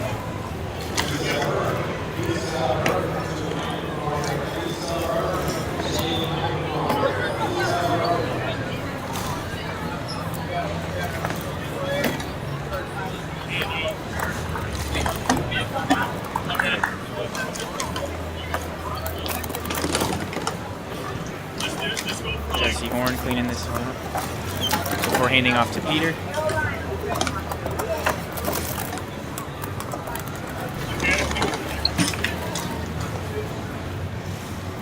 Had a quick reset of the timer. A little bit of a blocked view from this division. This is open right now, currently. This is Mega Mastermind up at the table. Prestige Worldwide starting their third and final attempt. Got to make sure this is a clean one. Mike McCoy, wow. He's flying right there. First junior since 2021. Peter on the anchor. Oh, and it scratches. Heartbreaking for Prestige Worldwide. It happens.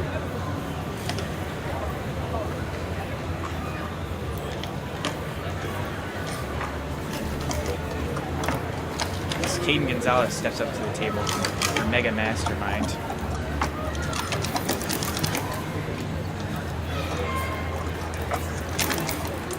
Fast down stack resulting in a scratch, unfortunately. Was that a scratch? I'm not entirely sure. Sorry about the mistakes with the camera work. It is kind of difficult having 3 cameras and 2 on the screen. We're trying our best. We got Evan Cloud on the right. This is the door, spelled D-O-R-E. Oh, and a fumble.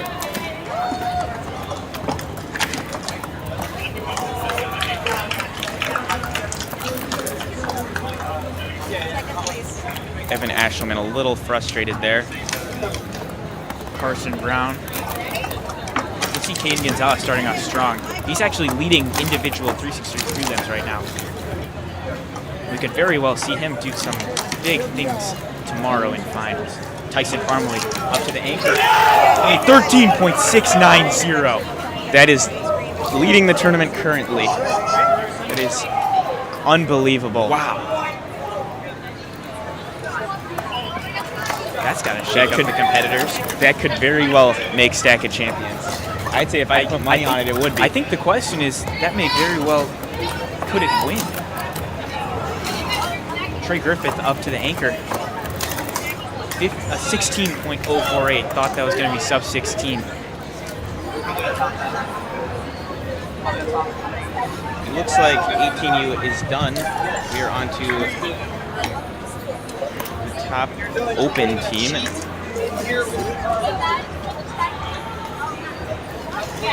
Evan Cloud getting ready to start the timer, I believe, on their third attempt or second. Conservative first attempt, but it's good. Fumble there from Ashelman. Evan, a little bit of slipping. Cupquake getting started. Willie Miller, A little hard to see, smooth. but wow, fixes the fumble like it's nothing. Doesn't even waste any time. Unsure of what the time is. 16.412, solid. Trey finishes it up 24.079 for Cupquake. Leah Jones starting off strong. Moving over to Caitlin Quinn, the 2021 champ. Willie Miller, consistency is key. As Betsy Sanchez comes up. Oh no. And the cup falls. Very rare to see They're down that. to their third attempt. Very rare cup falling from Betsy Sanchez. You can see Eastern Standard Time. Standard Time is up.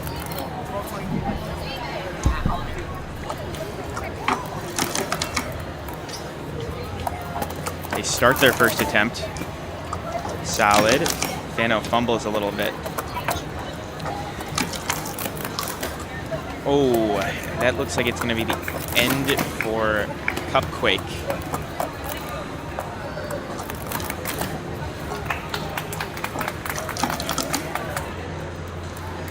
Now we have all eyes on Eastern Standard Time.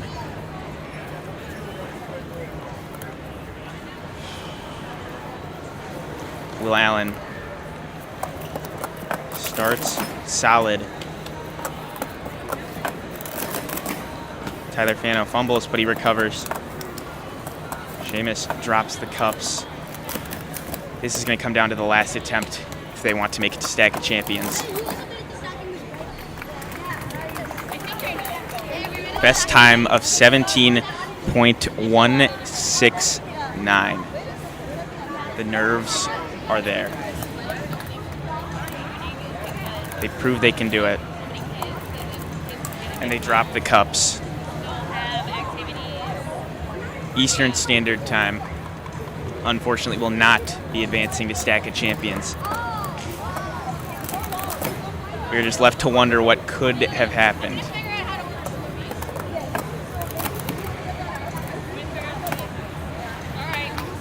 You can see Will Allen's disappointment in the back.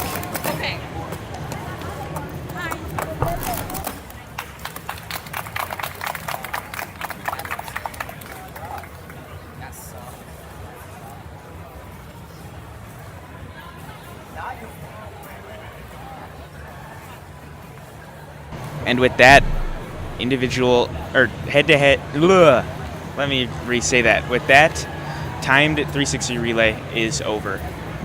Unfortunate for Eastern Standard Time. But a lot of success seen in other teams.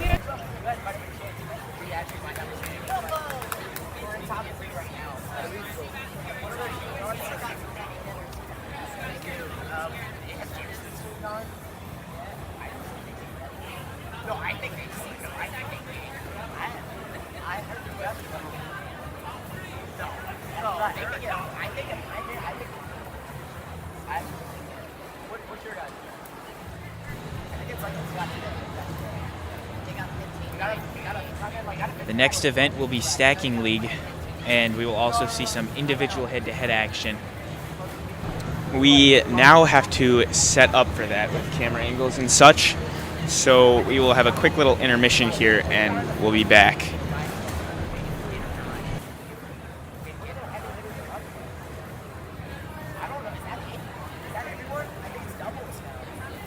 Yeah, that's all the relays. Oh, that was so that was all 19 plus. Wait, that's okay. You actually might have made that big.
Find out if you are on a team for stacking lead competition.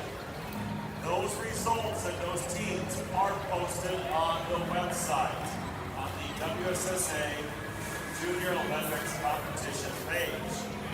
Again, if you are looking to see if you are on a team for the stacking lead competition taking place at 1:30, please check the WSSA website by clicking on the Junior Olympic Sports Stacking Championship page.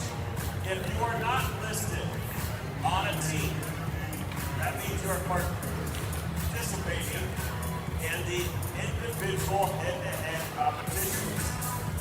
Again, if you are not listed on a team, that means you are involved into the individual head-to-head competition.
Stacking League teams are posted on the TVs next to data entry.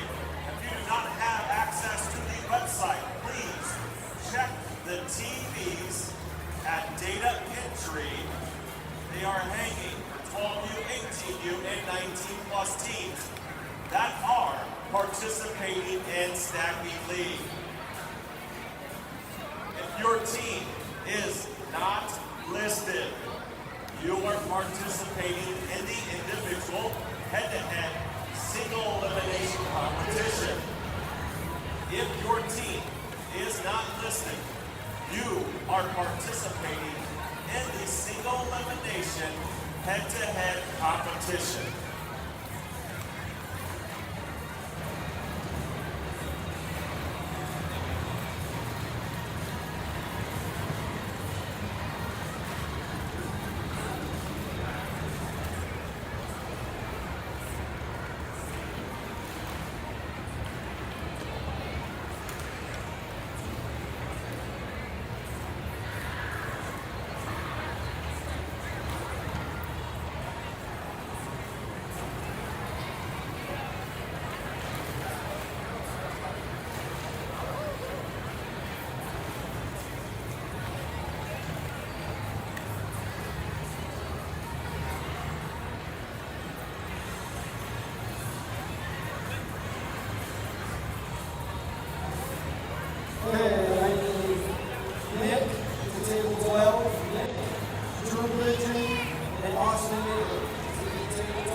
It's not on right now.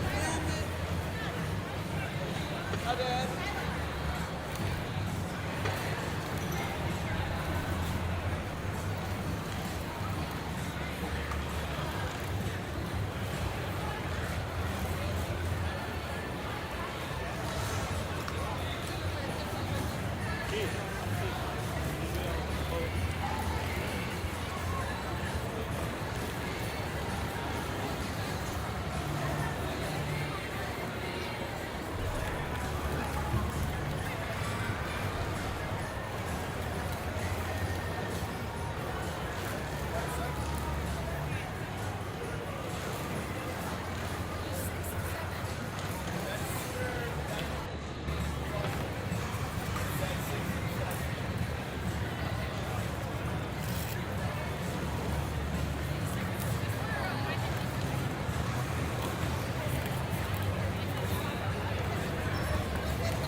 So they're first at this table. And then it lists maybe 6 and they're second at this table. And then the next, so if you're like at the bottom of that list and you just add your table, you probably don't have this probably another because nobody is. So much. Everybody in We're not going to start it's until a you guys give us the green light. cycle. So once you lose your so it goes great. Sounds good. But the way that the schedule is designed is that you put all those movies at this table and they go one after the other. So if you look at that list and you see like, oh, this is, it goes all the way from, I'm sorry about forgetting about the 11-year-olds, the 11-year-olds at the table, but you can see there's a long list of divisions at that table. So if you're 17, 24, go to the back and warm up because you're not going to be out there.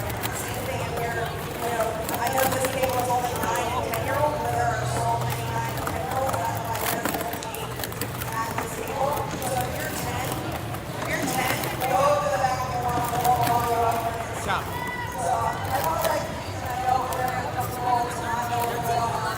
And now hopefully with these announcements, it'll be a little more understandable. And it really is not going to take us 2 hours to get into order.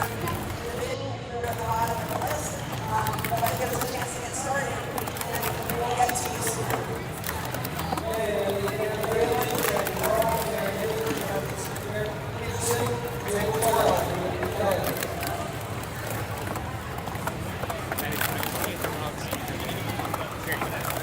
Let me change the color OBS button. I need to change the angle.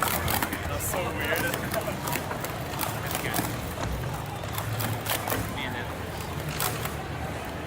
I'm gonna change it. And then here, I'll take it.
All right, we are now back for Stacking League. They're currently explaining the rules in the middle. This can sometimes be a little complicated, but once you understand, it's not too bad. Now we're going to show you guys some of the rules. First off, this is a head-to-head event with teams they face off in a head-to-head relay head-to-head that we showcased earlier. This time it's going to be some different events, though, which we're going to explain now. The first event, well, out of 5, number 1 is the individual head-to-head 363. So for this, they choose one stacker for each event, in this case 363. Second event will be individual head-to-heads. Event 3 is doubles. That'll be head-to-head. Event 4 is timed 360 relay, but this is raise the bar. It's not head-to-head. And then event 5 is head-to-head cycle relay, which should be really, really exciting. For the head-to-head cycle relay, first team to win 2 rounds gets 3 points. For raise the bar, its fastest time gets 3 points. Doubles, it's first to win 2 rounds, you get 2 points. Individual head-to-head cycle, first team to win 3 rounds gets a point, and it's the same for head-to-head 363. Yep, and this will always be 2 teams facing off against each other, displayed as Team A and Team B on this sheet. Throughout the 5 events, the team that scores the most points wins.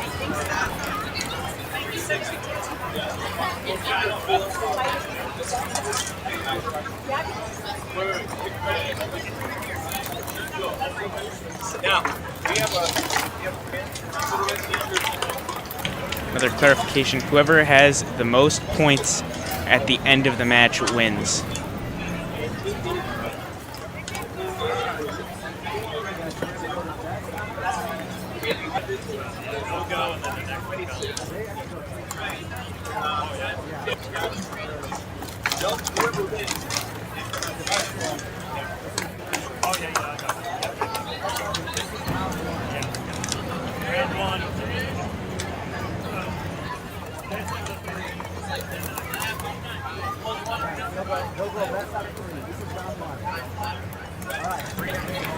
So the camera angles that we have for this event, tables 1 and 2 is 12U, tables 3 and 4,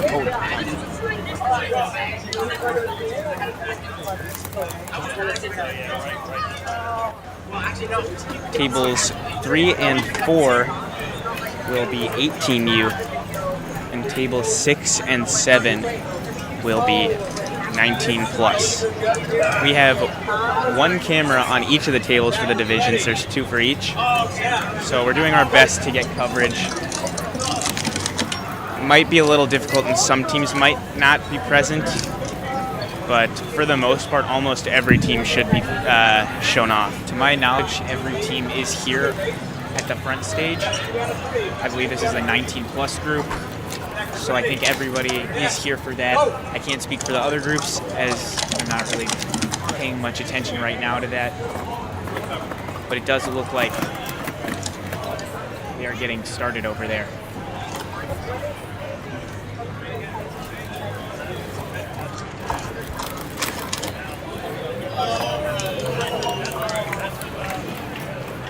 It looks like we're underway for 18U.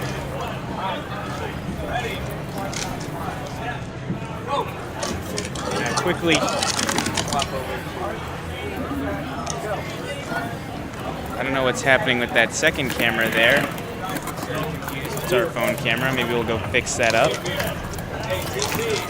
But at the moment, we can look at the 18U age division.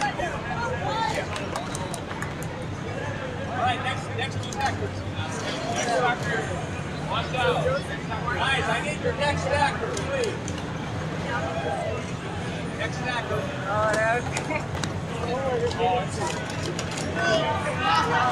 It looks as though A has taken the lead with 1 point. Got it. We're gonna head over to Switching over to 2 cameras now.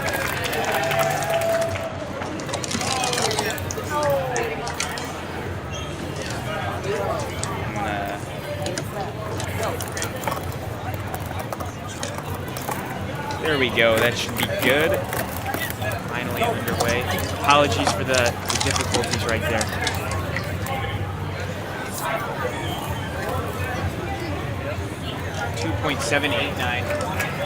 Wait, 2.889. On your left is 18U. On your right is 12U.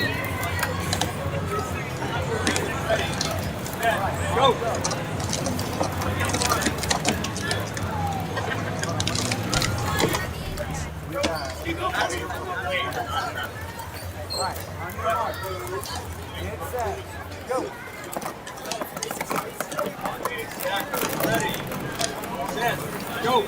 Focusing on the team on the left, it looks like they're on to head-to-head 3-6-3, so Very close time difference, points. but Bobby exploding the cups a little bit.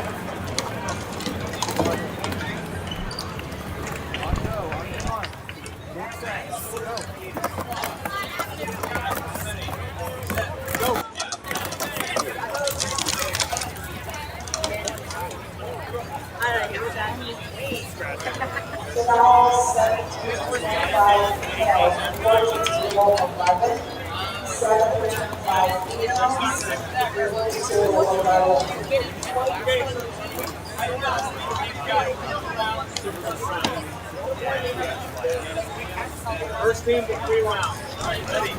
Ready. Set. Go. I believe this is Tay Cook and Jameson Swick facing off right now in 3-6-3. 2.481, solid from Tay Cook. And Jameson taking number 2 right there. All right. Ready. Set. Go. Jameson with an even faster time to combat that, 2.446 compared to Tay Cook's 6.852.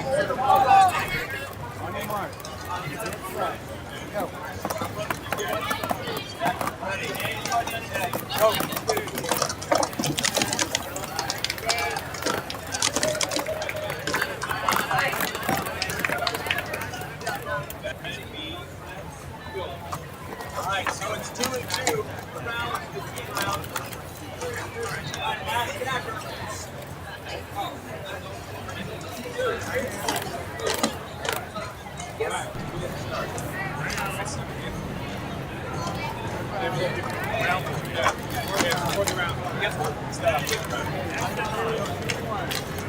Okay.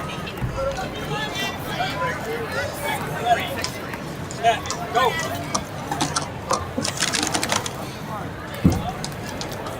Close 3-6-3s there. Joey Kim taking that one.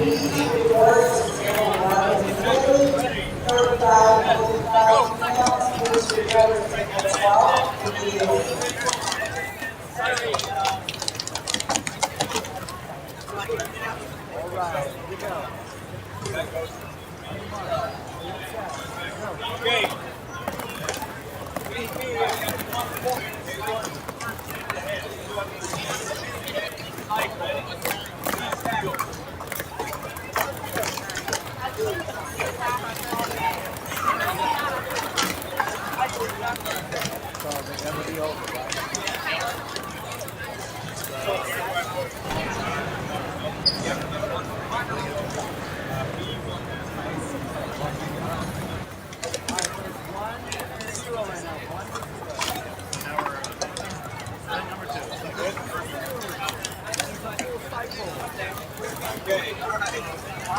go. This is second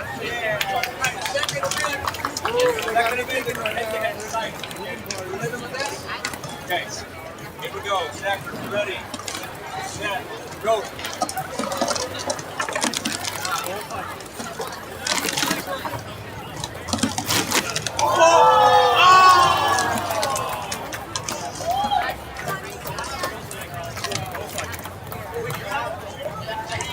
You can just hear the cheers.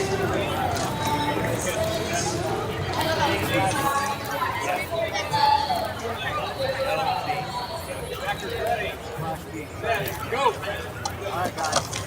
On go.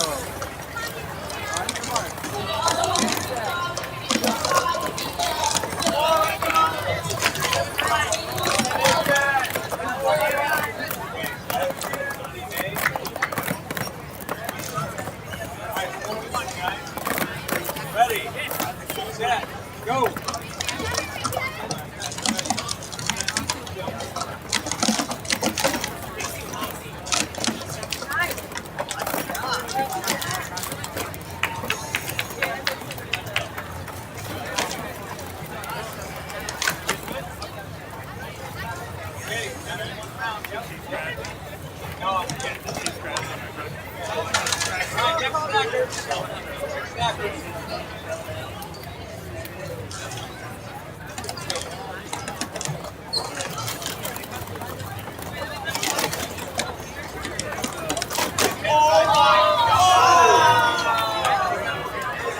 Ready, set, go.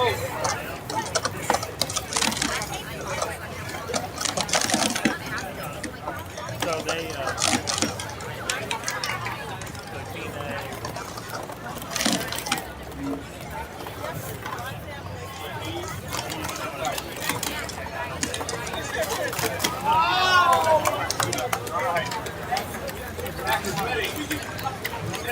Go, Mark.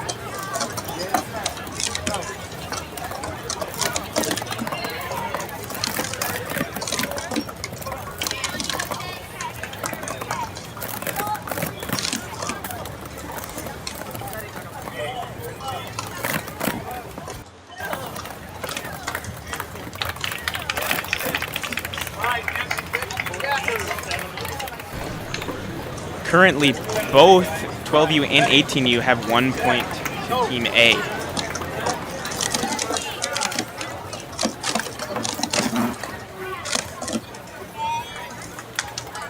On your mark. Get set. Go.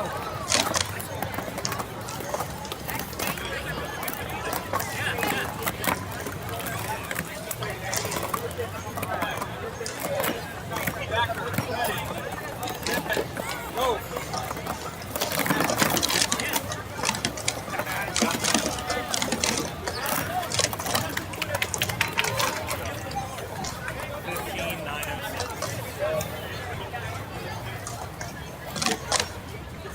Okay. All right, blue team wins. Good job. Good job.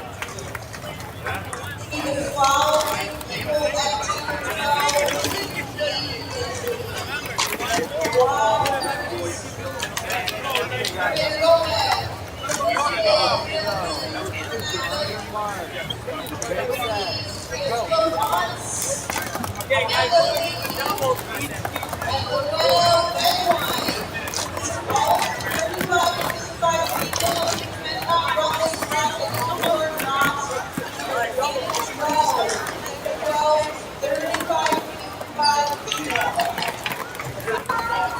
Now, it's again, best 2 out of 3.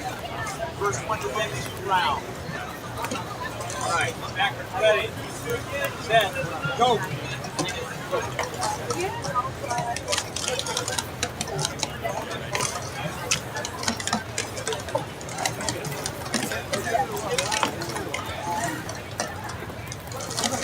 On your mark. Get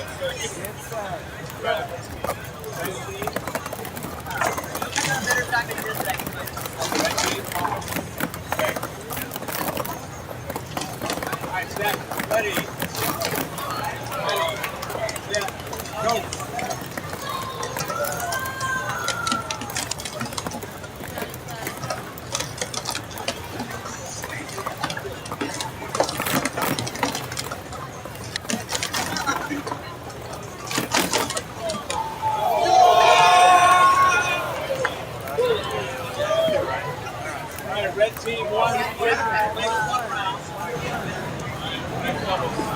Luckily for 18U, they are tied 1-1. Currently on doubles.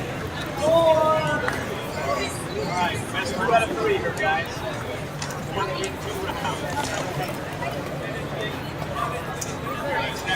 This will be a good look into doubles finals later, as most of the time doubles partners are on the same relay team.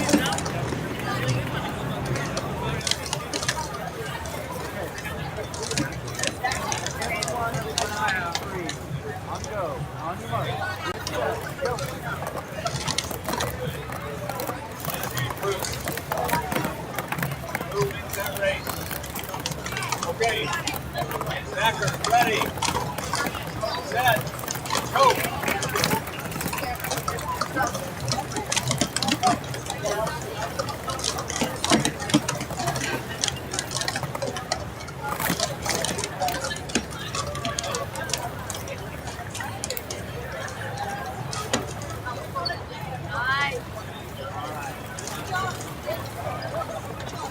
Okay.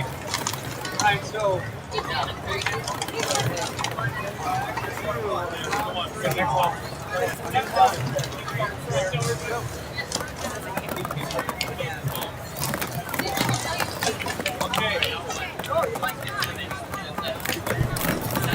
Ready, set, go. Our 19 plus division is officially underway as well. If you would like to give them a little bit of coverage, Joe. There you can see Evan Cloud and William Polly. But so if you guys want a little bit of clarification on what all those zeros and ones mean that you can see on table 4, the red and blue numbers are how many events they have won, and the black numbers are how many matches that they've won in a certain event.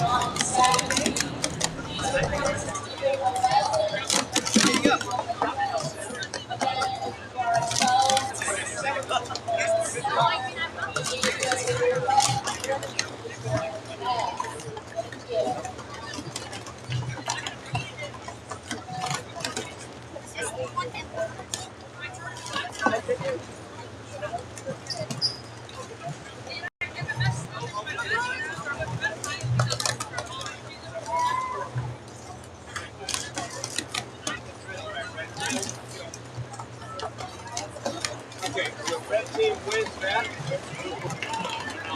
All right, so red team won the double. Yes. All right, hey guys.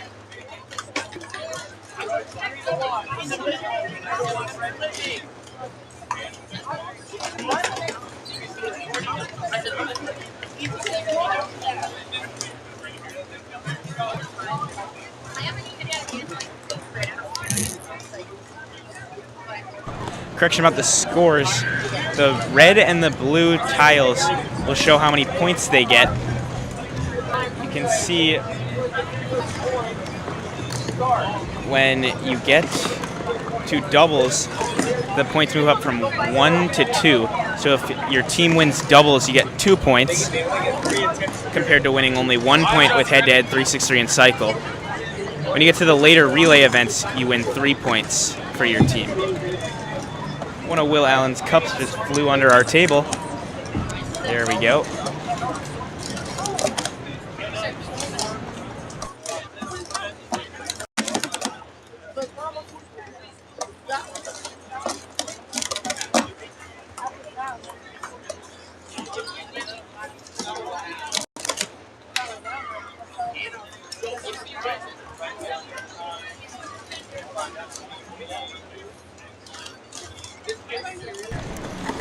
The black numbers in the middle of that, in between the red and the blue, count up the rounds. So for most, if you get as many rounds as possible, there'll probably be 5 rounds, because most of these are won with whichever team wins 3 rounds first. And once that round is complete, the points get added to the red or the blue.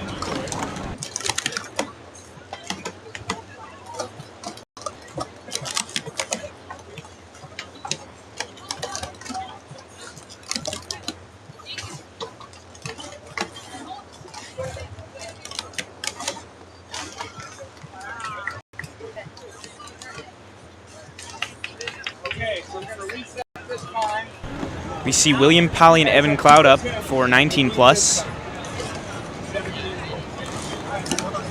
Wow, this looks like it's going to be a close one. Oh my gosh. 5:49 for Cloud. Polly scratches in the 110-1.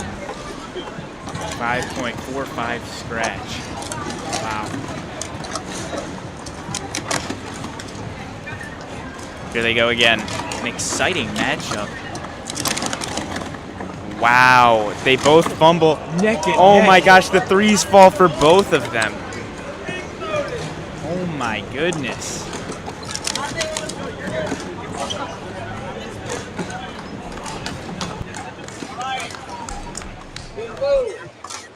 One more attempt to try to beat 17.62. Or else the points go to red team.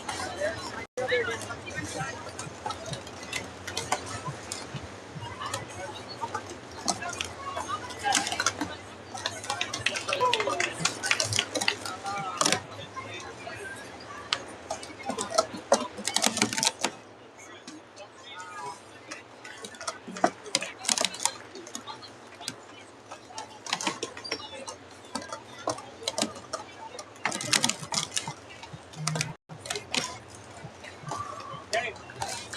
All right, so our red team is the winner of raised bars. So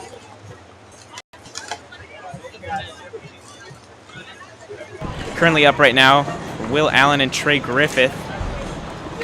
You can see for 19 plus that the black numbers say 0-1. That's because Evan Cloud won the best of 3 against William Polly.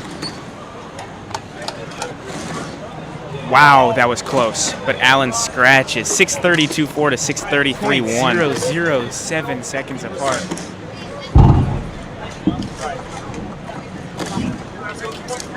Trey fumbles early. Allen needs to just get this done. There we go.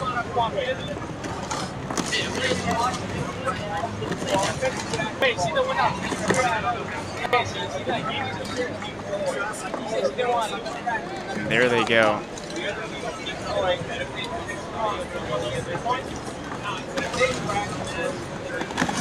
Here come Seamus and Evan. Ashman fumbles a little bit. Seamus gets it done. 6:43 to Evans. 11:07.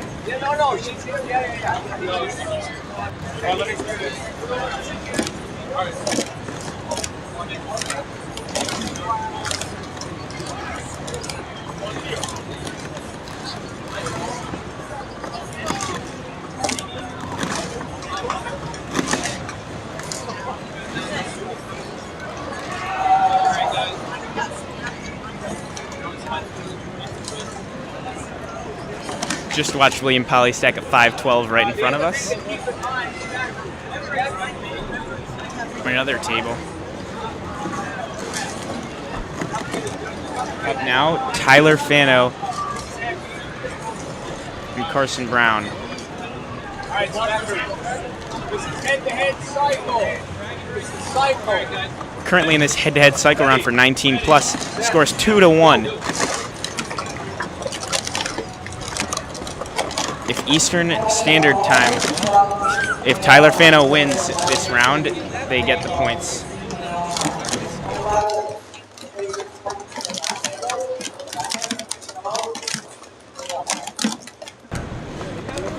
Tyler Fano taking it easy, gets a 7:06.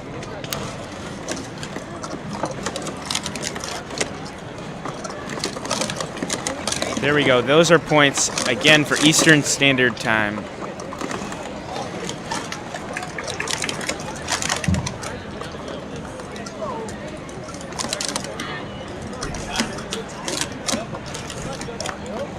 Next up for 19 plus doubles, it's Will Polly and Will Allen. We could see some pretty fast times here. Race one, blue. Race one, go to blue. The other side, guys. The other side.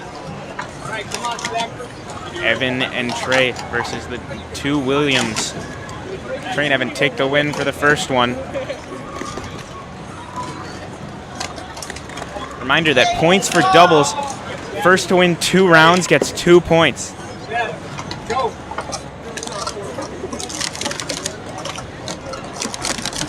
Oh, the timer does not start. These are two of the most competitive teams out there. There's a bug on our screen, but not sure what happened there. But yeah, Evan and Trey's timers did not start. Maybe a mix of cold. There they go. They're off. They're neck and neck. Some fumbles there. Fumbles. Just got to clean it up. An 8.690 for the Wills. On the 18U side, I believe they're on to relays.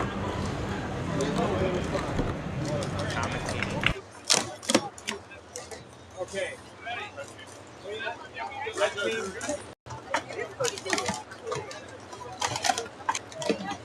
All right, so it's one race. It's our final race. This is for 3 points. This is the event. Ready. Set. Go.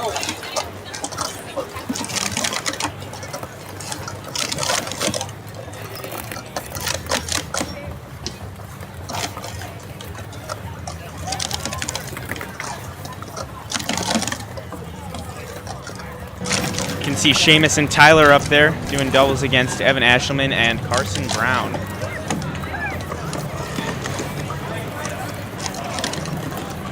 Tyler and Seamus, 1070 to an 1109. And it looks like the points go to Eastern Standard Time. They're currently undefeated this match.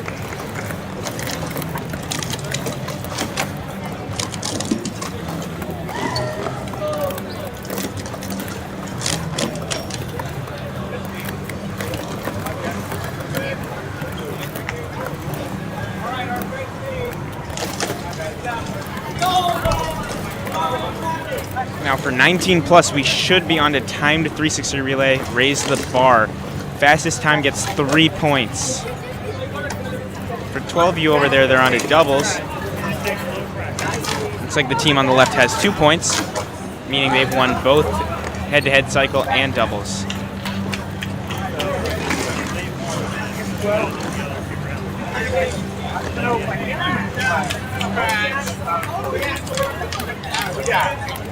Oh yeah.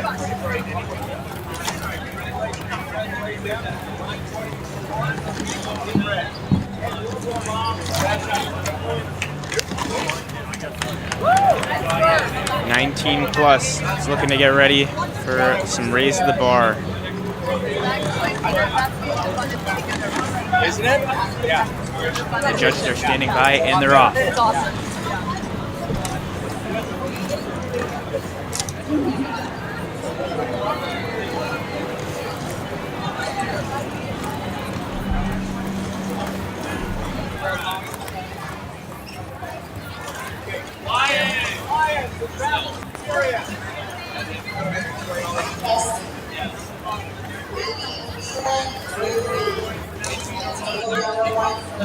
Quick correction, I guess they're doing head-to-head 360 relay. I guess the sheet might be a little messed up.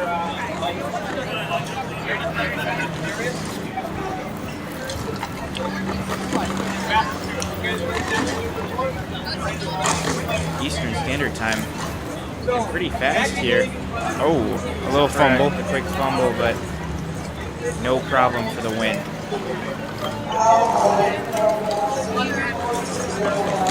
Trey Griffith closing that one out too. On the left side of your screen, you can see the 12U division. Once again, it appears Team Red on the left has 3 points compared to the Team Blue's 0.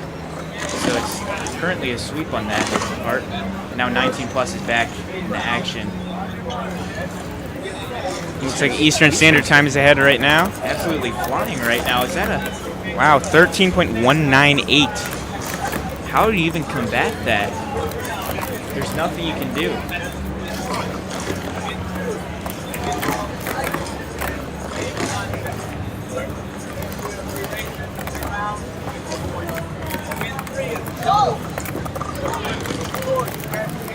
Will Allen and Will Polly can be seen at the front.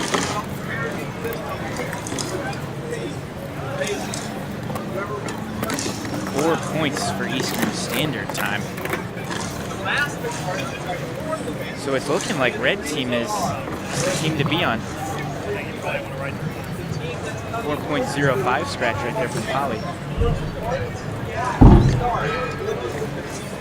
From these two teams alone, from these two tables alone, there are 7 points on red teams and 0 on blue teams. It's pretty interesting if you ask me.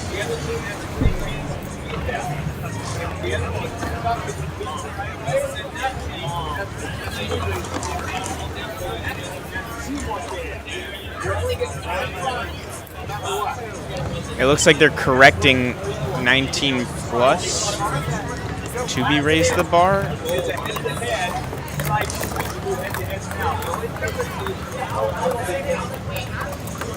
So raise the bar.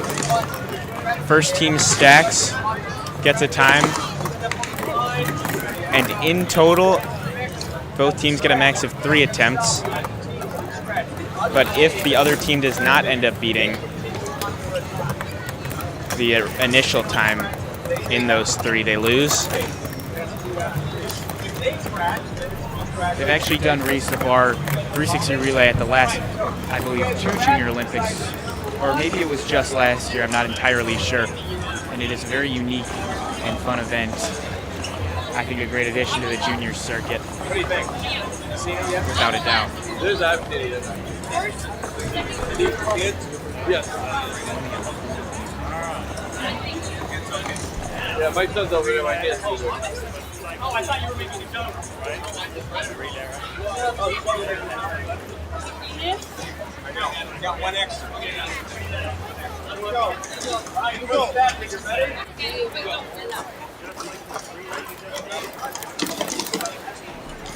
Eastern Standard Time, Tyler Fano into Seamus.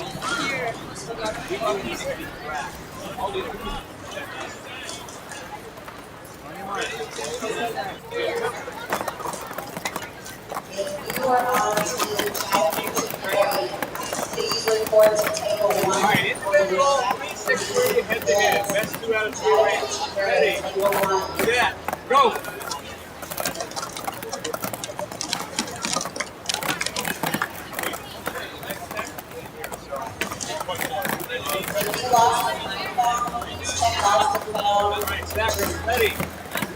Evan Cloud up at the table, drops one to the ground, unfortunately. A little bit of butterfinger action. On the 12U side, cycle relay is going on in full force. Addison Hardy looking smooth. Carson Brown, good down stack. Giving Trey the opportunity to close for a 26.683. And a 62-second cycle relay on the left claim that point for red team. Looking good. Carson Brown back to Trey. I believe the time to beat is 14.953, and they do it. 14.745. Tom, did you catch how many attempts both teams have left? Not. I guess that's why it's important to keep your eyes on the cups. Absolutely. Clean from Will Allen. A short fumble there from Tyler. Oh, and they drop the cups. You gotta win 3 rounds, so it's 1-1. Gonna need to use another attempt. Ready, set, go.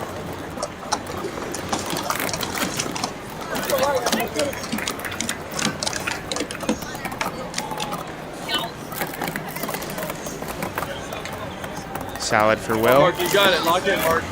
This is the right of your screen. That's Seamus up there. Taking it clean.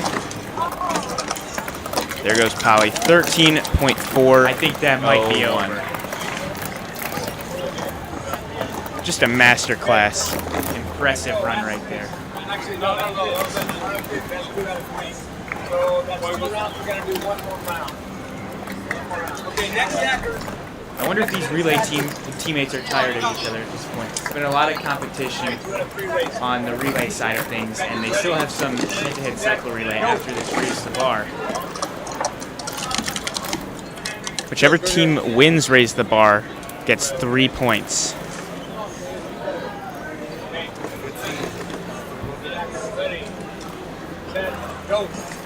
If the team on the far right can do that, they can almost match the 4 points that EST has.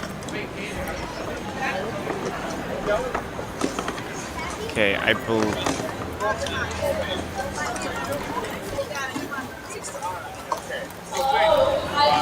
believe they're on to head-to-head cycle relay. They just didn't update the scoreboard. It should be 7-0 right now on the right of your screen.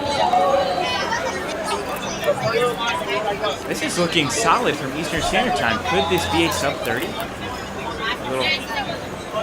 little fumble from Seamus, but Holly's up to the table. Oh, the Cubs go flying. I'm not sure what the penalty system is for this, but it's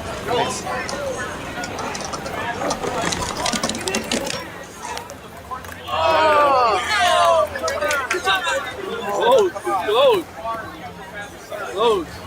Alright. Every time they're very close, both of them. Come back. Ready, set, go. Now on the mic is Lisa Berman. She's going to be here to explain some of the rules of this in a little more depth because she has a really great understanding of the stacking league. All right, is this video live? Oh, very cool. All right, well, hi, I'm Lisa Berman. I'm the tournament director. I've been on the team developing the Stacking League program here in the United States.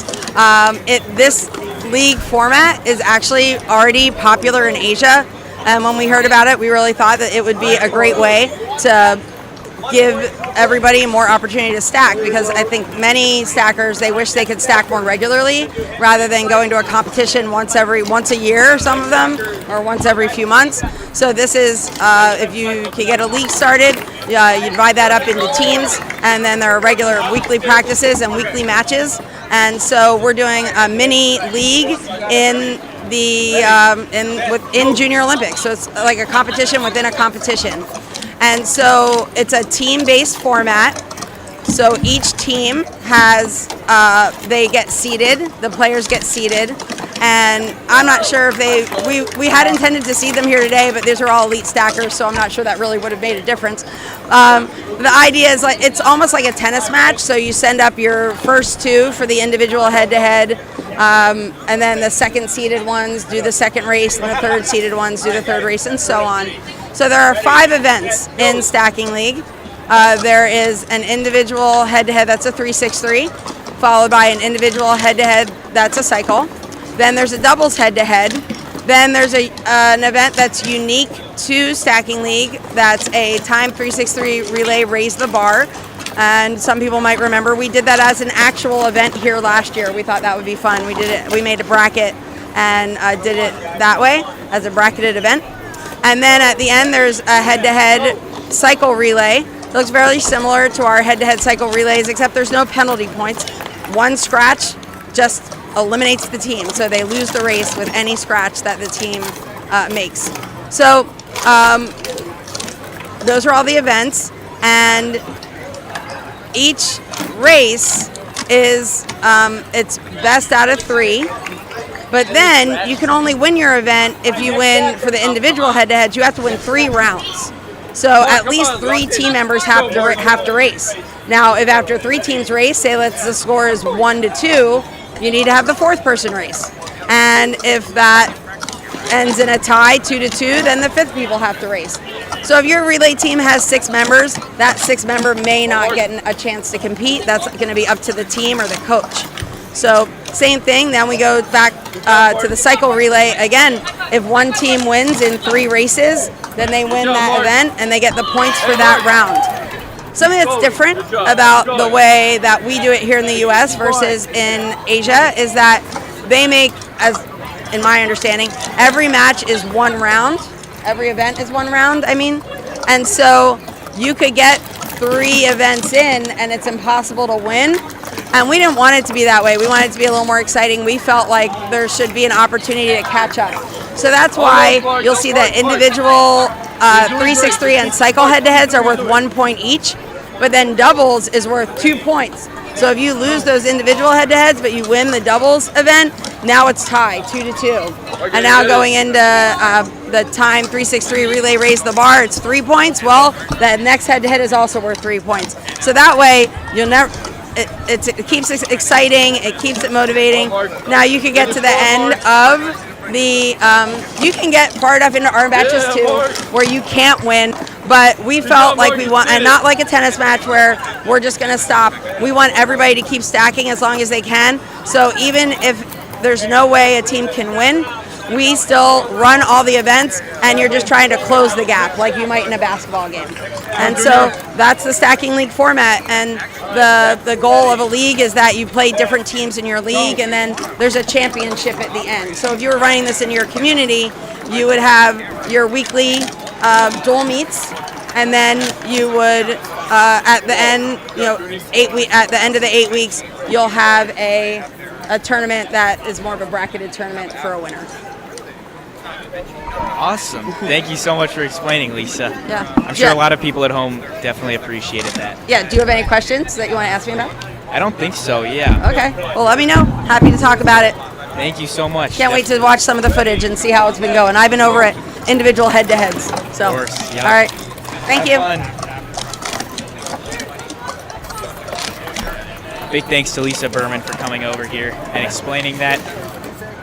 Sometimes with new formats, it's a little hard to understand, and this definitely made that a lot easier. Hopefully it helped you all out at home too. Come on, Junior. Nice and easy. Ready, set, go.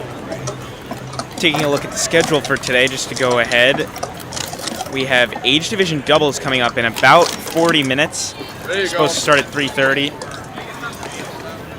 And then we're going to have doubles stack out with the top teams facing off.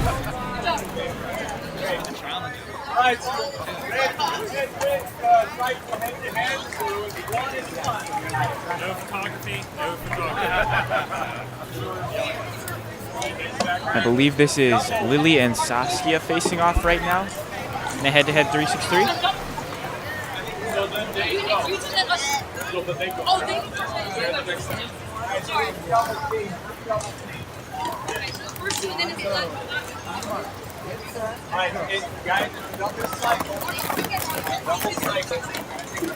Jackers ready, set, go.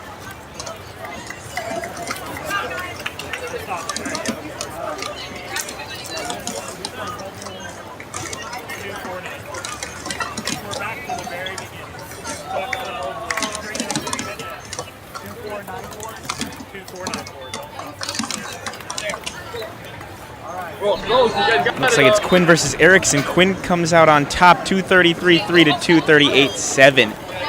That is close right there.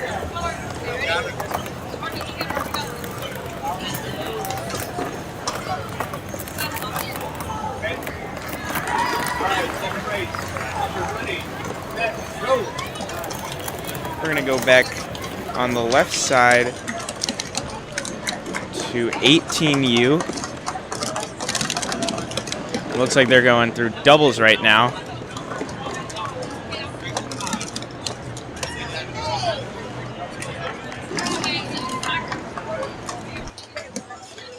All right, 1-1.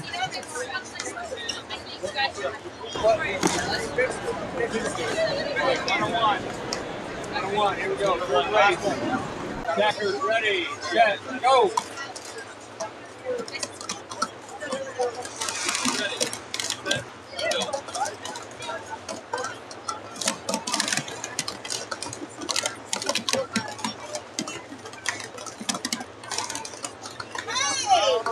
What's up, guys?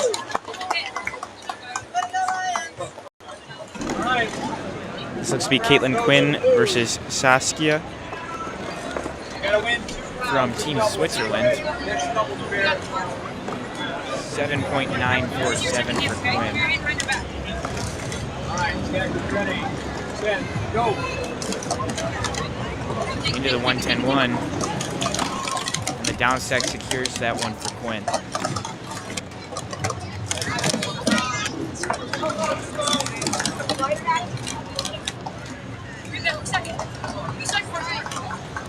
Come on, guys.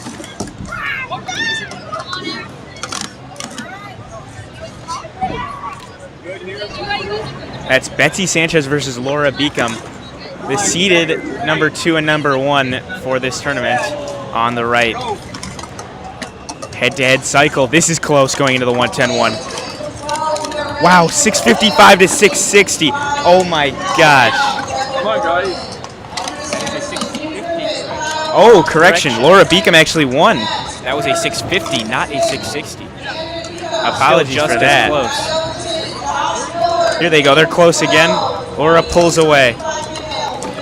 669. These are possibly the 2 most consistent stackers on the circuit, facing off head-to-head.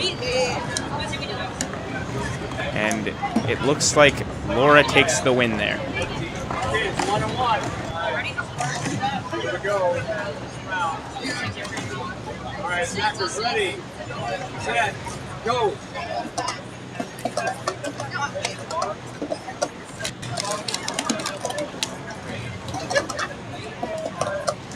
On your left, you can see 18U facing off in doubles. It's a lot of 0-1s on their scoreboard. 0-1, 0-1, 0-1. It's Miller versus Erickson on the right. In a head-to-head cycle battle. Oh, look at that. That is close. Oh. And Miller falters over the 110-1. Still stacks at 774. Erickson takes the win there in 643. So close until it wasn't. Come on, guys. Let's do it. Ready, set, go. This is Sarah Quinn versus Jacob Yelverton. Head-to-head cycle. A few fumbles from Jacob Yelverton. Ends up dropping the cups Round off the table. was seemingly handed to Quinn.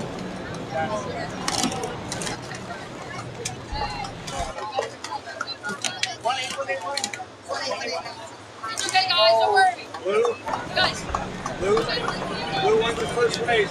Quinn leads 1-0. All right, here we go. Fumbles there. This is pretty close. Going into the 110-1, they're neck and neck. Oh my gosh! Within .1. An unfortunate 3-stack falling. Luckily for Sarah, that 3 didn't fall. She still would have lost, so it doesn't mean as much.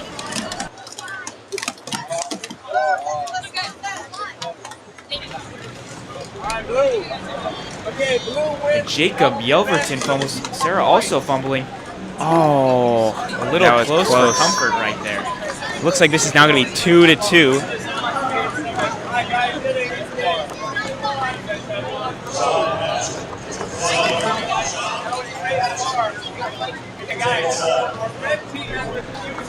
Caitlin Quinn versus Benjamin Erickson. You can do it whatever you want.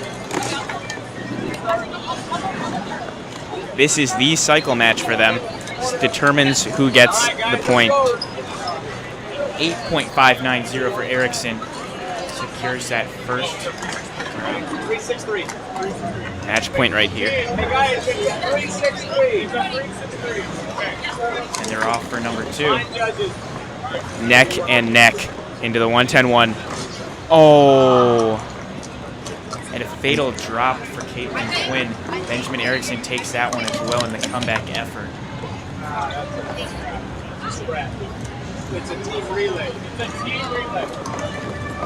And it looks like the points are being awarded to the team on the right. Your second attempt now to get an actual time.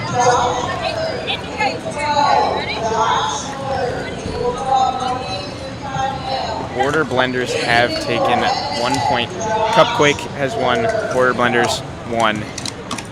Going into what I believe is head-to-head doubles. First team to win 2 rounds gets 2 points.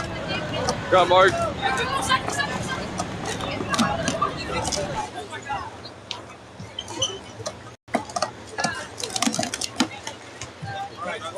was that still scrapping? No, I wasn't. Okay. 186 and 916. That would be, I think you need to write that in round 2. Yes.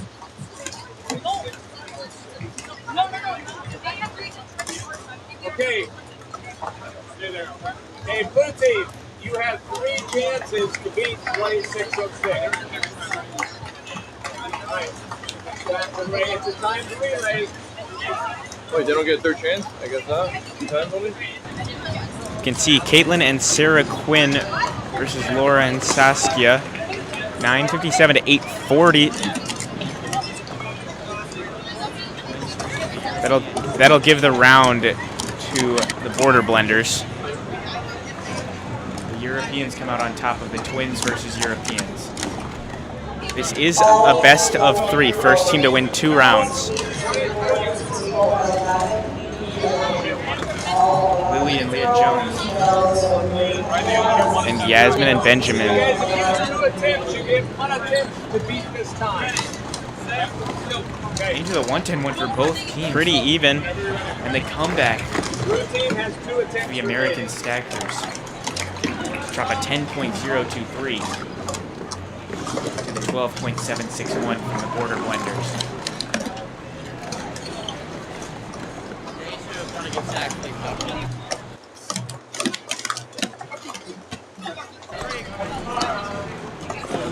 And it looks like Yasmin and Benjamin take that one. You gotta go supersonic speed. In 11.929. Some cups just flying for Cupquake, Miller and Jones. Okay, the blue team wins. They get the This is 3 1-1. points. Next point, or They get 3 points. next point wins.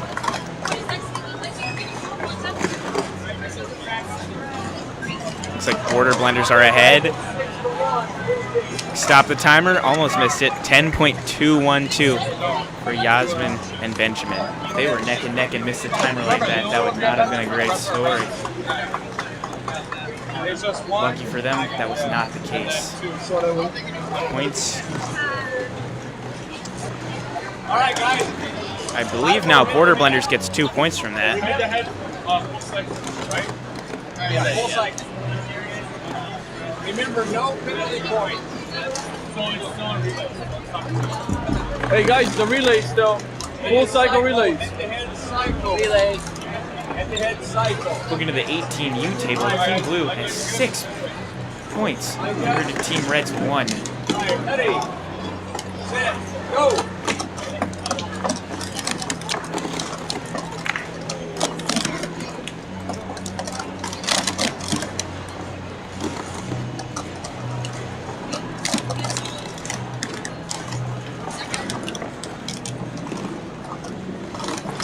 We have some 363 relay raise the bar going on for 19 plus.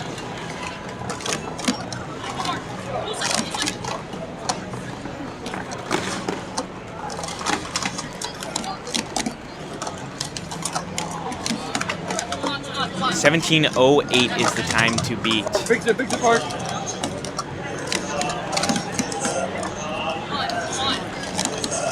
Mark, fix it.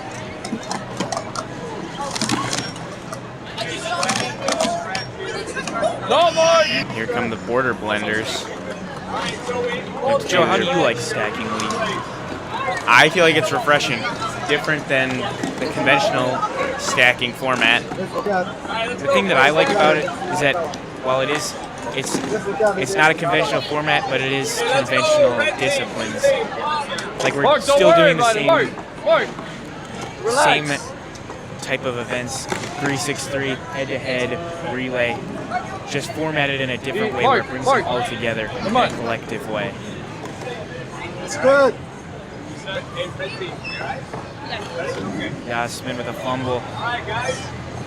Can they bring it back? The next 3 stackers will decide if they can. I don't think they're going to break 17.08. Yep, unfortunately you are right. I like the fact that this team is using the Teal Worlds Cups. All of them were at Worlds this year, and that is brought together by the cups that they're You using. gotta finish it. They're Just reunited finish it. here Keep at the going, Mark. AAU Junior Olympic Mark, Games. slow. Together was the motto from Go slow, Worlds. Mark. You don't have to rush. That's it. And When you're they done, put go to your together a teammate. very diverse group of people from 5 different countries. It's all right, Mark. Absolutely.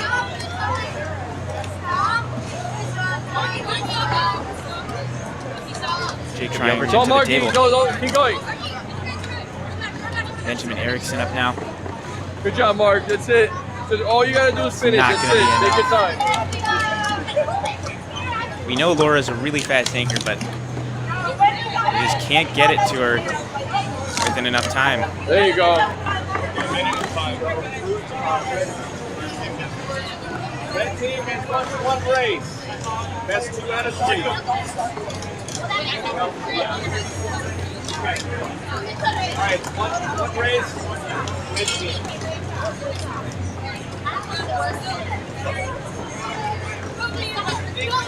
Okay. Zachary, ready. Set. Go.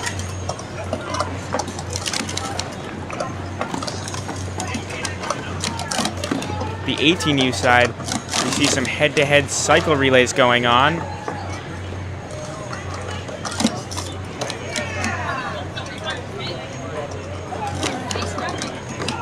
Don't worry about it. Collect your stuff. We're good.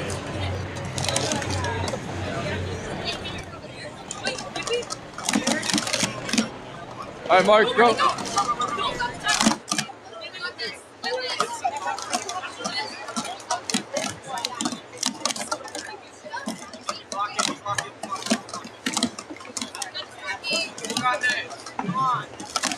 Run, Mark. Yeah, good job, Mark.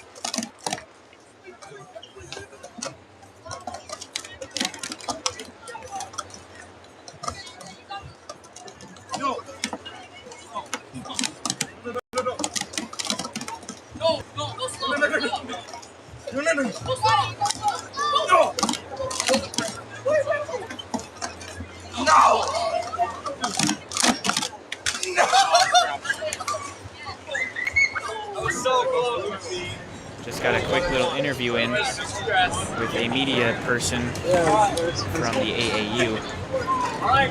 So now we are back to commentary for Stacking League. 19 plus. These two teams appear to be 4-3 in points. It's a close match. Whoever wins this next event gets the win. Ready. Set. Go. Leah Jones and Yasmin.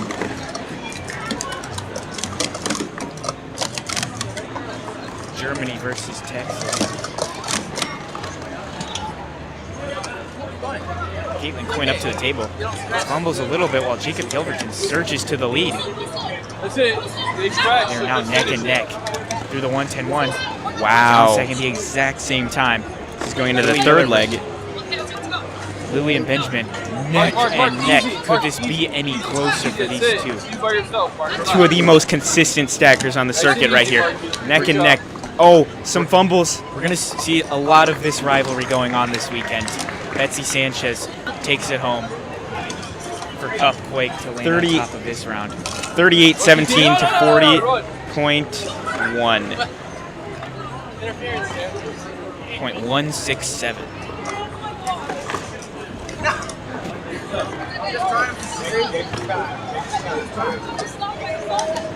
Sarah Quinn and Saskia pulling up to the front of the table. Very stressful. Their hands are on the timers and they're off. There you go, boys. Oh, fumbles from both of them. Neck and neck. and neck. Going into the second leg of this head-to-head cycle relay. Jacob Yelverton, the dominant second leg. Caitlin Quinn a fast 110-1 down stack there. Lily Miller trying to make up that gap, but Benjamin Erickson not giving it up. Now it's up to Laura Beacom. She just has to get a consistent time here. It's what she does best. It's all about tactics. She doesn't need to go fast. She just needs to go clean. And that's exactly what she does there as Betsy Sanchez barely even gets to the table in I time. actually like this event the best of all of them. Oh, yeah.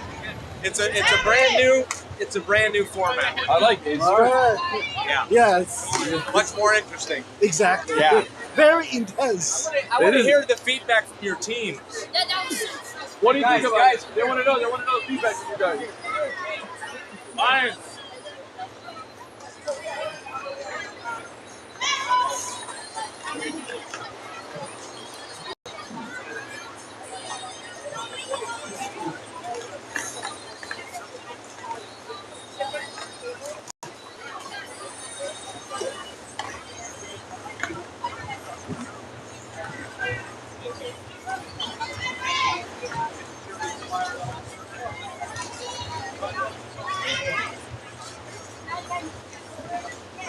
We have just received word from Lisa Berman that Stacking League, there is going to be a break so that we can do some doubles finals. I believe it'll be continued tomorrow. We're finished. That could be wrong. That could be right.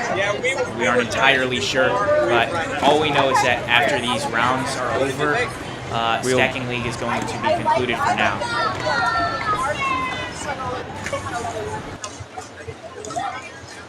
Oh yeah.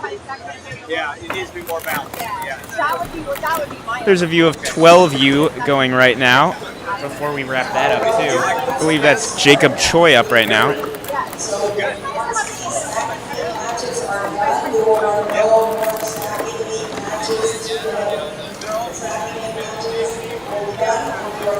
might have been wrong, but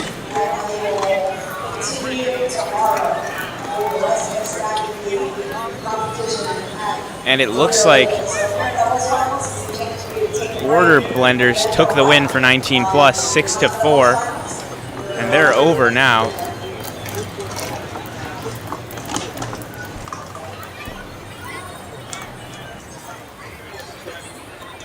Yeah. So the previous two, which are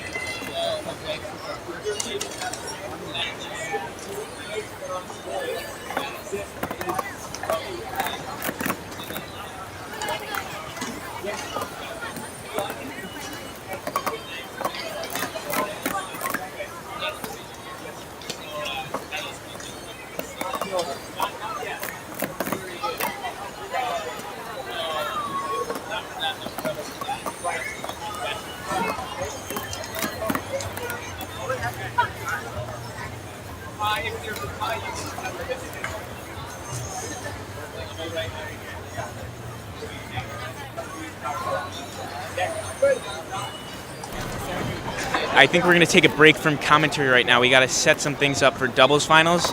We will leave the remaining events going for a little bit.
No, so it's yeah.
and 11 plus will be on table 12. That is after age division doubles finals.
Sorry. All right. My other one.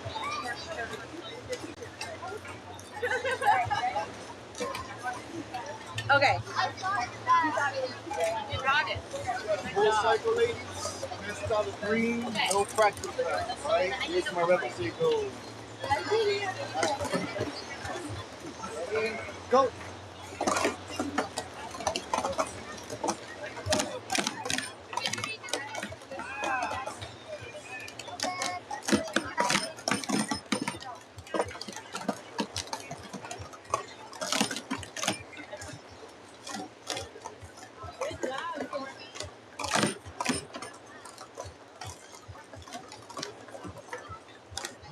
Set. Ready? Go.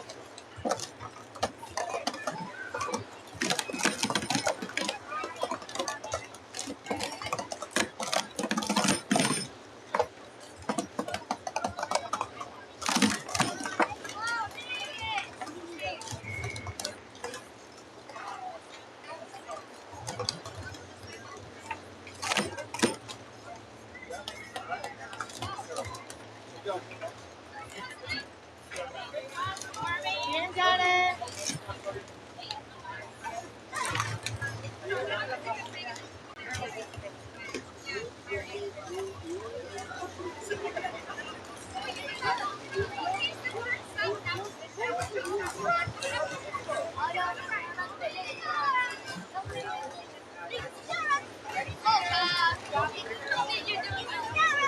Same thing, ladies. Best out of three. Full cycle. No practice over. Okay.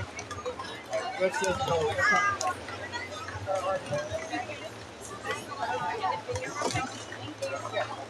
Ready? Go.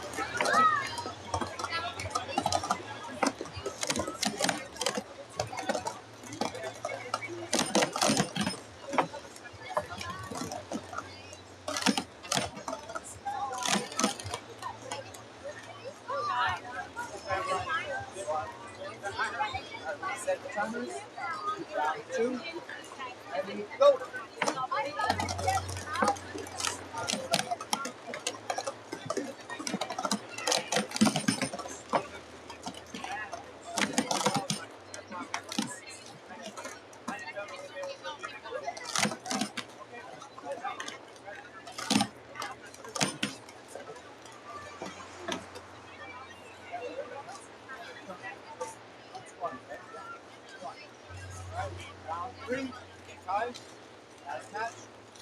Ready, go.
Go, go, go. Just focus, focus. Cycle girls again. Best out of 3.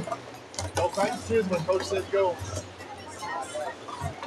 Ready, go.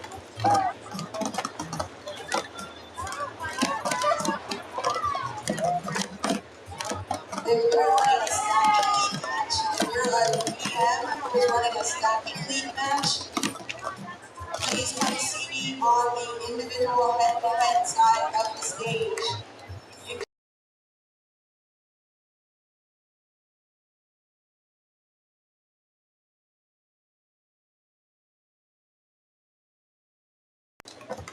Individual head-to-head side of the stage.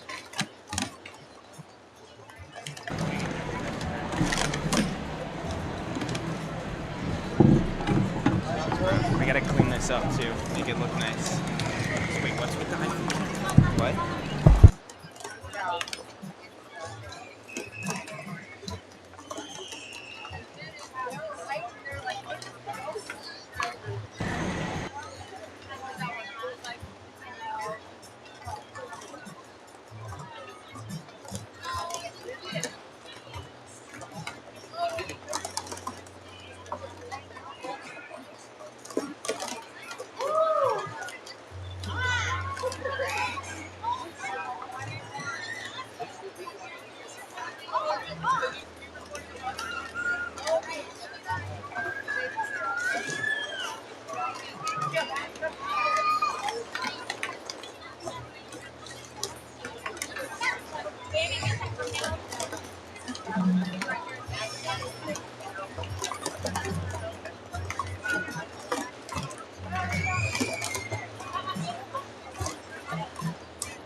Alright, best out of 3. Practice when my ref says go. Ready, go. Alright, so we might ask you if you area for this past 2 hours, but we're gonna have the floor, which is tables and stacking leagues, that's what you can actually get. So we're gonna assign you to the coach manager, and they might ask you to follow them to the Ready, go.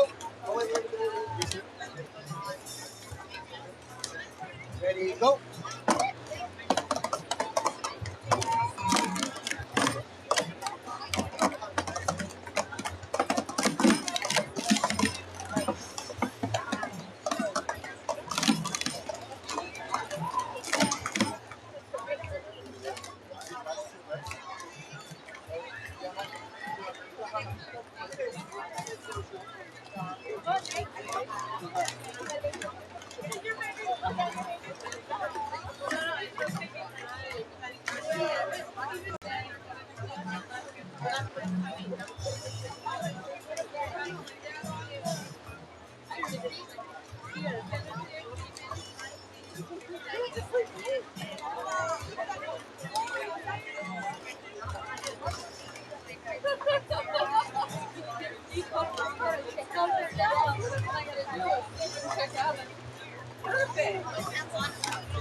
Love you. This is the YouTube camera. I keep talking. I got. Oh, she's up against her. Yes, I know. Full cycle again, girls. Left side of the three. Go right now. Reach fire as a show. Go.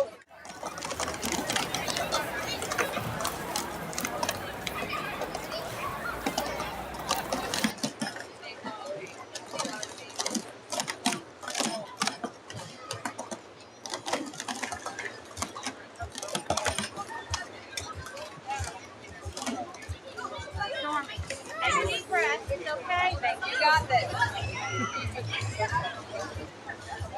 12 to 16 female speed relay table run initiative. If you want to participate, 12 to 16 female speed relay will run immediately. You have to receive the code if you're not sure. All right, this is the last call for 12 to 16-year-old male. We moved you to table 12 to move things along. We're looking for match number 4 here. Now, Eva, we have Evan Oakbury Spud, Zachary Wilson, Evan Fernando, Jackson Lee, Joshua Chu, Vikram Kakamala, Jameson Smith, and Carter Harley. Table 12, last call. 12 to 16-year-old male. Table 12, 12 to 16-year-old male. Left side is three. Go practice. Ready,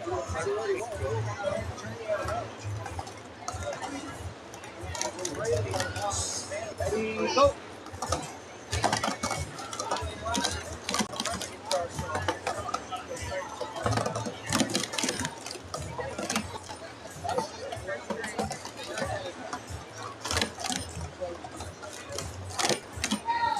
Good job, girls.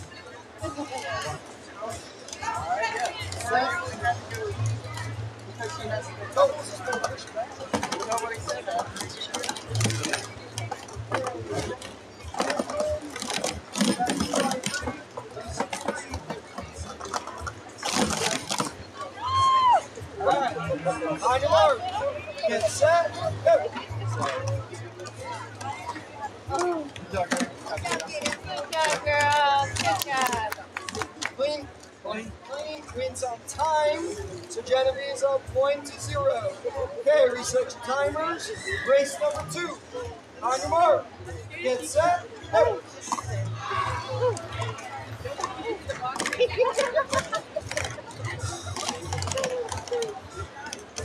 Clean. Genevieve wins race number 2. She wins 2 matches to 0.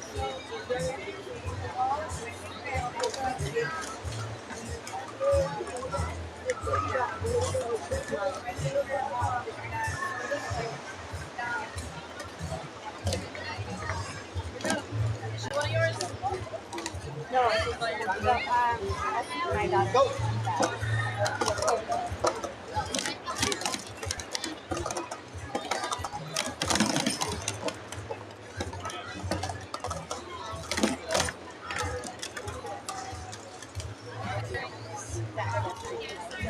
You can do 10, 7, but we're using that or doing this not 15. That is where we struggle. She picked it. Round 2. Set. Ready, go.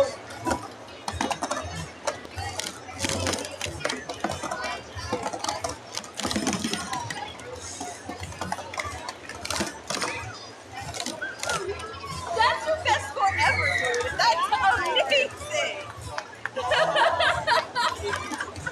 Girl. Yeah, she's on her game today. Georgia. Georgia. She's still there.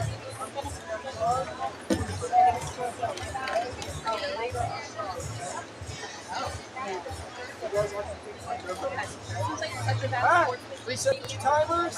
On your mark. And set. Go Go. around crowd, going everywhere. And they're like, give them a high five. Go. She did it so, but she also just like, she gets so, she's got leaves in her ears. I don't know. Clean. Sahasha wins race number 1. Okay. race number 2. Reset your timers. On your mark. Get set. Go. Reset. Ready, go. Clean.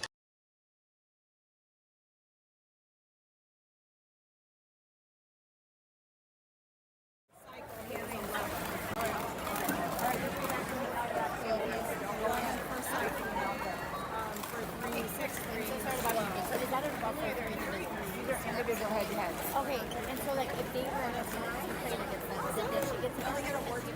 Well, I don't know. Good news is we got Very 8. confusing. They're not supposed to be if they were on a relay over there. Now we'll start. So who is it? Who was on a relay?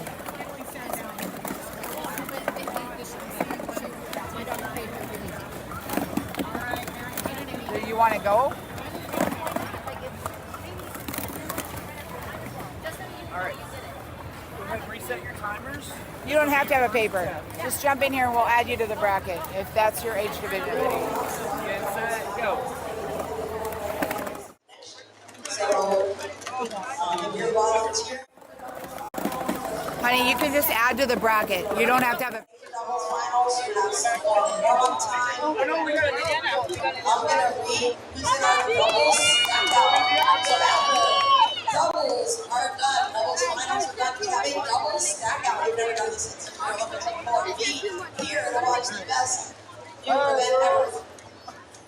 The teams that have qualified for our double stack-out in the special stack division.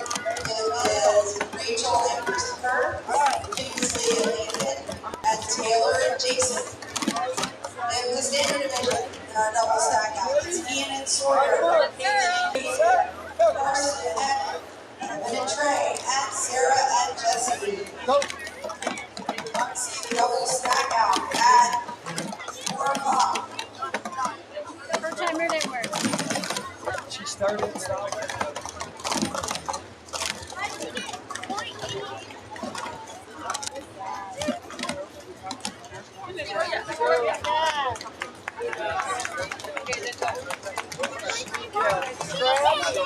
And a scratch on timer. So full scratch. It's a tie. You guys Alright. That's my little Race one. number 1. Get your timer. She's getting good, right? Get set. Go. Well, and last year she was silver. Like she was getting close, but she's getting good. So what place did she get? She got second place. So what about did she make it third? Okay, right.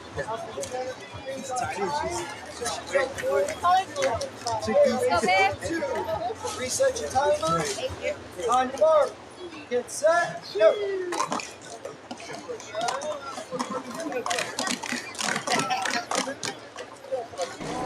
Currently, we are finishing up head-to-head for individuals. Stacking league wrapped up a little bit ago.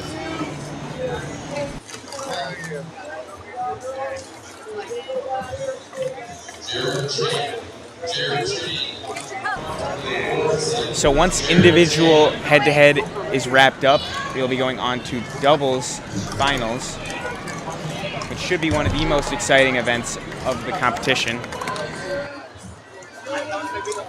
Third place. Bronze medal.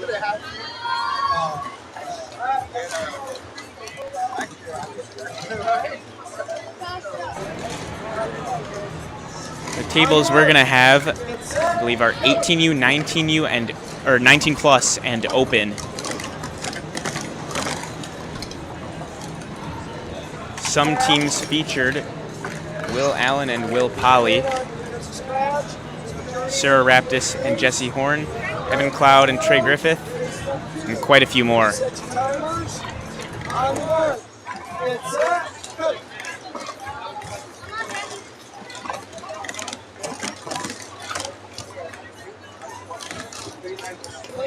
Clean. Okay. She's on time. So she is race number 2. Alright, we're going to do awards later.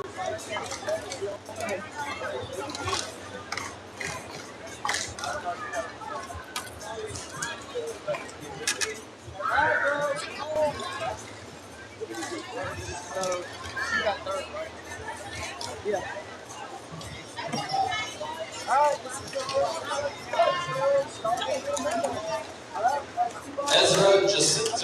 table 5, Ezra Jacinto.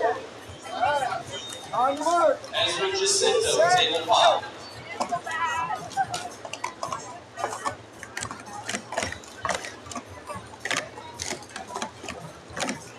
Clean, clean. Okay, so Kaylee wins the first race. She's up 1-0. Race number 2. Reset your timers. On your mark. Get set, go.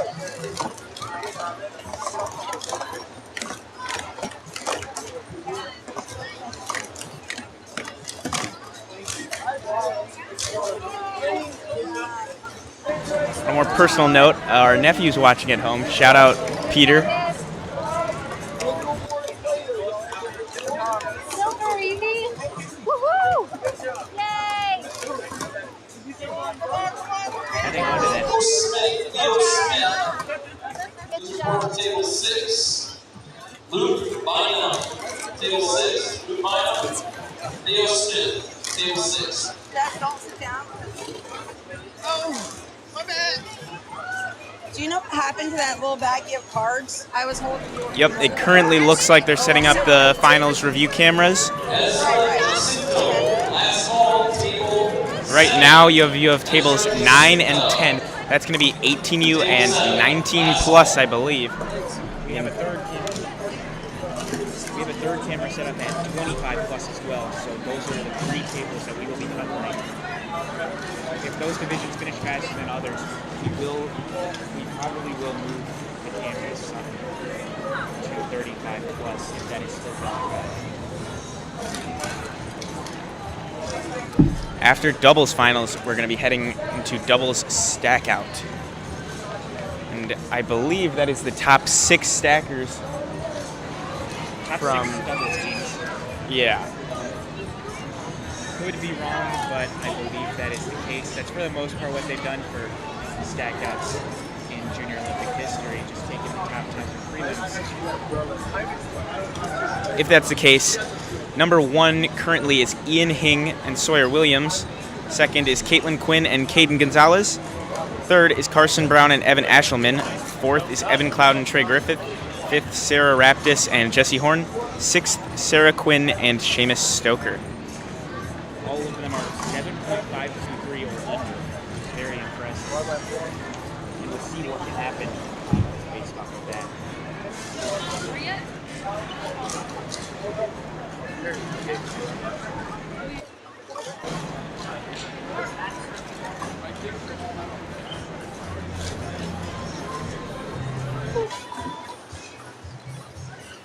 Theo Smith and Luke Bynum, last call, table 6.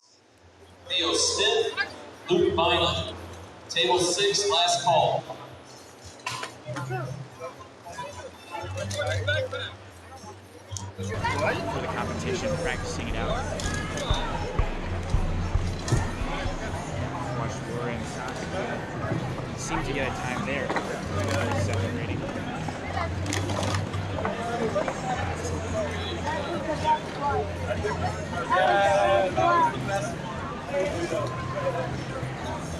Man, I'm so excited for these doubles finals. I really, really just want to see who's going to make SOC. I feel like there's always one team that makes it that's expected to. Then the other 2 I just feel are out of the blue, just complete randoms. Yeah, some absolute wild cards. Heading into it, what do you think the podium is going to look like, Tom? I really don't know. Axel Carrasco. Axel Carrasco to table 7. Sorry for that. Axel Carrasco, I think table if Ian 7. and Sawyer are able to handle the pressure of coming through prelims in first place, I think they really will be a force to be reckoned with. I don't know what their unofficial best time is, but if it's anywhere in the 5s, I think that leads them into a great spot to potentially take that first position, if not second or third. I just don't think you can count out Evan and Trey. Obviously, at previous juniors, they may not have done as well as they wanted to, but at Worlds this year, they've had so much success getting third, representing the United States. I really think that could show today at the Junior Olympics. They got a 17 win in prelims. I think when they I feel like when people go too fast in prelims, it sets their standards high. For them, a 7:21 is like clockwork for them. So I think that'll set them up. So I want to do better and qualify for SOC. Obviously, I would love to see Will Polly and Will Allen. Yeah, but like the attempt that we could have made it. There's 8 yeah. I like that. Yeah, 363 is the best. Yeah, I'm listening.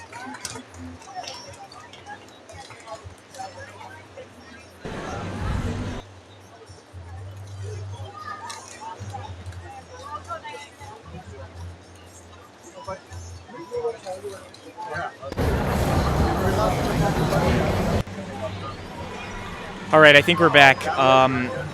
Sorry about that. My microphone actually disconnected from the stream, so you couldn't hear what I was talking about for the longest time. But we were going over who I think are going to be the top 3 doubles teams. Obviously, my first pick, if you could hear, I think Ian Hing and Sawyer Williams coming out of first in prelims with a really fast time like that, pretty close to the American record. I think if they can handle the pressure, that would be a great showing for them. But that is the thing. It's hard to handle the pressure of being first out of prelims and to live up to it. But if they can, that would be legendary. I obviously think Evan and Trey are going to perform well here. Juniors isn't always their strongest tournament to perform at, although they did win in Houston in 2021. They showed up big at Worlds, and I think that's a telling sign of what they can do here. And maybe we can see them break their own American record. Will Polly and Will Allen are another one that I want to see succeed. I'm not sure what's going to happen there. They're 7th through prelims, which is pretty promising, but we'll have to wait and see for their first time competing together. Joe, what do you think?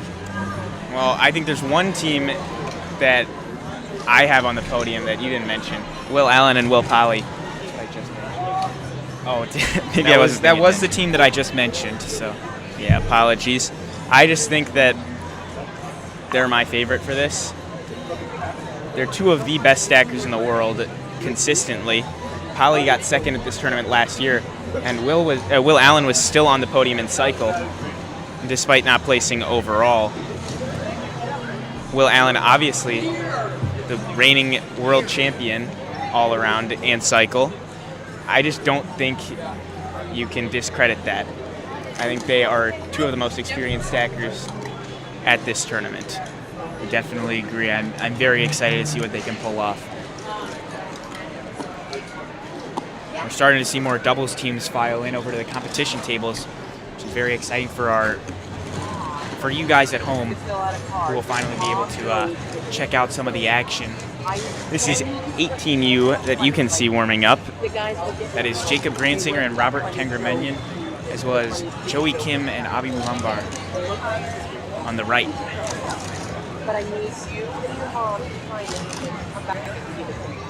I imagine Joey and Abi will be going for the Illinois state record, as they're both from the same state. We actually hold that record, 7.3. 7.394. But yeah, we'll see if that can go down. I think it's due for it. It's been up since 2022, so it's been a long 3 years. Yeah. But we almost took that down last year at juniors with a 7:44, I want to say, but it wasn't enough. And I would love to see more stackers from our state and even just the Midwest thrive. Yeah, shout out Mr. Nuccio.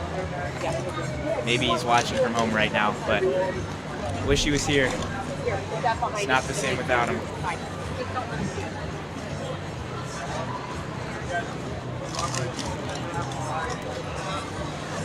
More cameras are being set up by the WSSA for video review right now. Some, I believe, markers that say what table is going on, marked by Ziploc bags. Very creative, except it is a little windy down here, so they're kind of flowing around a lot. I believe the bags are where the SD cards go after they're done.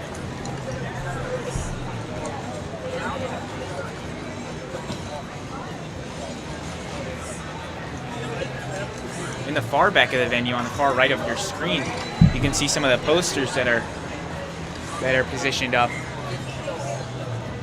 Joe, are you a fan of these banners? The fans? Are you a fan of these banners? Oh, the banners, they're sick. I believe it was Lisa who started the idea a couple years ago for Worlds. And they are just awesome. It's very cool to see some stackers that are here, some that aren't. Just familiar faces. Yep, you'll love to see it.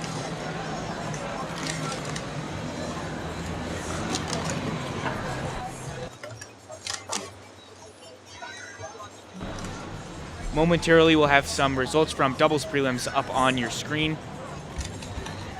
It might take a second, but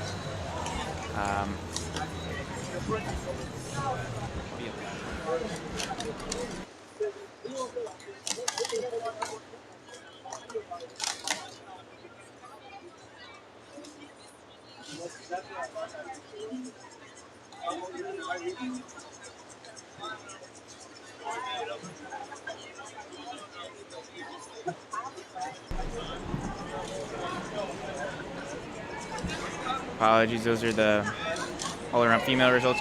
Here we have the doubles cycle results for doubles. You can see number 1, Ian Hing and Sawyer Williams, 6.586 at the top of the leaderboard. A smoking 0.4 seconds ahead of Caitlin Quinn and Kaden Gonzalez in a close second. Almost all of these teams on this list are solely from the United States, but you can see in 10th place, Saskia Flaman and Laura Beacom representing the world there. Great Britain, Northern Ireland, and Switzerland with an 8.148. So 9 stackers under 8 seconds out of prelims. That's an insane number to hear. Yeah, I know that might sound insane, but I really do think it could be even higher for finals. I think it will be. I think there could be divisions that everyone goes under 8. I think that's in the cards for sure. I totally agree. I would be very hyped to see that. Let's check up on some of the divisional results. So for doubles, currently the open prelims are being led by Sarah Quinn and Seamus Stoker, 7.523. Followed closely by Lily Miller and J. Tom Paris, an 8.238. Special stacker prelims are led by Rachel Zink and Christopher Vaughn, 5.969 for a 360, I believe. Yes. Boys, you look tired.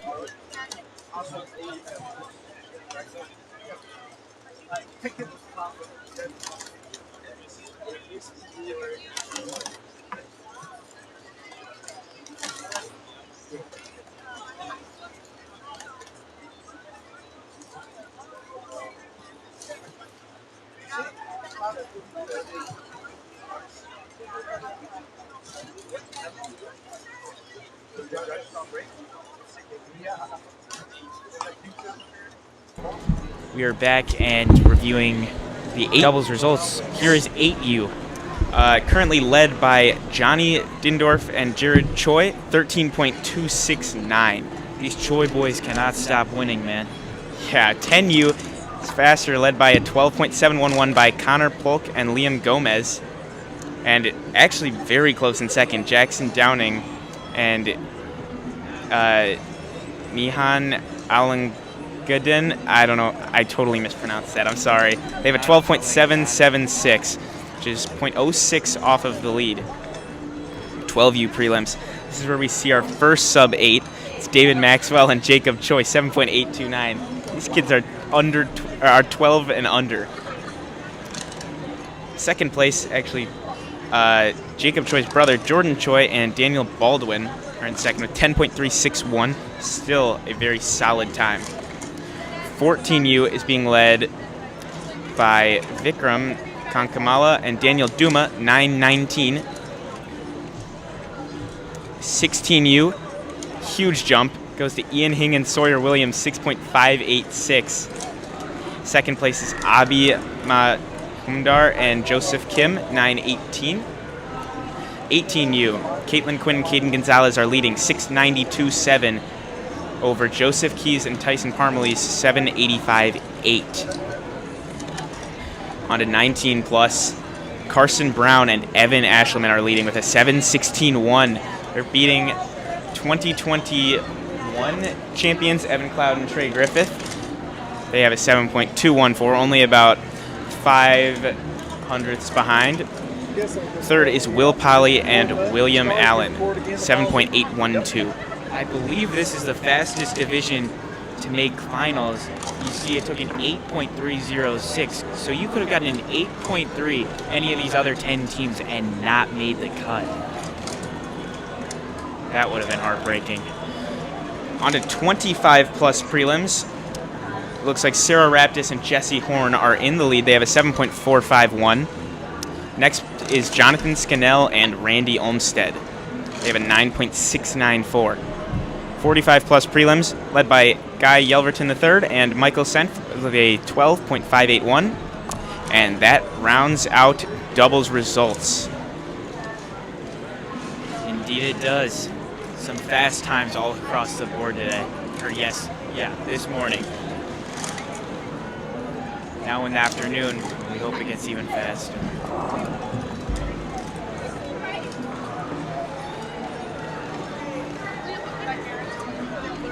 I believe they plan on starting doubles finals at 4 o'clock p.m. So we are about 7 minutes out from that starting. Let's check the schedule and see how behind that is. This is Saturday. Doubles finals were supposed to start at 3:30, so not too bad. They're about 30 minutes off schedule. If we started now, we would be 23, so that's pretty comfortable, if you ask me. It has not been pushed back since pretty early on into the day.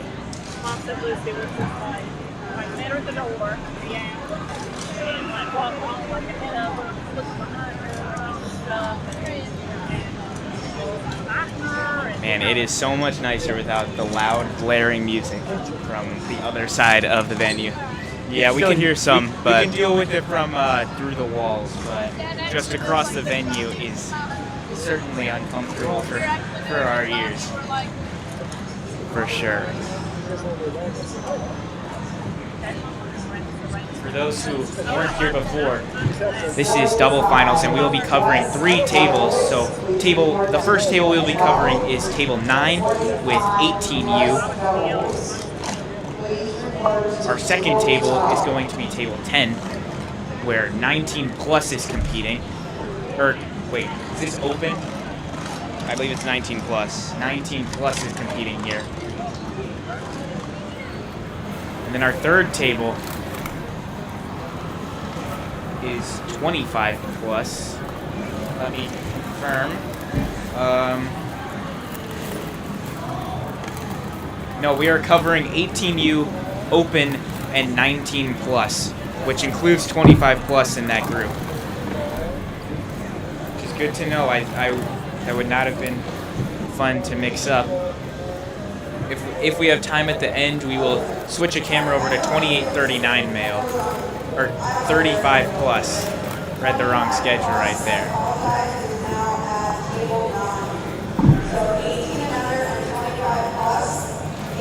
All right, I guess I've been proven wrong. They switched it up a little bit. For our doubles divisions,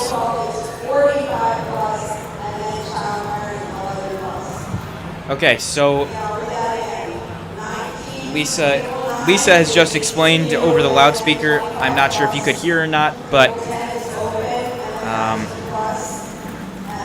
table 9, the first table we will be covering, is 18U as well as 25 through 44. For table 10, it will still be open, and for table 11, it will just be 19 plus, so 19 to 24. Apologies for that confusion. That was a little bit difficult, and a last-minute switch up there, so.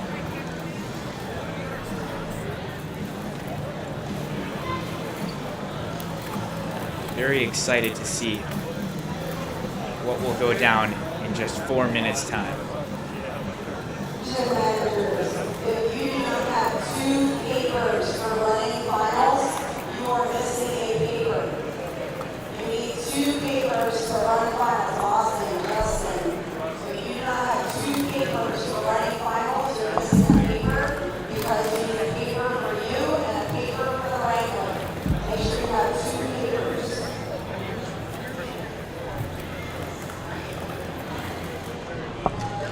believe that is the brother duo of Luke and Lincoln Grameth practicing back there.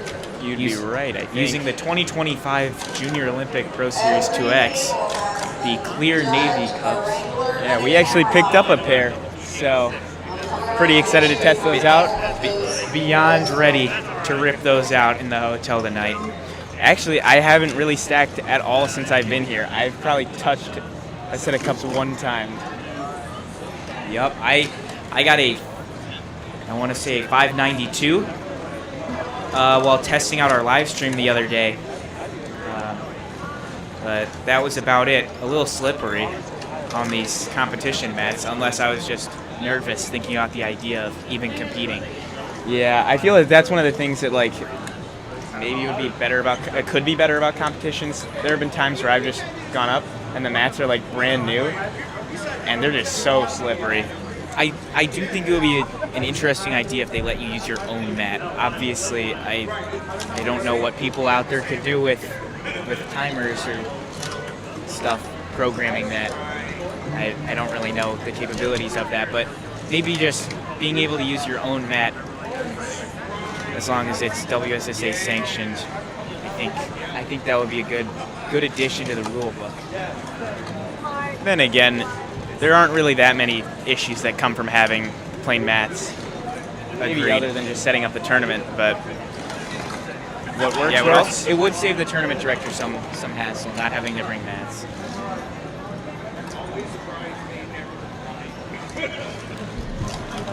Getting a Moving good back to- view of some of the stackers in the back. These are the 18U stackers. I see Julian and Cash back there, As well as Sam and Blake. Currently taking a break, it looks like. Probably much needed. These guys have been practicing for almost 40 minutes straight now for doubles Yeah. since Stacking League wrapped up. We are 7.5 hours into this day. That is a very, very long day. I think I've eaten one sandwich. Yeah, sounds about right. Nice and spicy. Yeah, they ran out of regular chicken sandwiches at the Chick-fil-A stand out there, so. You know what we should probably do that would be very healthy? Get some water. I haven't drank anything all day. Yeah, there's a random Gatorade bottle sitting on our table that I don't know how I got there. I have no idea either, but hopefully whoever's that is watching this and realizes it is lemon lime flavored. Yeah, if you're missing a lemon lime Yeah, Gatorade, pick that up.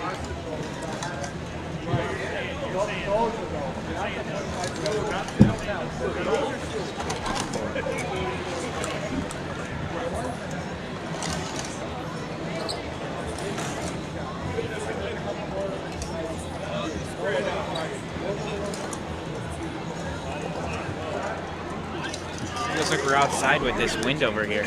Yep. It is also officially 4 o'clock, so Yep, don't leave now. The action is about to start. I believe once judges start heading over here, we'll be ready to go.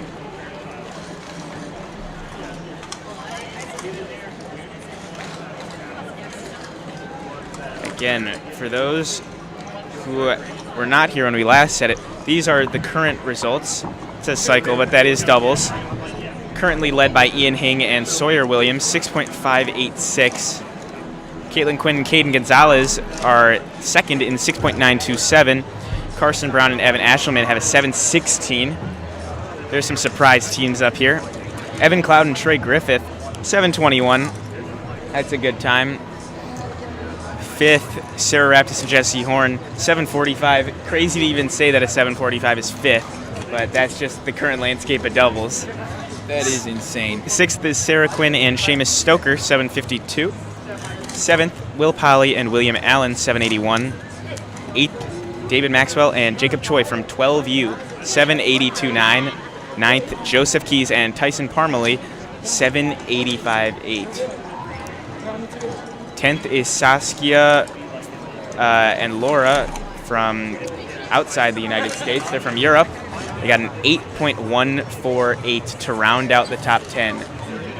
I think something that isn't talked about enough is how fast juniors and worlds have gotten. Marquee events in general in doubles last year at juniors, 7.04 did not make SOC. It took a 6.905 704. What on earth is that? It's unbelievable how different things have become. 704 would have won some juniors in the past, I believe. Would have won the one we got second at. That's just crazy. And for that to not make SOC, you can't expect any less from this year's juniors. Especially with these prelims results, 4th place already looking like a 721. That is incredible.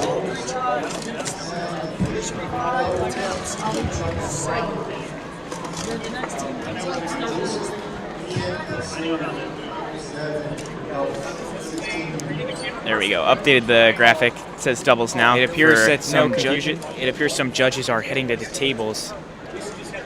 That means we will get rolling as soon as possible. Stay with us. Make sure to tell your friends. The competition is back in a few minutes. And most of the competitors for this group over at the front stage, they're over there at the tables. All your Muslims that first set of tables up there.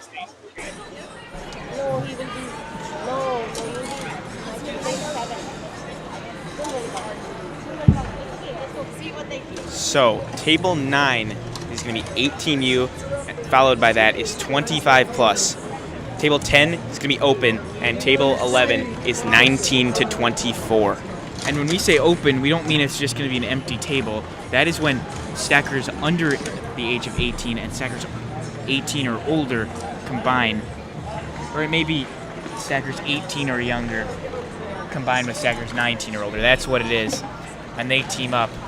They don't fit into an age division because there could be some big gaps, so they're all collectively grouped into open. All right, here is our first table. They have their 2 warm-ups. This is Darius Berman Carter and Henry Yelverton.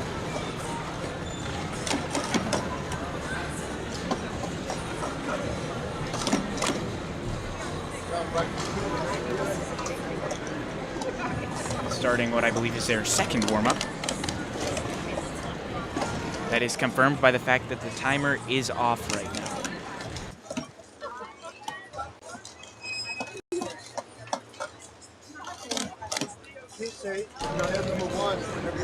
Warm-ups are done.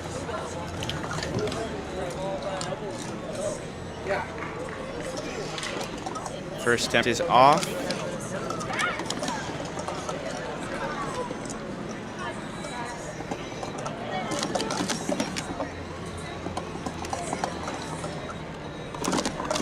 First attempt, 15.417.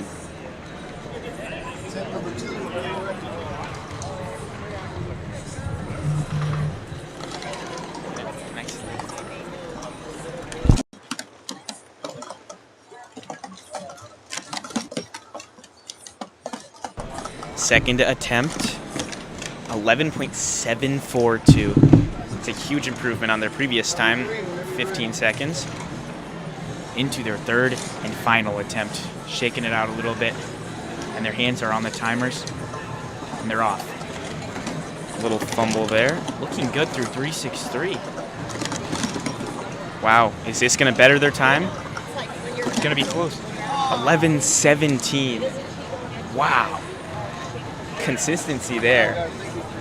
Very impressive from those two. We'll have to look and see where that will place them in their division. Yeah, Berman Carter and Yelverton. I believe there are 5 teams in finals for each, correct? Yes, there are 5 teams in each, a collective 10 stackers.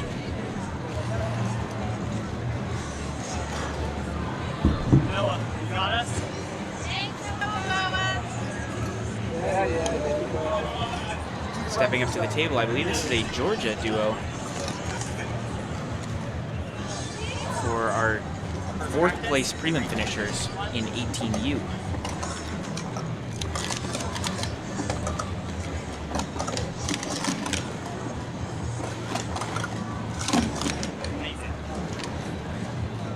Wendell Rogers and Leah Harrison.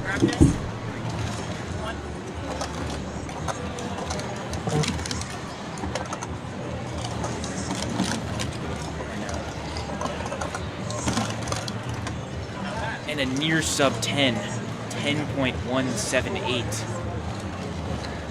It's looking good for these two. Let's go. Ready? Hyping each other up. It's important in doubles. 10, 3, 2, 1.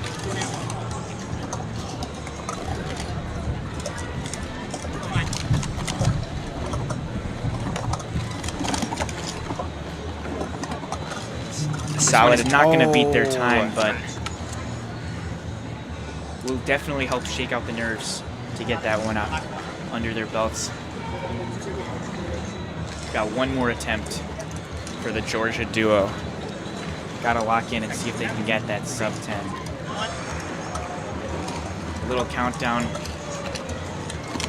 Good recovery.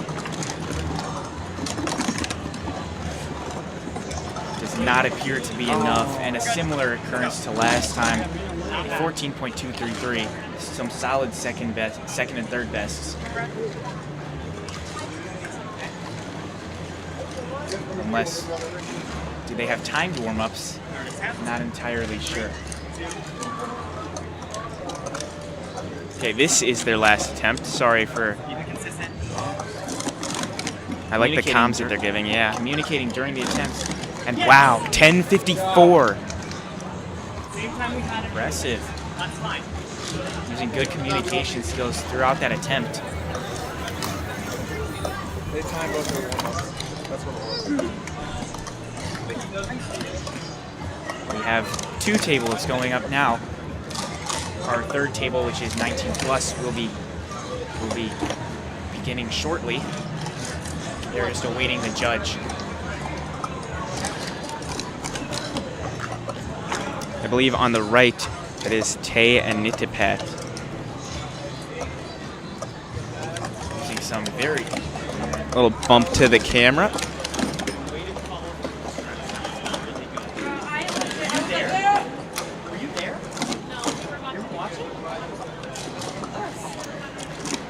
We are back there. 13-3 on the right. A little drop, but it's just their warm-ups, so it does not affect them.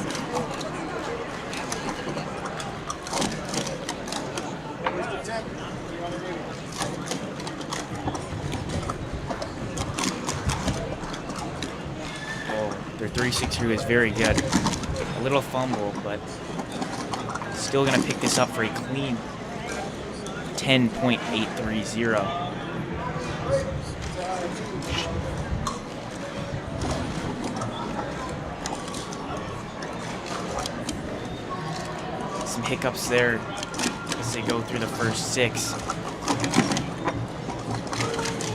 A really strong second half for these two, the coast-to-coast stackers. We also see Drake and Gianni setting up their interesting mix of cups. That looks like on the other side. A rainbow set of snap tops. Cash and Julian with a respectable 9.488.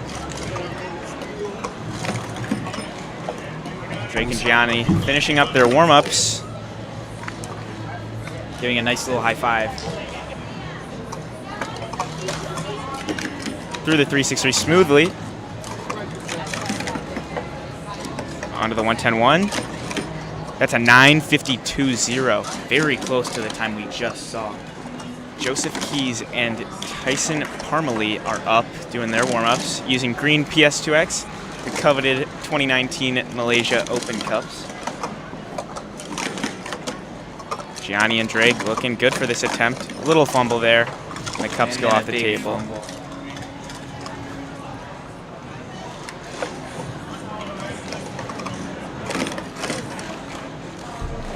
Well, unfortunately, 16U is not in our reach of this stream. We are keeping an eye out for Sawyer Williams and Ian Hing as they go up to their finals momentarily. We will have a replay available, so stay tuned for that.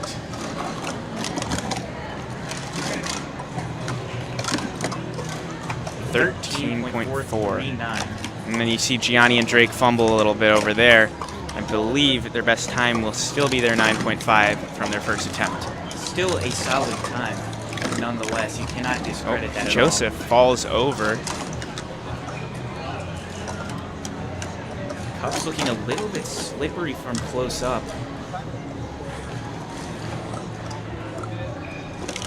A little bit of miscommunication, but it's all good. They're smiling it off.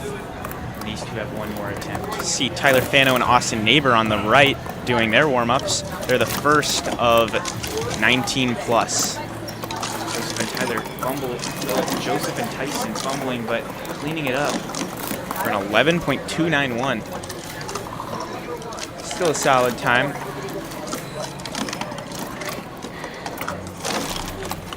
Tyler and Austin up for their first attempt. A little fumble there. Oh.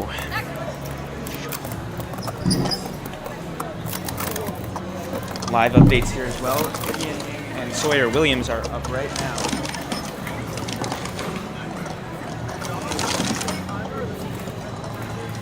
They're doing their warm-ups. This is Caitlin and Caden, Team New York, trying to get a state record, I'm sure. Austin and Tyler drop some more cups.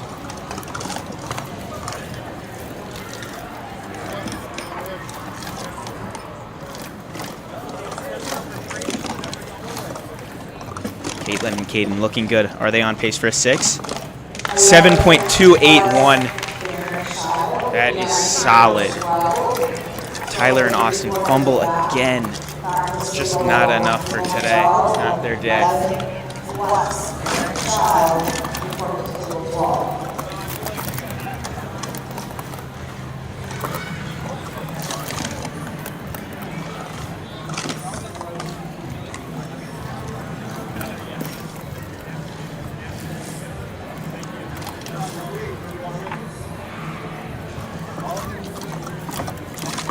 Caitlin and Caden going for a 6. Cups do not cooperate.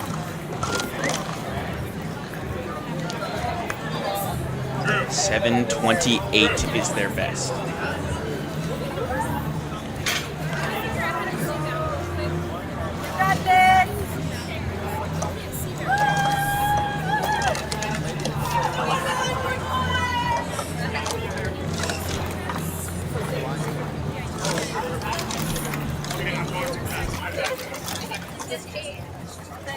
She said it's on tape, don't worry.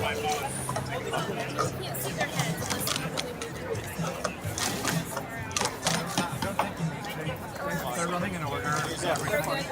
Well, that's not us.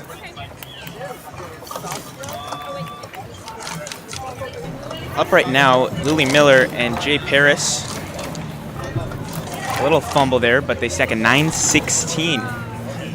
On the other side is Saskia and Laura, currently 10th from prelims, looking to improve on that in finals. Lily and Jay.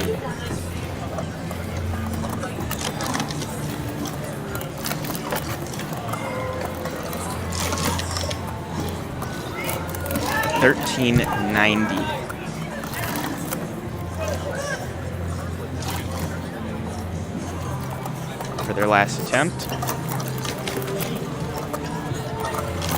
This looks solid here. Oh, and the cups go flying. Unfortunate turn of events for this team.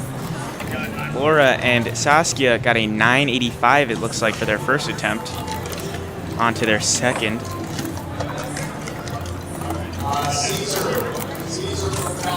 Fumble there. Fumble. It's okay, though. Still there. Oh, and the cups go flying.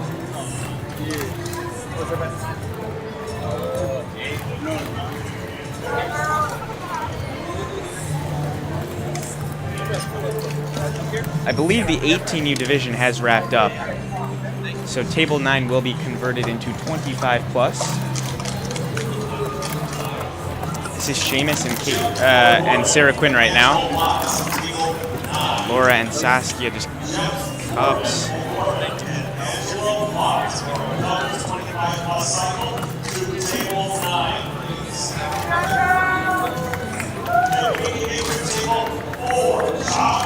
Second warm-up for Sarah and Seamus. Saskia and Laura walk away from the table. What was your best time, Joe? Something around an 11. I can't quite remember. Sarah and Sawyer looking good through 2 attempts. Sarah and Sawyer, I mean Sarah and Seamus. Seamus. Apologies, was just looking through the replay of Sawyer and Ian. As we were about to show you soon, we got a 7.90, an 8.321 for Seamus and Sarah's first attempt. Back to the present. Clean 3-6-3 into the 6-6, and that one cup flew off the table, sabotaging their second attempt. However, they still have one more try. This is Will Allen and Will Polly on the right.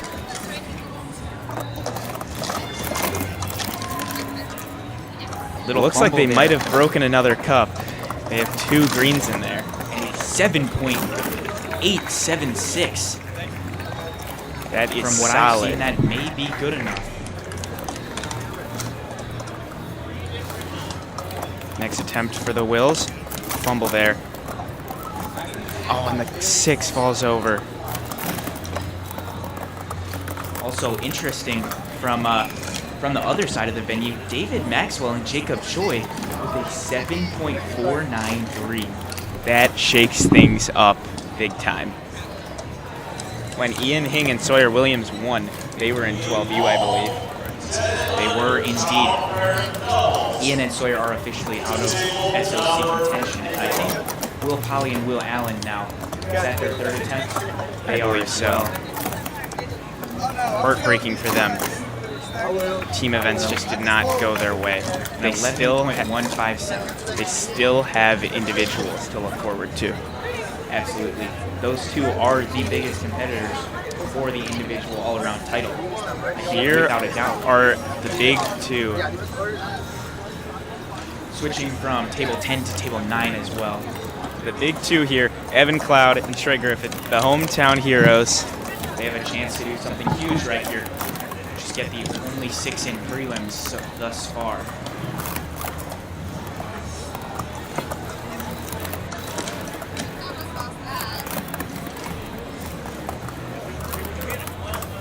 Little fumble in their warm-up, but nothing to be worried about. Evan Cloud shakes it out.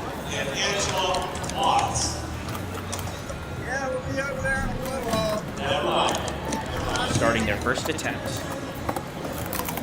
This looks good. They look smooth. They look relaxed. Oh, and the 110-1 falls over. Hopefully that doesn't shatter any confidence or cool calmness. Sometimes when the first attempt goes wrong, it shakes things up.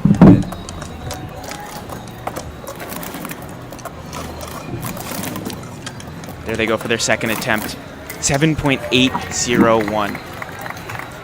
They want to make it to Stack of Champions. They very well would want to better this time, but it is solid, and they have a foundation.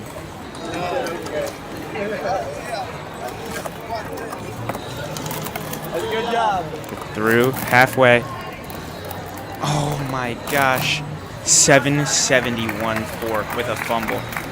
Will that be enough to make Stack of Champions? We don't know.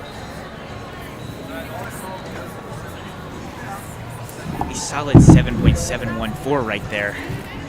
That may not be enough. Make SOC for the We're duo. checking the results right now. Unfortunately, teams on this side of the venue have not been entered in the results yet. We have 12U and 14U in there so far. It's hard to keep track without the live results. From what we know, as of now, I believe that is good to make it into Stack of Champions. I think that is third place. I think currently it's Caden and Caitlin, and then David Maxwell and Jacob Choi, and then it goes to Evan Cloud and Trey Griffith. They're going to be sitting on the edge of their seats watching the rest of this. Evan Ashelman and Carson Brown were one of the top teams from prelims. They go for their first attempt. A little shaky there, but just laying a foundation, 860. One of few teams to lay a foundation, to be clear. Most teams have just been kind of going for it to begin their next attempt. A little confusion there on the first 6. 363 holds their attempts for number 2. They now rely on number 3 to stack a sub 8. I believe in them.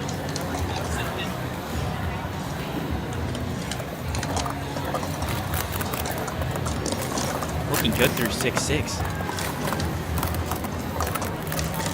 And unfortunately, fumbling at the end caused a little explosion with We're the going to cups. zoom in on them for a little bit. Oh, and they're gone.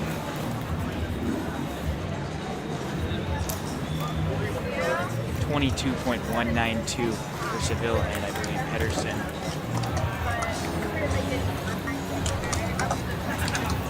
Some cups falling to the floor. And like we got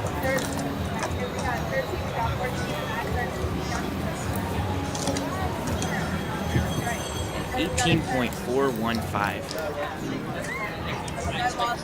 Von Purples are picked up and walked away. This looks like Joshua Kleindienst and Noah Thornton.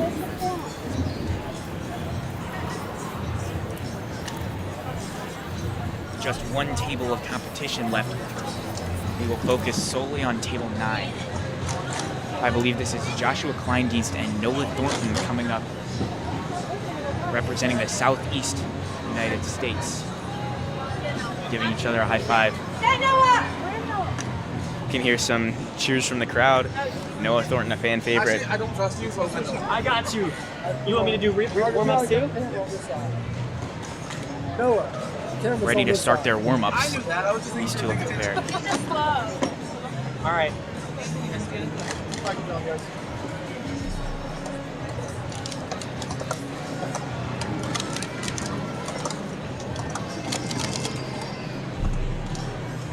Looking good for their first warm-up. May I ask, what set is that they're using? I believe those are Han Blue Pro Series 2X. Noah is known for bringing many cups to these tournaments. I think I saw he brought 14 to this one, which I believe is a pretty low number compared to some previous years. Yeah. Oh my goodness. 804. Wow. That places them pretty high overall right now. You can never doubt with Noah that his cups aren't going to look great. He has such a great selection to choose from. Could this team make Stack of Champions? A little fumble there, but there's... Oh. A little bit of everywhere for those cups. They look strong, though. Oh. Good time to be sure. Followed by a 16.33. There you go. And it looks like they got a 6.337. Going into attempt number 3. An attempt. And unfortunately, the cups are not on the table. But good news for them, they got a great time in 8:04.1. That was impressive. Gets his phone from the crowd. Next up, I'm fairly certain, Randy Olmstead and John Scannell. 2 more fan favorites. These might be my fan favorite. Randy with the lightning headband, signifying the speed at which he stacks at. No hats, you must remember. Headbands are allowed, which was specified. Randy making use of that. I'm not even sure Randy ever wore hats. Maybe he did. No, I think he was always a headband guy. Oh, no. That's a great question, maybe to ask in an interview later. But for now, they're through their 2 warm-ups. Looking good. Could this team be a wild card for SOC? They both have individual capabilities of getting a sub 7.8. When you combine them together, I really think it's possible. A few fumbles there. This looks like this could be an 8. 10.641, not bad for a first attempt. It beats a lot of the other teams that we've seen compete today. We still have 2 to go. The last team up after these guys is Jesse Horn and Sarah Raptis. This looks like a solid attempt. Sub 10. 972. Wow. 9.721. Looking good for John and Randy.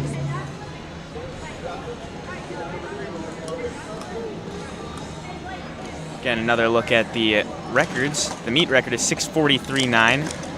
That has not yet gone down. World record is 5:603. And world lead is 5:65.0 from April 13th. Sama Basa and Yu Jun Cho from Taiwan. Jesse Horn and Sarah Raptis, one of the top teams from prelims. Could we see them knock Evan and Trey out of Stack of Champions? Randy and John looking very pleased with themselves after that one. Keep in mind that meet record. These two are capable of it. I believe they have a 6.0 or a 6.1. I think it's 606. And they have gotten a 5 with 2-pad mode. That's also important to note. They have the speed, but we'll see if they focus more on consistency. These warm-ups look so smooth. Sarah also in the running as a podium contender for female all-around. Some fumbles there. An 8.636. As we said earlier, laying that foundation. Always remember to fix your fumbles. That was a masterclass. You're strategizing now, something we haven't seen many teams do. A lot kind of just rushed through in a way, and I think that might throw them off. But these two looking very, very intelligent with what they're doing. Fumble there, but they fix it. It's about 3 flat through 3.63. Another fumble in the 6.6. I think this might end up as a scratch, but doesn't matter. Luckily, they do have their first attempt to rely on, so it does not matter that last attempt. Could they make it to Stack of Champions? Incredible shot. Looking really fast here. Oh my gosh, and the cups go flying. That was a great attempt. Great attempt. 12.691. Awesome job from these guys. And the cups fall. A solid attempt. I believe that is, we can move over to parent-child doubles now. Yep, we'll be moving the camera shortly.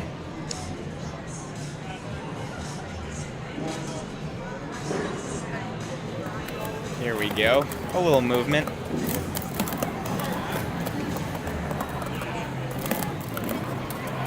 $10.78. Oh my goodness. This is child-parent doubles. We just saw a 10.788 from Trey and Jimmy Griffith. Looking. Oh, and the cup falls.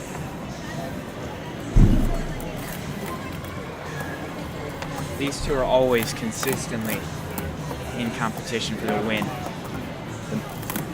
These metallic orange Pro Series 2X fitting this duo well. And 19.056 even after that fall. Here they go. They're off. Solid through 363. Here we go.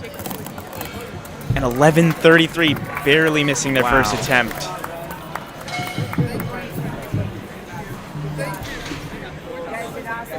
Thank you.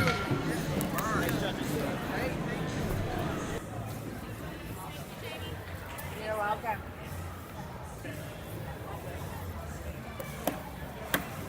Last one. All right, do you want your 2 practices? Practice number 1. This is Ian and Amanda Hing going for their warm-ups. I don't quite remember what year those cups are from, but they are juniors. Practice number 2.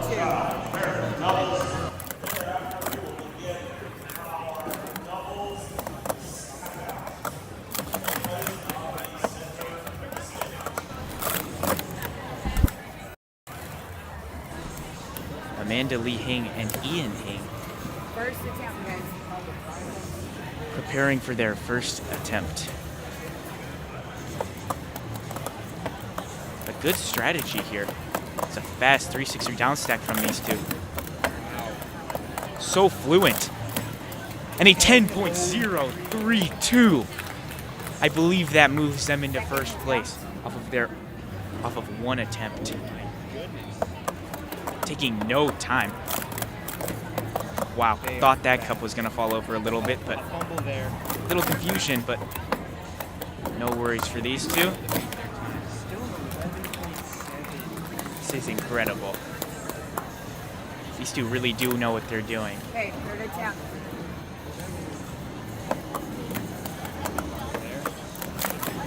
Still cleaned up well. This could be sub 10. And they just miss it with another 1197. What is that consistency? I was going to say that is just consistency at its Next up is our double stack out. We will be back momentarily as we adjust our camera angles as well as, I believe, our table setup. So quick intermission and we'll be right back.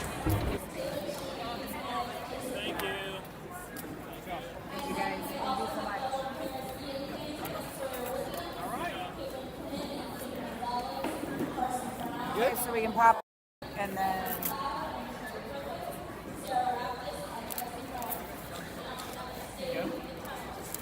Great.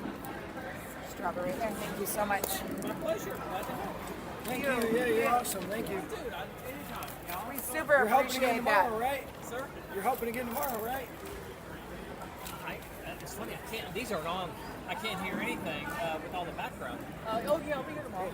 Are you doing cameras tomorrow? I'll do whatever you need. Next event up is double stack out. We will be shortly getting camera positions You in. were awesome. Did you get, you know that because you're on the helper list, you know you get lunch here, right? Yeah, we forgot all about 310C tomorrow. Go up and we'll get lunch. 10C? 310. 20. So 310s. It's 310? 320. C, 310C upstairs. 310C. There's a volunteer in an orange shirt sitting. Okay, yeah, sure. That's Yeah, great. yeah. Thank you.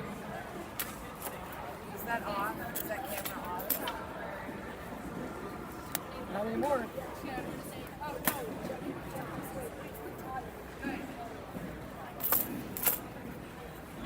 I won't play officer sports for 3 months before next year's team. I'm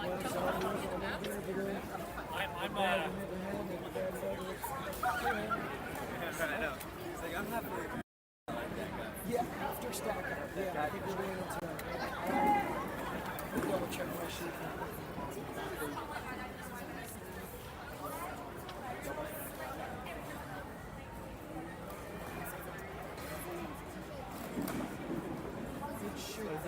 Because everything else is to happen today. Just might have missed it. Good job today. I was watching. You were at my table. You did good. Good stacking. Where are you from? What city? Chicago. Okay. Awesome.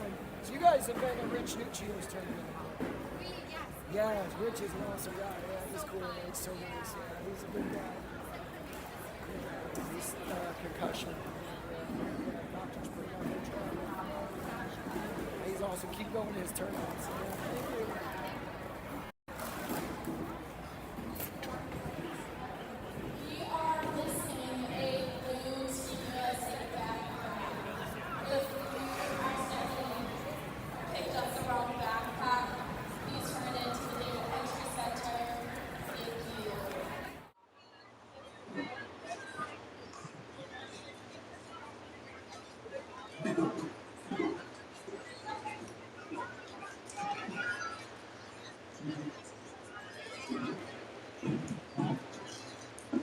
Awards will begin immediately following double stack.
we need you. Like that. Why are you taking them? Okay, great. Good quality control. So now we're having one of our stack out judges. I'll have Nathan stand here. He put this up. Brad, put this up. Even do a yellow heart.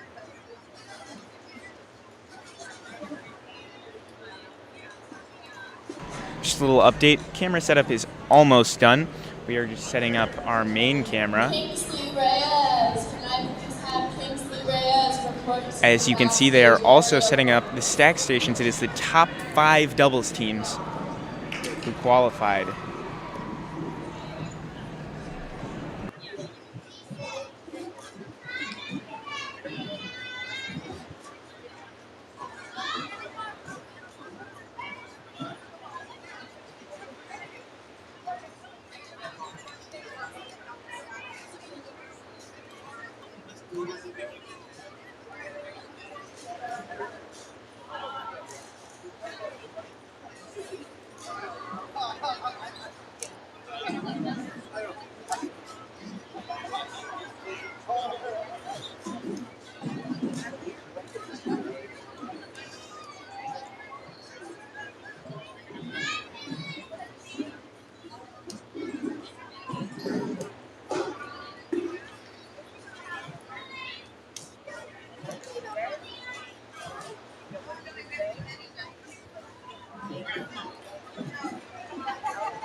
All right, we are officially set up for doubles stack out. This consists of the top 5 teams from prelims, not the top 5 from finals. That would be very different.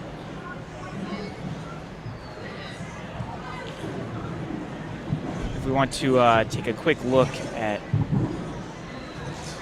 who is in the top 5, you see Ian Hing and Sawyer Williams are at the top.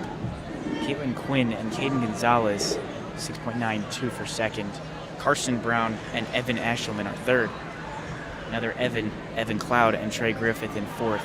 And then wrapping that up is Sarah Raptis and Jesse Horn. All 5 stacked under 7.5 seconds in prelims. It's looking to be a promising battle out there. Here's a nice look at the stage. There are 5 stack stations set up out there.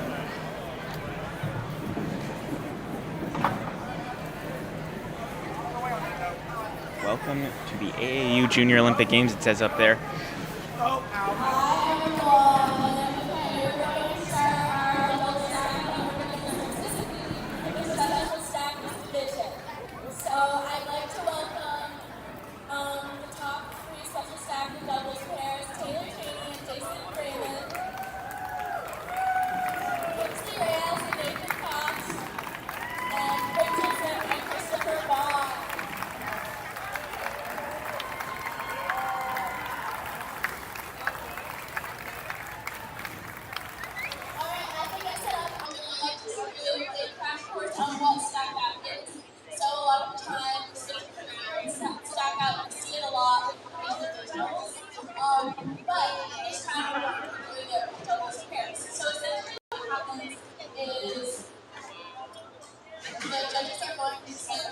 going to say 3, 2, 1. These pairs are going to do a 3, 6, 3, and based on whether the time is clear or not, like 1 by 1 by the So it could be slowest, eliminated, or it could scratch. And then whittles down until we have our top level.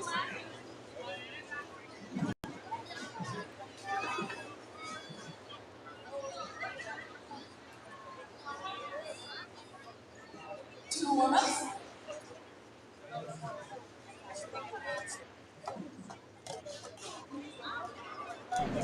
Currently getting their warm-ups in. This is the Special Stackers doubles stack out. Special Stackers division, they do a 3-6-3.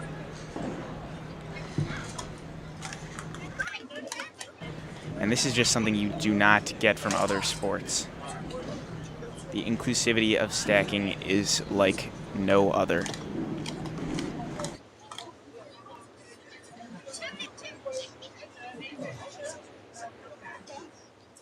All right, stackers, are you ready? Stackers ready. Set. Go.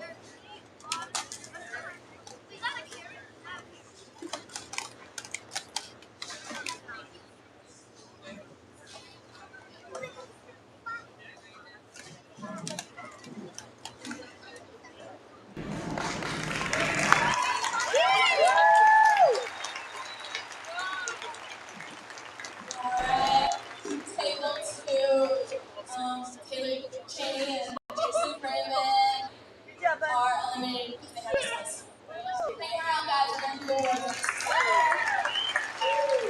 Some loud cheers from the audience for those two. stack out. How it works is it's best 2 out of 3. So these pairs are going to do 3, 6 threes or 2, depending. But whoever wins gets a point, and whoever wins 2 wins. All right, ready? Stackers ready. Set. Go.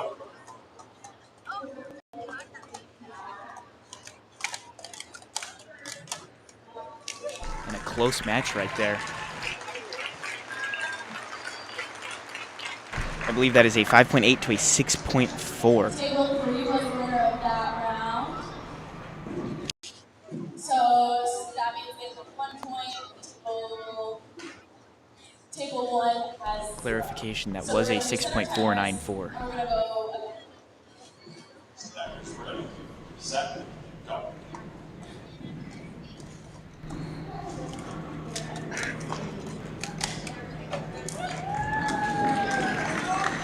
Some loud cheers for Christopher Vaughn and Rachel Zink.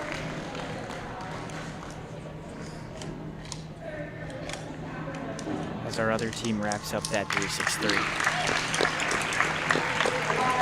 Great effort from both.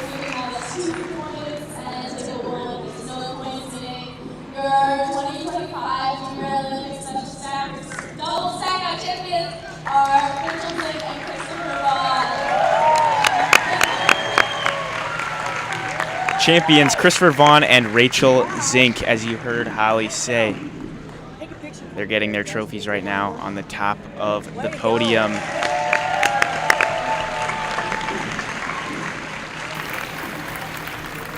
And look at that. Front angle of that here. Holding up the trophies. You can hear the claps.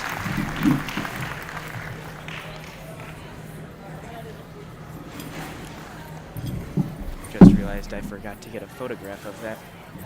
That's my mistake.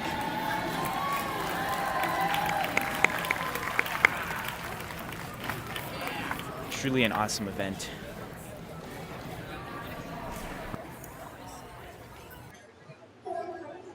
Moving on to our top 5 doubles pairs. Can I please have Sarah Raptis and Jesse Horn, Evan Cloud and Trey Griffin, Carson Brown and Evan Ashelman, Caitlin Quinn and Katie Gonzalez, Ian Ping and Sawyer Williams to the stage. Here come out the top 5 doubles teams. They're starting to file out to their tables. You can See him filling up the spots. From left to right, I believe that is Jesse Horn and Sarah Raptis, then Evan Cloud, Trey Griffith. Then in the middle, we have Carson Brown and Evan Ashelman. Second to the right, Caitlin Quinn and Caden Gonzalez. And Ian Hing and Sawyer Williams over there. Sorry for the confusion with the graphics.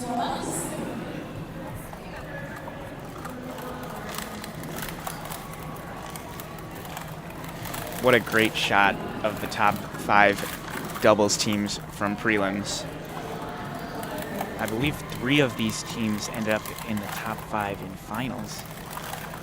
Ian and Sawyer with 790, Caitlin and Caden with a 7.2 for first so far, and Evan and Trey with a 780 to slide into SOC. The warm-ups are over. Stackers, are you ready? Stackers ready, set, go.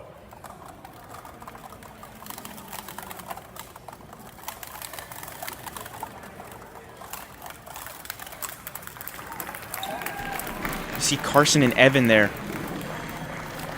They almost had it done, and then they just dropped all the cups, but they recovered in time.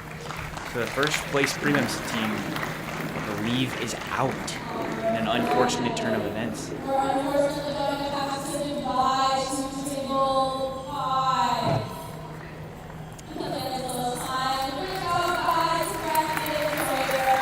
There goes, Good job, guys. there goes Ian Hing and Sawyer Williams. That is the end of doubles for them, this competition.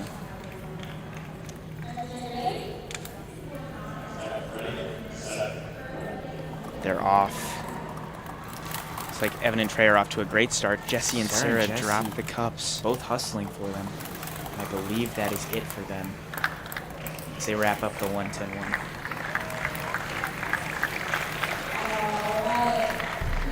And it looks like the middle teams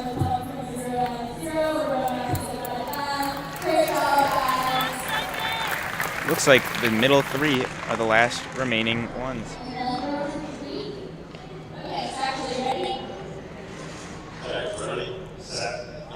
Here we go. Like a solid start for all 3 teams. This is neck and neck between Evan, Carson, Caitlin, and Caden. And 2 teams fumble in the 110-1 down stack, but Carson and Evan are able to retain. Caitlin and Caden get some loud cheers as as are they eliminated. Lucky for them, they have more to look forward to tomorrow. So now we're down to our last 2 pairs with Evan Cloud and Trey Griffith and Carson Brown and Evan Ashelman. So we're going to do best 2 out of 3. Guys, are you ready? Ready, set, go. As Holly said, it's a best 2 of 3. We see Trey and Evan take the lead here.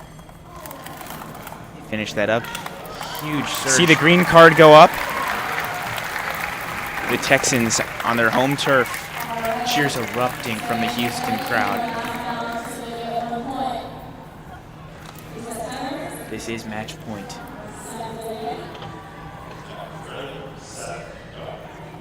And they're off. A little fumble from Trey and Evan. Evan and Carson They got some ground to in the make lead. up. Just got to make a clean 110-1. Wow. I believe they have 9.0 to 9.5. They have tied it up. Next point wins.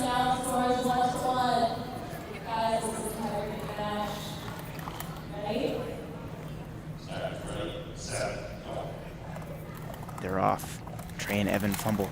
Can they do it on their home turf? The cups go flying. Carson and Evan given the lead, throwing it away instantly.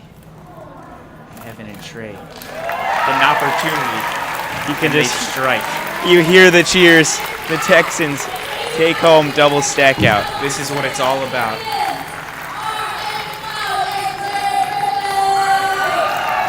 The cheers are erupting. Louder than ever. Maybe the loudest of the tournament so far.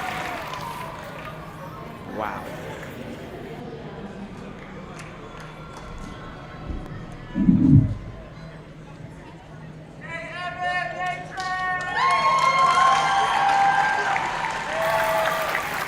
There's a shot.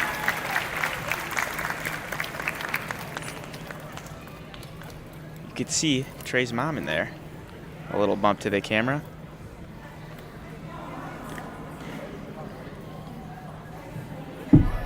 And I believe that is a wrap on day 2. All that is left for today are awards, which, don't worry, we will cover those, for those of you wondering. Alright, we're going to start on general awards now. We're going to start with doubles. So if you are in the H division, 10U. Oh, sorry. Child parent 10U. If you are child parent 10U, can I please have you come down to the stage?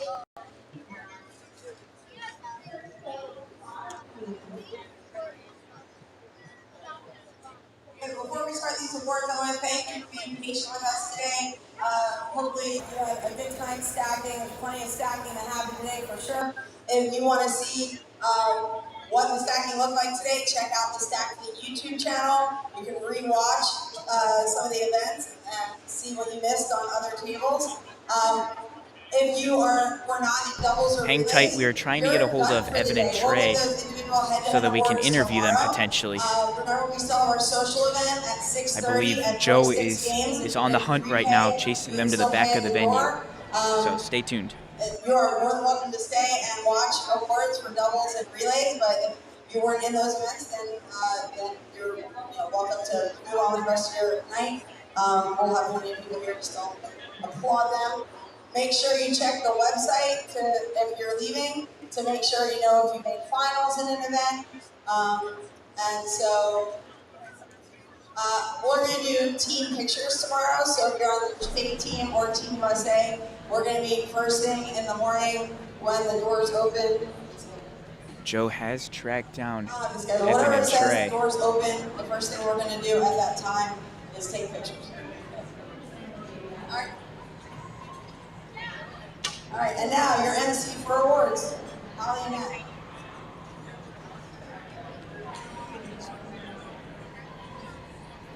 They are coming over, so an exciting interview about to begin. All right, we're going to start with Evan Cloud and Trey Griffith. Child Parent Award. In 5th place, we have Charity Pearson and Jamaica Rogers.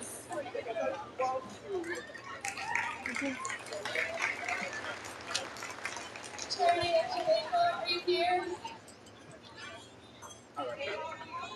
Oh, Charity Pearson and Jamaica Rogers.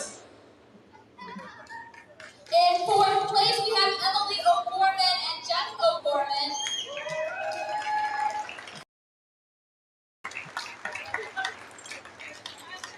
In 3rd place, we have Liam Gomez and Karen Gomez.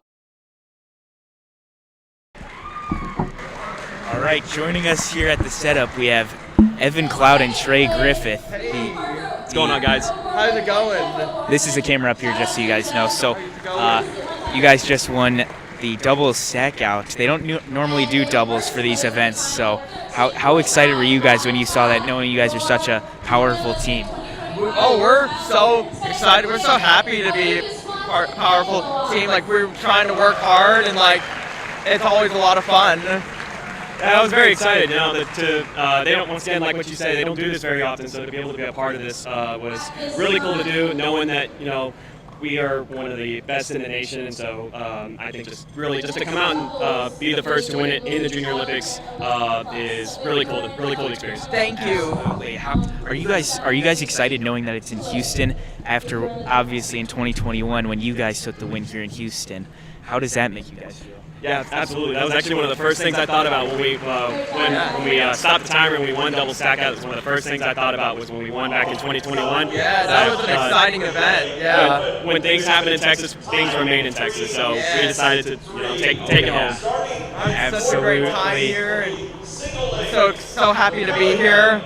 Yeah, awesome job, Trey. Thank you so much for awesome job, interviewing Evan. me. Of course, yeah. Thank you guys so much for letting us interview you. Yeah, absolutely. And I'm sure the 31 people watching right now are very excited to see you guys. Thank you guys for watching. Let's get a picture of you two in the chairs, Tom.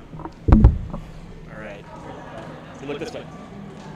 So that is starting in 3rd place. All right. Minus the mountain time. Gabriel Durwood, Emily Quinn. Awesome job, guys. Thanks, guys. Thank you. Absolutely. Hey, appreciate it, guys. Yeah, no problem. Seriously, thank you. Yeah. Thank you. Thank you so much for interviewing me. Yeah. You did so. You put in a lot of effort.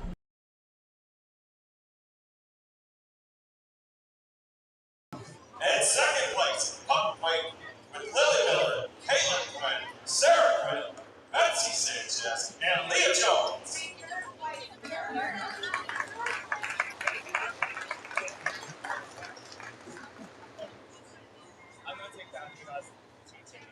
And in first place, rounding out our open division is Mega Mastermind, Drew Bridget, Austin David, Jada Paris, Joseph East, Hayden Gonzalez, and Tyson Hartley. At the time of 13.690.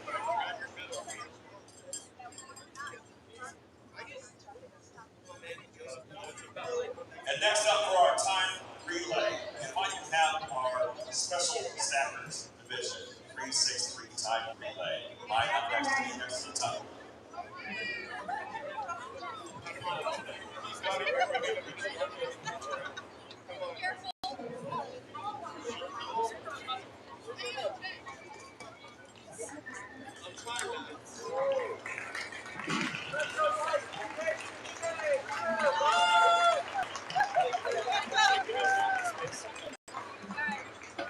Alrighty.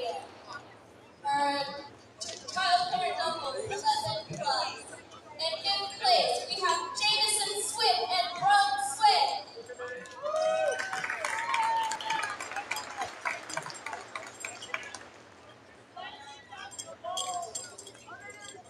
In fourth place, Austin Neighbor and Karen Neighbor.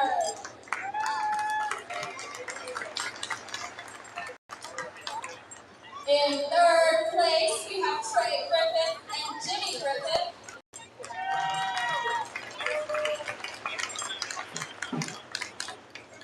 In second place, Laura Beacom and Andrew Beacom.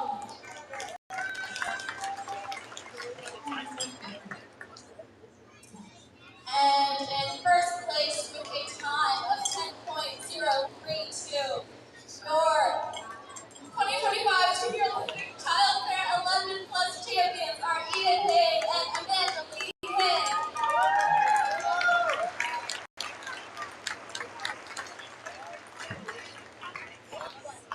The next doubles pairs that will be awarded will be the open division. So if you are in the open division, come hang out with me. Do you want to come over this way so you can get a better picture?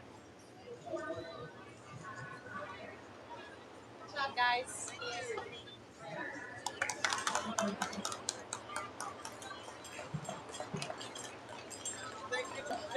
All right, next up is our time relay and our special stackers division for our time, 363. In second place, we have the Rocket Stackers, Tyler Forte, Taylor Cheney, Rachel Singh, Jason Roman, Nick Sion, and Christopher Bond. Man, that was an exciting day of competition. Capped off with an awesome double stack out, seeing Evan Cloud and Trey Griffith take it home. Joe, what do you think was your favorite moment of the day? Easily stack out, as I just said. Just watching the Texas crowd cheer for them was just so insane, electric. I think my favorite was prelims, just all around. I loved watching all of these super competitive guys just go at it. We're gonna so much fun rotating through the tables. Gonna get a leaderboard up here and enjoyed watching it. We're keeping on the stream for these awards, and we'll see what goes on for the rest of the day. But yeah.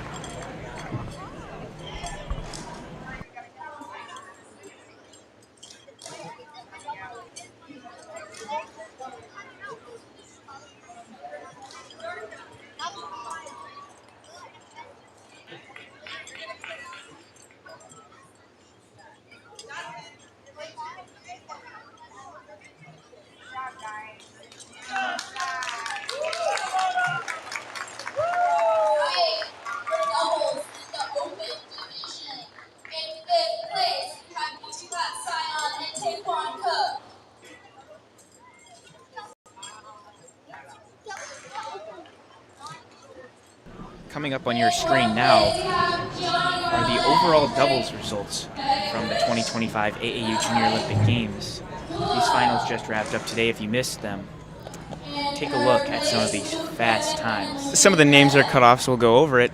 First place is Caitlin Quinn and Caden Gonzalez with a time of 7.281. Second place, David Maxwell and Jacob Choi from 12 and under.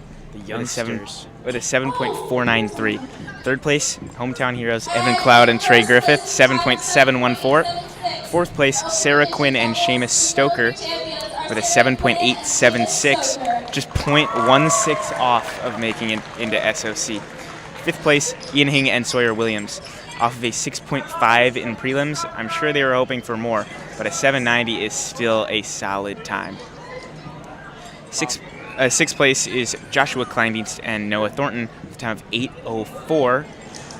And then we see a significant jump in time after that, all of which are between 8.6 and 8.9. Still very impressive timing. As well as, I just noticed, a team from Canada represented in 9th place, only international team on this list. Wow. The next doubles pairs that will be awarded are... You can see the doubles being awarded currently. All right, now time for our time relay, 8 and under division for the time. Now looking back at the doubles records, you can see that none of that has changed, unfortunately, but there is still tomorrow where the top 3 teams will get to fight for their spot. The meet record can absolutely go down. 6.439. I think a lot of people interpret that as being incredibly fast, but I really do think that's beatable by any of the 3 teams that are on here. I think maybe for Jacob Choi and David Maxwell that would be a tall task as they are young. I really do think under perfect conditions, any team can do it.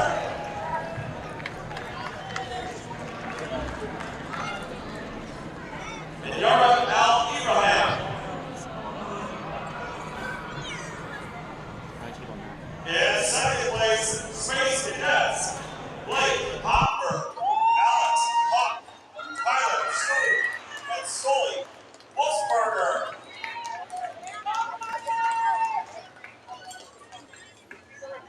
And in first place with the time of 30 seconds, 7.793. 30.793. That's about stacking with some apparel.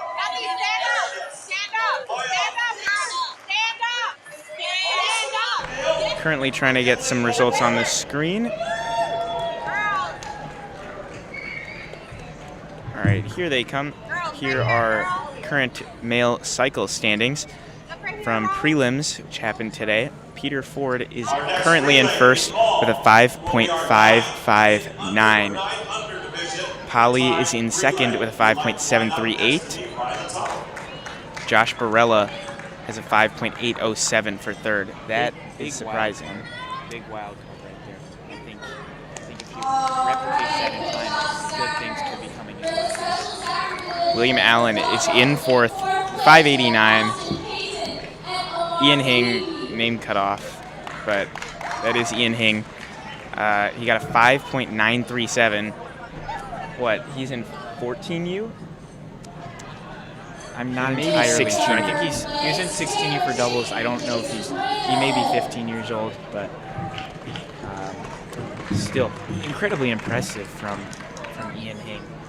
Yeah, we have talked with him pretty much every junior since 2021. Yes, I actually have a 6.99 in doubles with him. It was very fast, 6.99. And then sixth is Jamison Swick, 595. That's also just insane. Caden Gonzalez, seventh, 6 flat 1. I think going back to Ian Hing and Jamison Swick, they've always had kind of a rivalry going on. The two have been very similar in terms of skill, and that was put back on display today,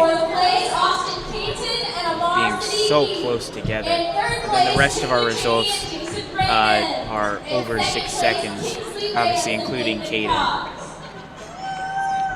I'm trying to check some age division standings here.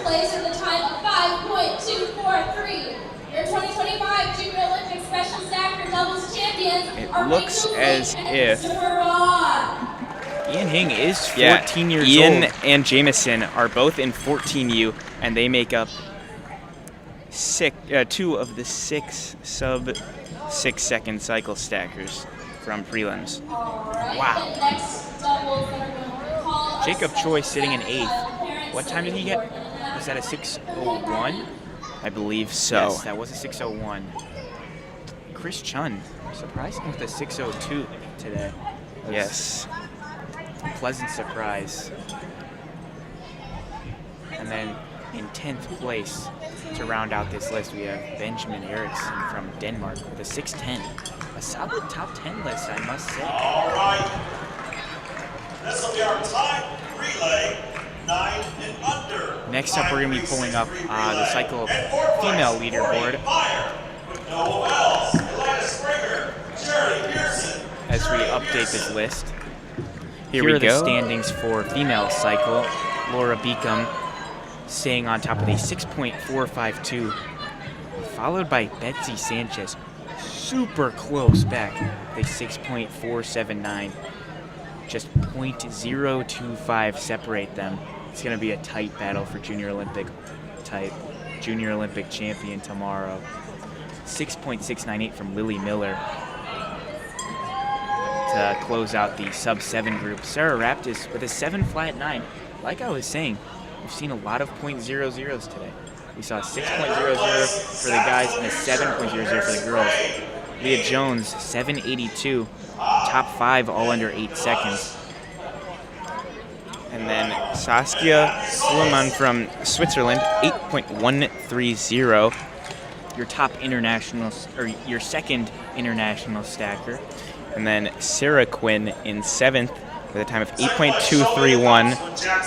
Yasmin Heckman from Germany, 8.284, another international stacker. And Caitlin Quinn is in 9th with an 8.429. Emily Wen with an 8.811 to round out the top 10. Any insight on some of these stackers? I really do think any of these stackers could find their way onto the podium on a great day.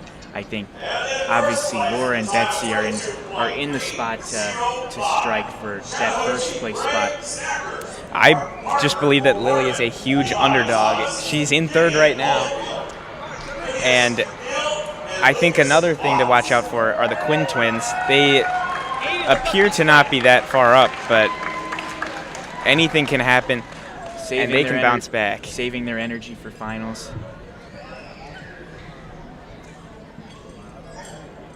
Did we talk about Lily Miller yet? I believe she really is in contention for the win. She got a 5.99 a few months back at the Mid-Atlantic Regionals in New Jersey, which absolutely insane. I'm not sure many people saw that coming. She got 2nd in that tournament, however, to Caitlin Quinn, who got a 5.97, I want to say, which was just off her own American record of 5.96. We'll see if that American record can go down tomorrow, because if these top female stackers have anything to say about it, it could be going down. And not just by one person, I might add. Yeah, I believe the biggest question is if Laura Beacom can pull it off away from home. Another thing I might add, Sarah Raptis, very, very consistent stacker at the Junior Olympics and has placed top 3 multiple times in recent history. I think that could result in something big for her, especially in her home state of Texas.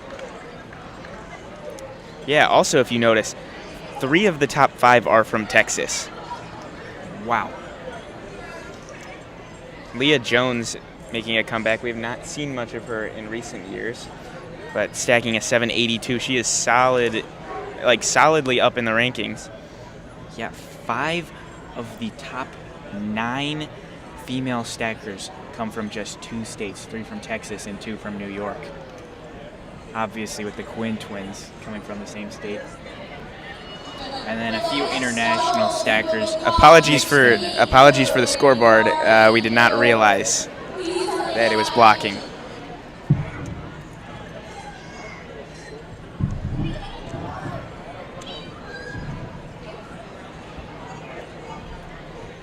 Sorry about that. This will be our 10th and under time 360 relay. In fourth place, Rocket League with Simeon Diesel. So what were we talking about before? Were you talking about Texas? International stackers. Oh, international stackers. Filling up the rest of the leaderboard, along with California. And in third place, Shining Stars with Jacob Lepore, Ferrari Corona. Now, taking a look at some other results, going to the all-around. Fastest all-around stacker currently on the male side is Peter Ford. On the female side, it is Laura Beacom. Peter has an overall of 9:27, and Laura has an overall of 10:68. Speedy stackers with Ray Nutty, Massive Law. William Allen is in second for the guys with a 9:51.8. Betsy Sanchez is in second for the girls with a 10:74. Third is Will Polly on the male side, 9:64.7. That is a solid overall. And third for the females is Lily Miller, 11:46.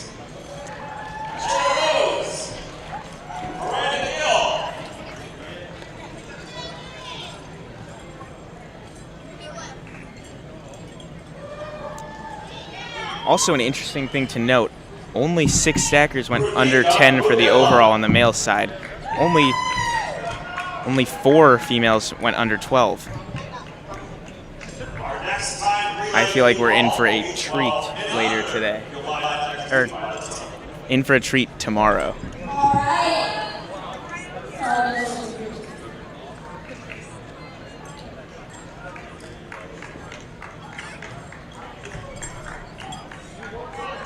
Just a quick announcement for our recreational doubles. Your awards are at the sales booth. Cash Osborne, Kristen Osborne, Sarah Quinn, Myra Quinn, Sarah Raptis, Chris Raptis, and Jenna Rose, Tiffany Rose. Awards are at the sales booth. Turning to AAU doubles. In fifth place, we have Savannah Core and Asa Lomado.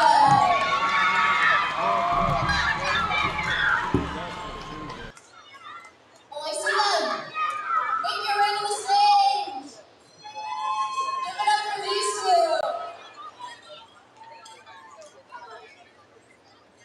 In fourth place, we have Samara Baradas and Emily O'Gorman.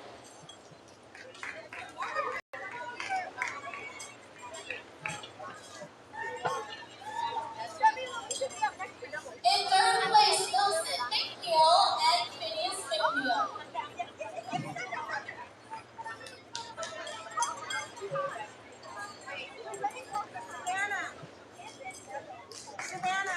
In second place, we have Drew Corrales and Mason Chen.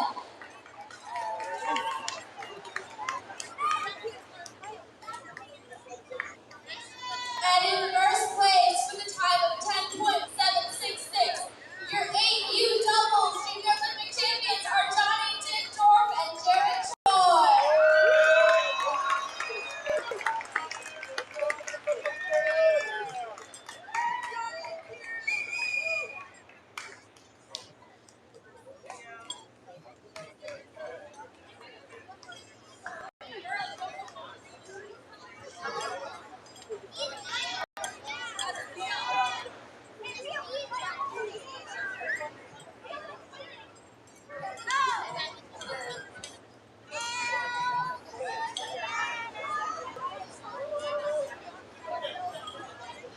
In second place, Drew Corrales and Mason Chen.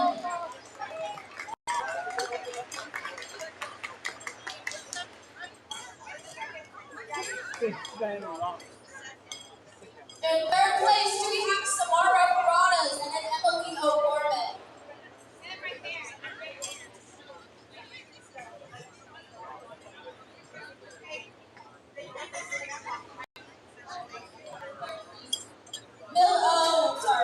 Millicent McNeil and Phineas McNeil.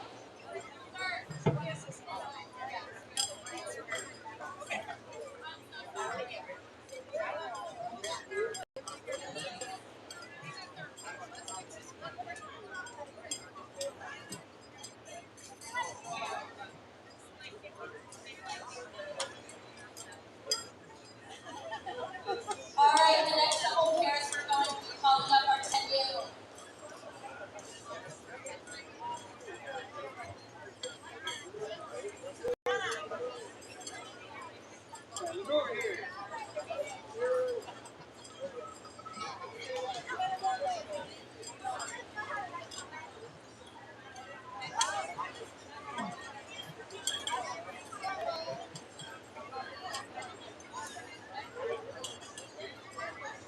right, we'll begin our time relay. 12th mission. In fourth place, Can't Stop Stacking. Abigail Herrera, Eugenia Barber, Tiana Katanga, Adams Harding, Sophia Hairston. In third place, Worldwide Stackers, Messiah Goodman, Claire Burns, Enrique Rubiano, Pearl McCartney, and Adeline Weitzel.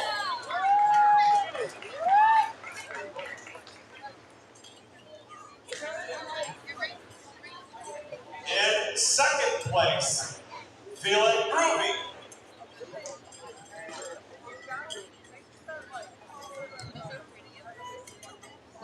Kari Bahama, Aiden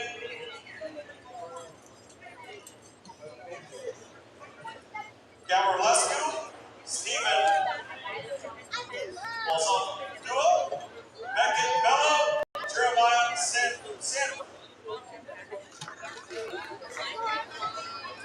And in first place, with a time of 16.682, challenge accepted with David Maxwell, Jacob Choi, Jordan Choi, Daniel Baldwin, Jared Choi.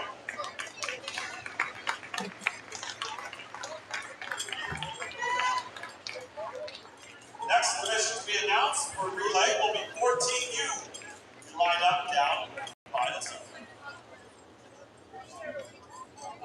team.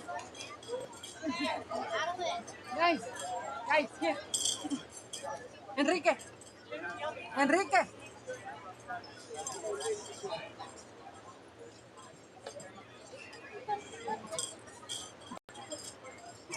All right, for 10U doubles. Oh, never mind, people are still taking pictures. Get your photos in.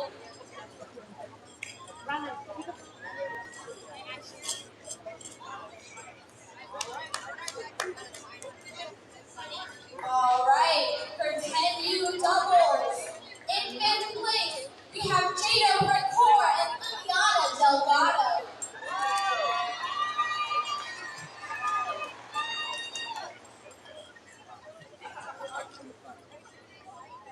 In fourth place, we have Jocelyn Garcia and Jenna Rose.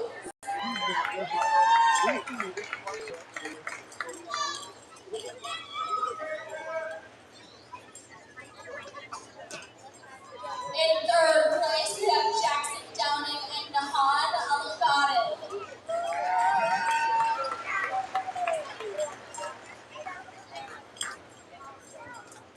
In second place, we have Georgia Weeks and Kritika.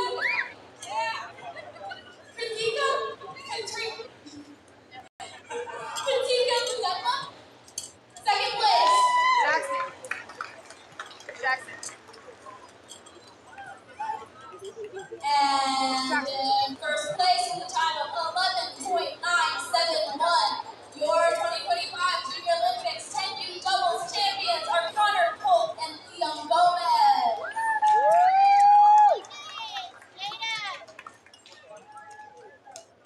The next doubles that will be awarded are Tell You, Come With Me.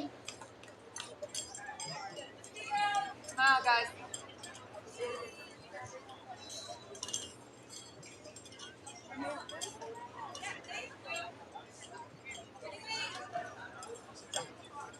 Good job.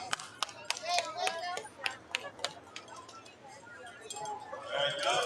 All right. We'll now announce our time relay 14U.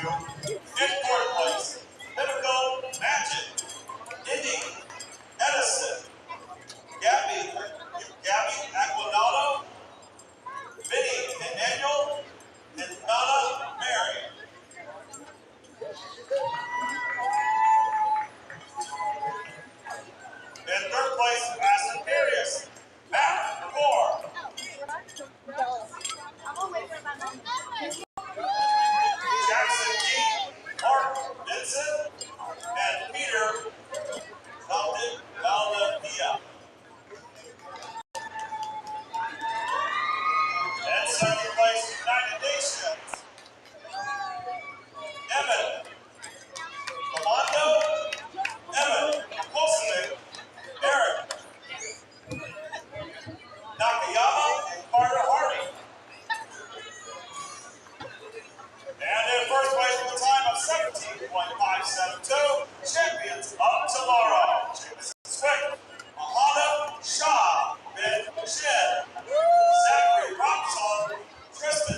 Next relay, division we call 1800.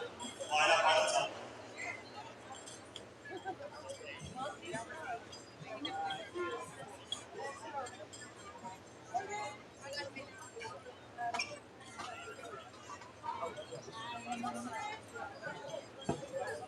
Look straight, guys. Now, stackers.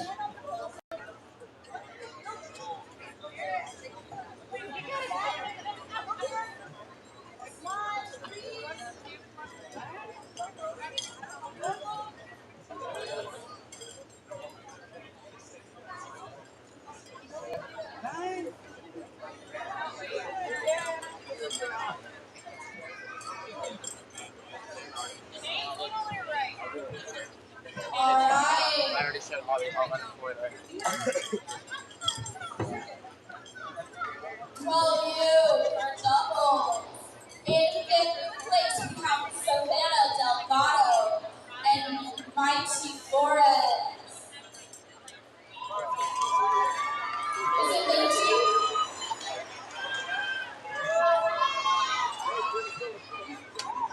Here they go.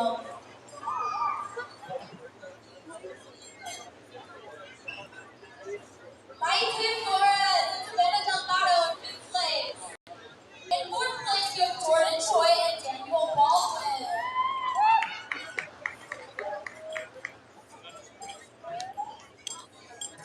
In third place, we have Ben Chen and Tristan Papansi.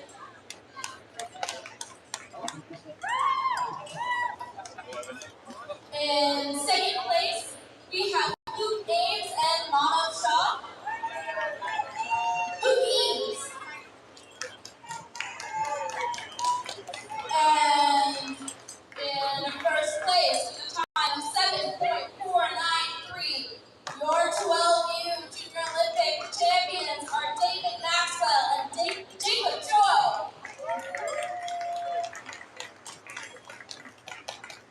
The next doubles division that will be called to the stage will be 14U. 14U. Hi, how are you?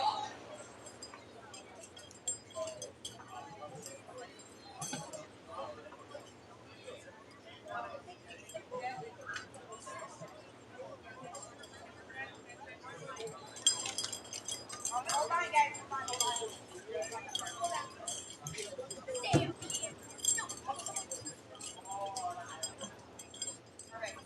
All right, moving on to our ATU time relay. In fourth place, Lucky 17, Henry Yelverton, Presley Rogers, Wendell Rogers, Darius Berman, Carter, and Leah Hairston.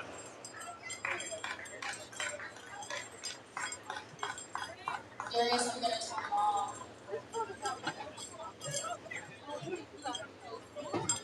In third place, Bob Homies, Ian Heath, Sawyer Williams, Jacob Rossinger, Robert Quadramanian, and Daniel Duma.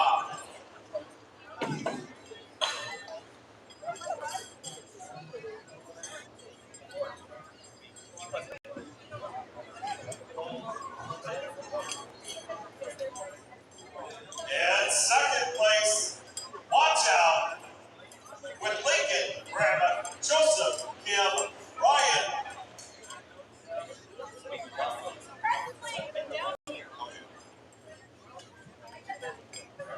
James Ulrich, 1 foot in Majundar.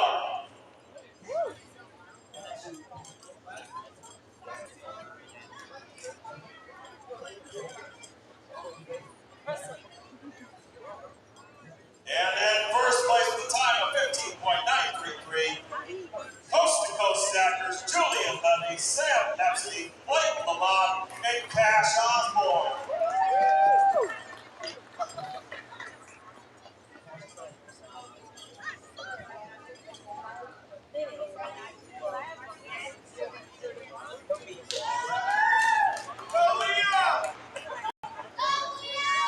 Next division we hold, the time relay is 19 plus.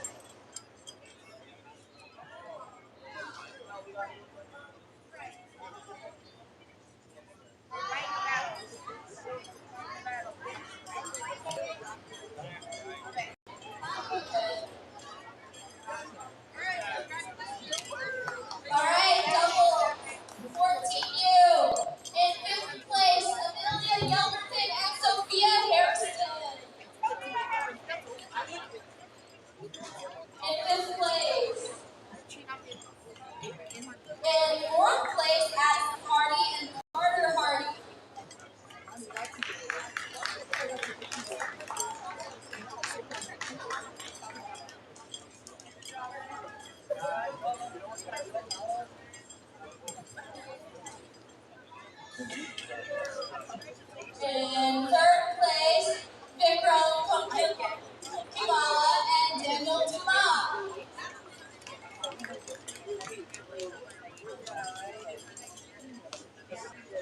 In second place, Jameson Swing and Zachary Ruzon.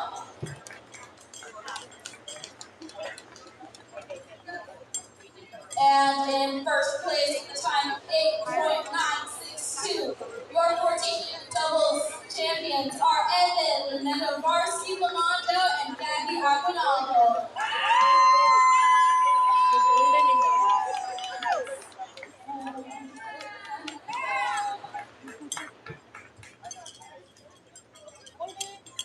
All right, the next doubles I'm going to call is 16U.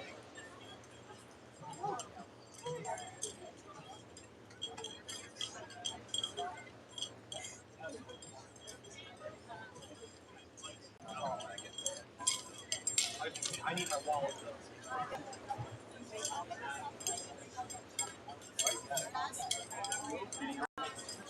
Oh.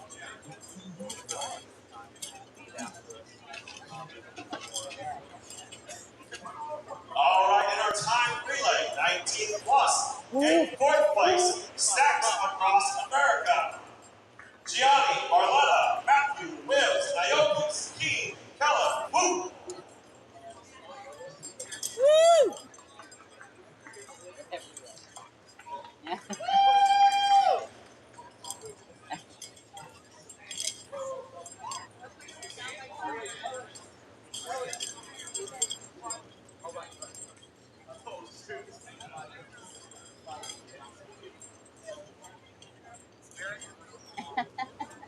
In third place, Prestige World 1. Luke Graham, Jonathan Scannell, Jesse Ford, Randy Olson, Peter Ford, Michael Ford.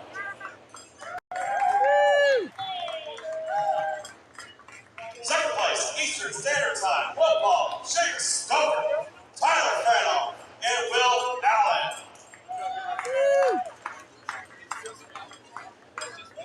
And in first place with a time of 16.048, The Door, Carson, Brown, Evan, Cloud, Evan, Ashelman, and Trey Griffin.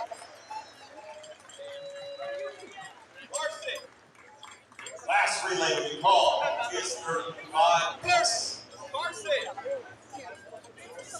Carson! Carson!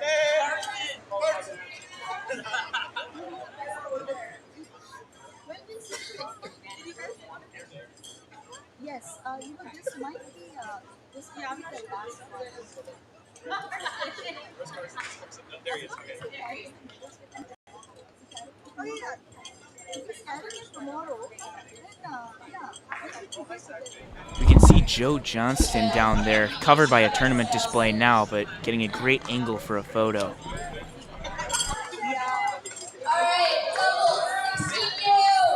In fifth place, we have James Franzinger and Robert Bromagnon.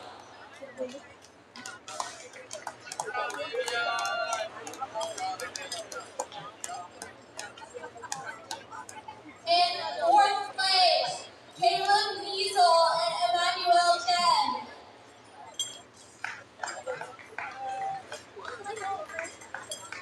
Caleb and Emmanuel. In third place, Avi Majumdar and Joseph Kim. In second place, Sam FC and Blake Malone.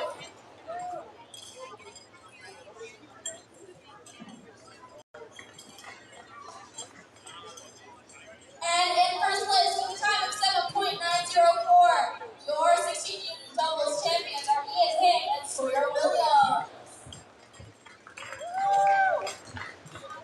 Right now I just have to wait for doubles. Next doubles are Get 18U. silver. So this is great.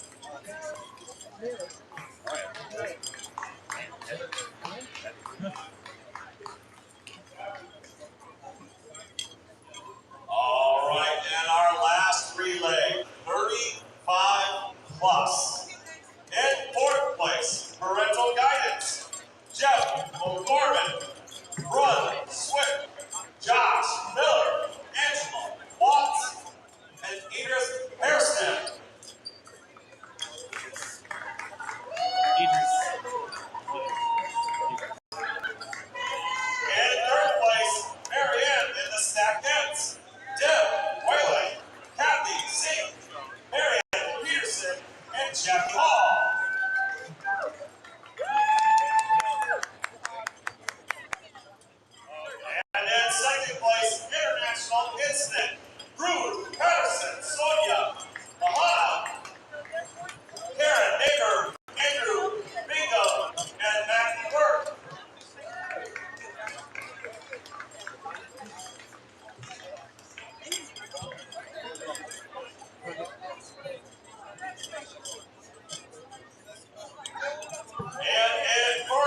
Shimmy, Griffin.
Alright, for 18U doubles, in fifth place we have Joseph Keys and Tyson Parley.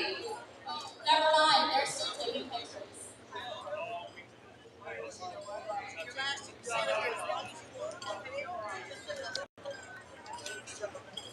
Joseph Keys and Tyson Parley.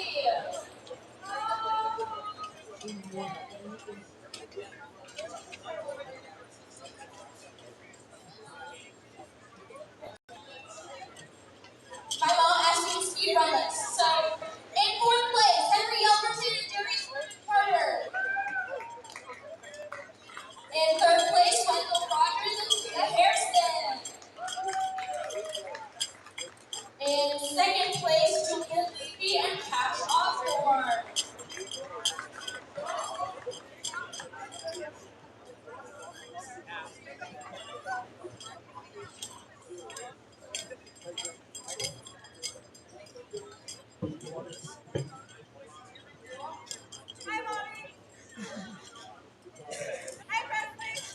Alright.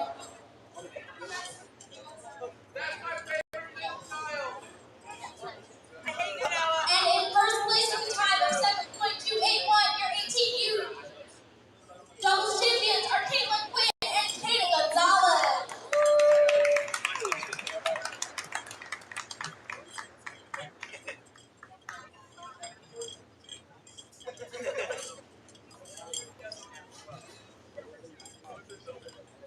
The next double that will be called is 19 plus, so for 19 plus, your doubles are next. I'm looking at you. Your doubles are next. You too, Saskia. Get down here. Great job, guys. Alright. We're speed running this. If you're 19 plus, doubles, come hither. Alright, in fifth place, we have Will Foley and William Allen. 19 plus.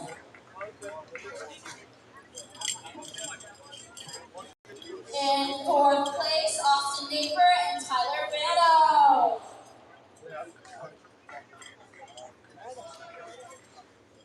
In third place, representing Europe, Saskia Flumen and Laura Beacom.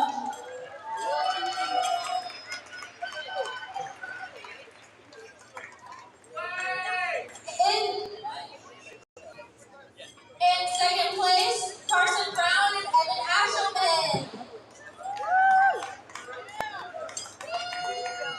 And in first place, with a time of 7.714, you're 19 plus doubles. Junior Olympic champions are Evan Cloud and Trey Griffin.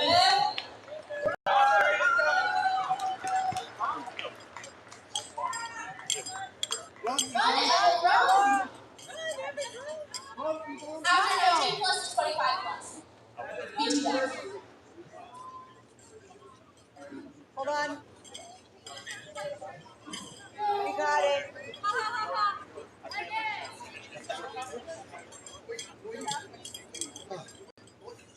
It's a long simple. Yeah, exactly. We have it.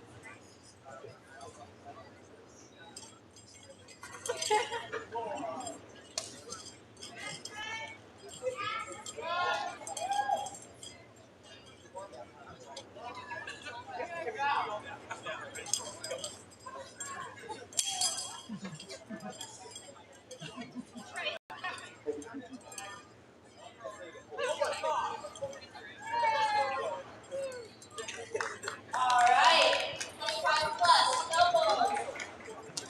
In fifth place, we have Jeff O'Gorman and Angela Watts. In fourth place, Laura Seville and Ethan Peterson.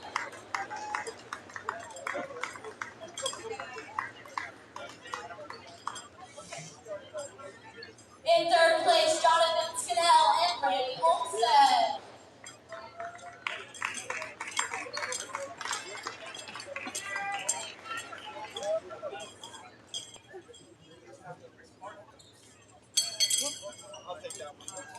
In second place, Sarah Baptist and Chrissy Moore.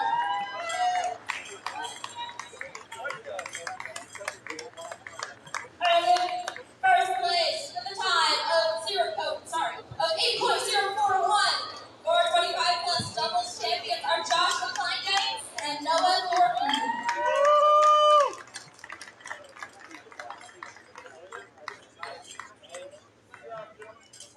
That's awards 45 plus. I did something cool.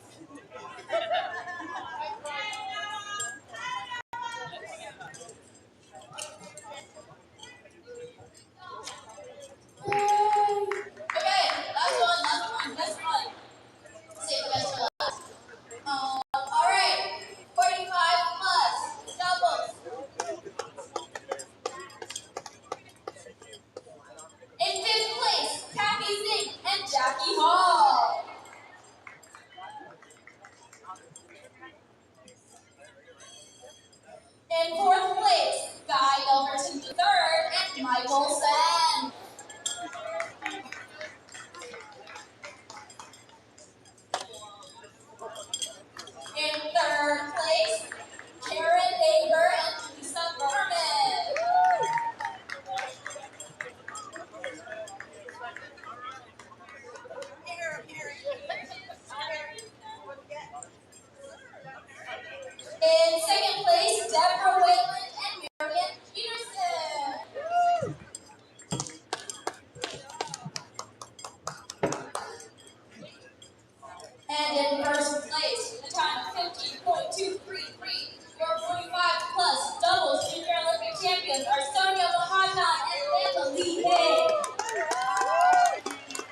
have a great night and go see us for some video games or enjoy whatever you're choosing to see.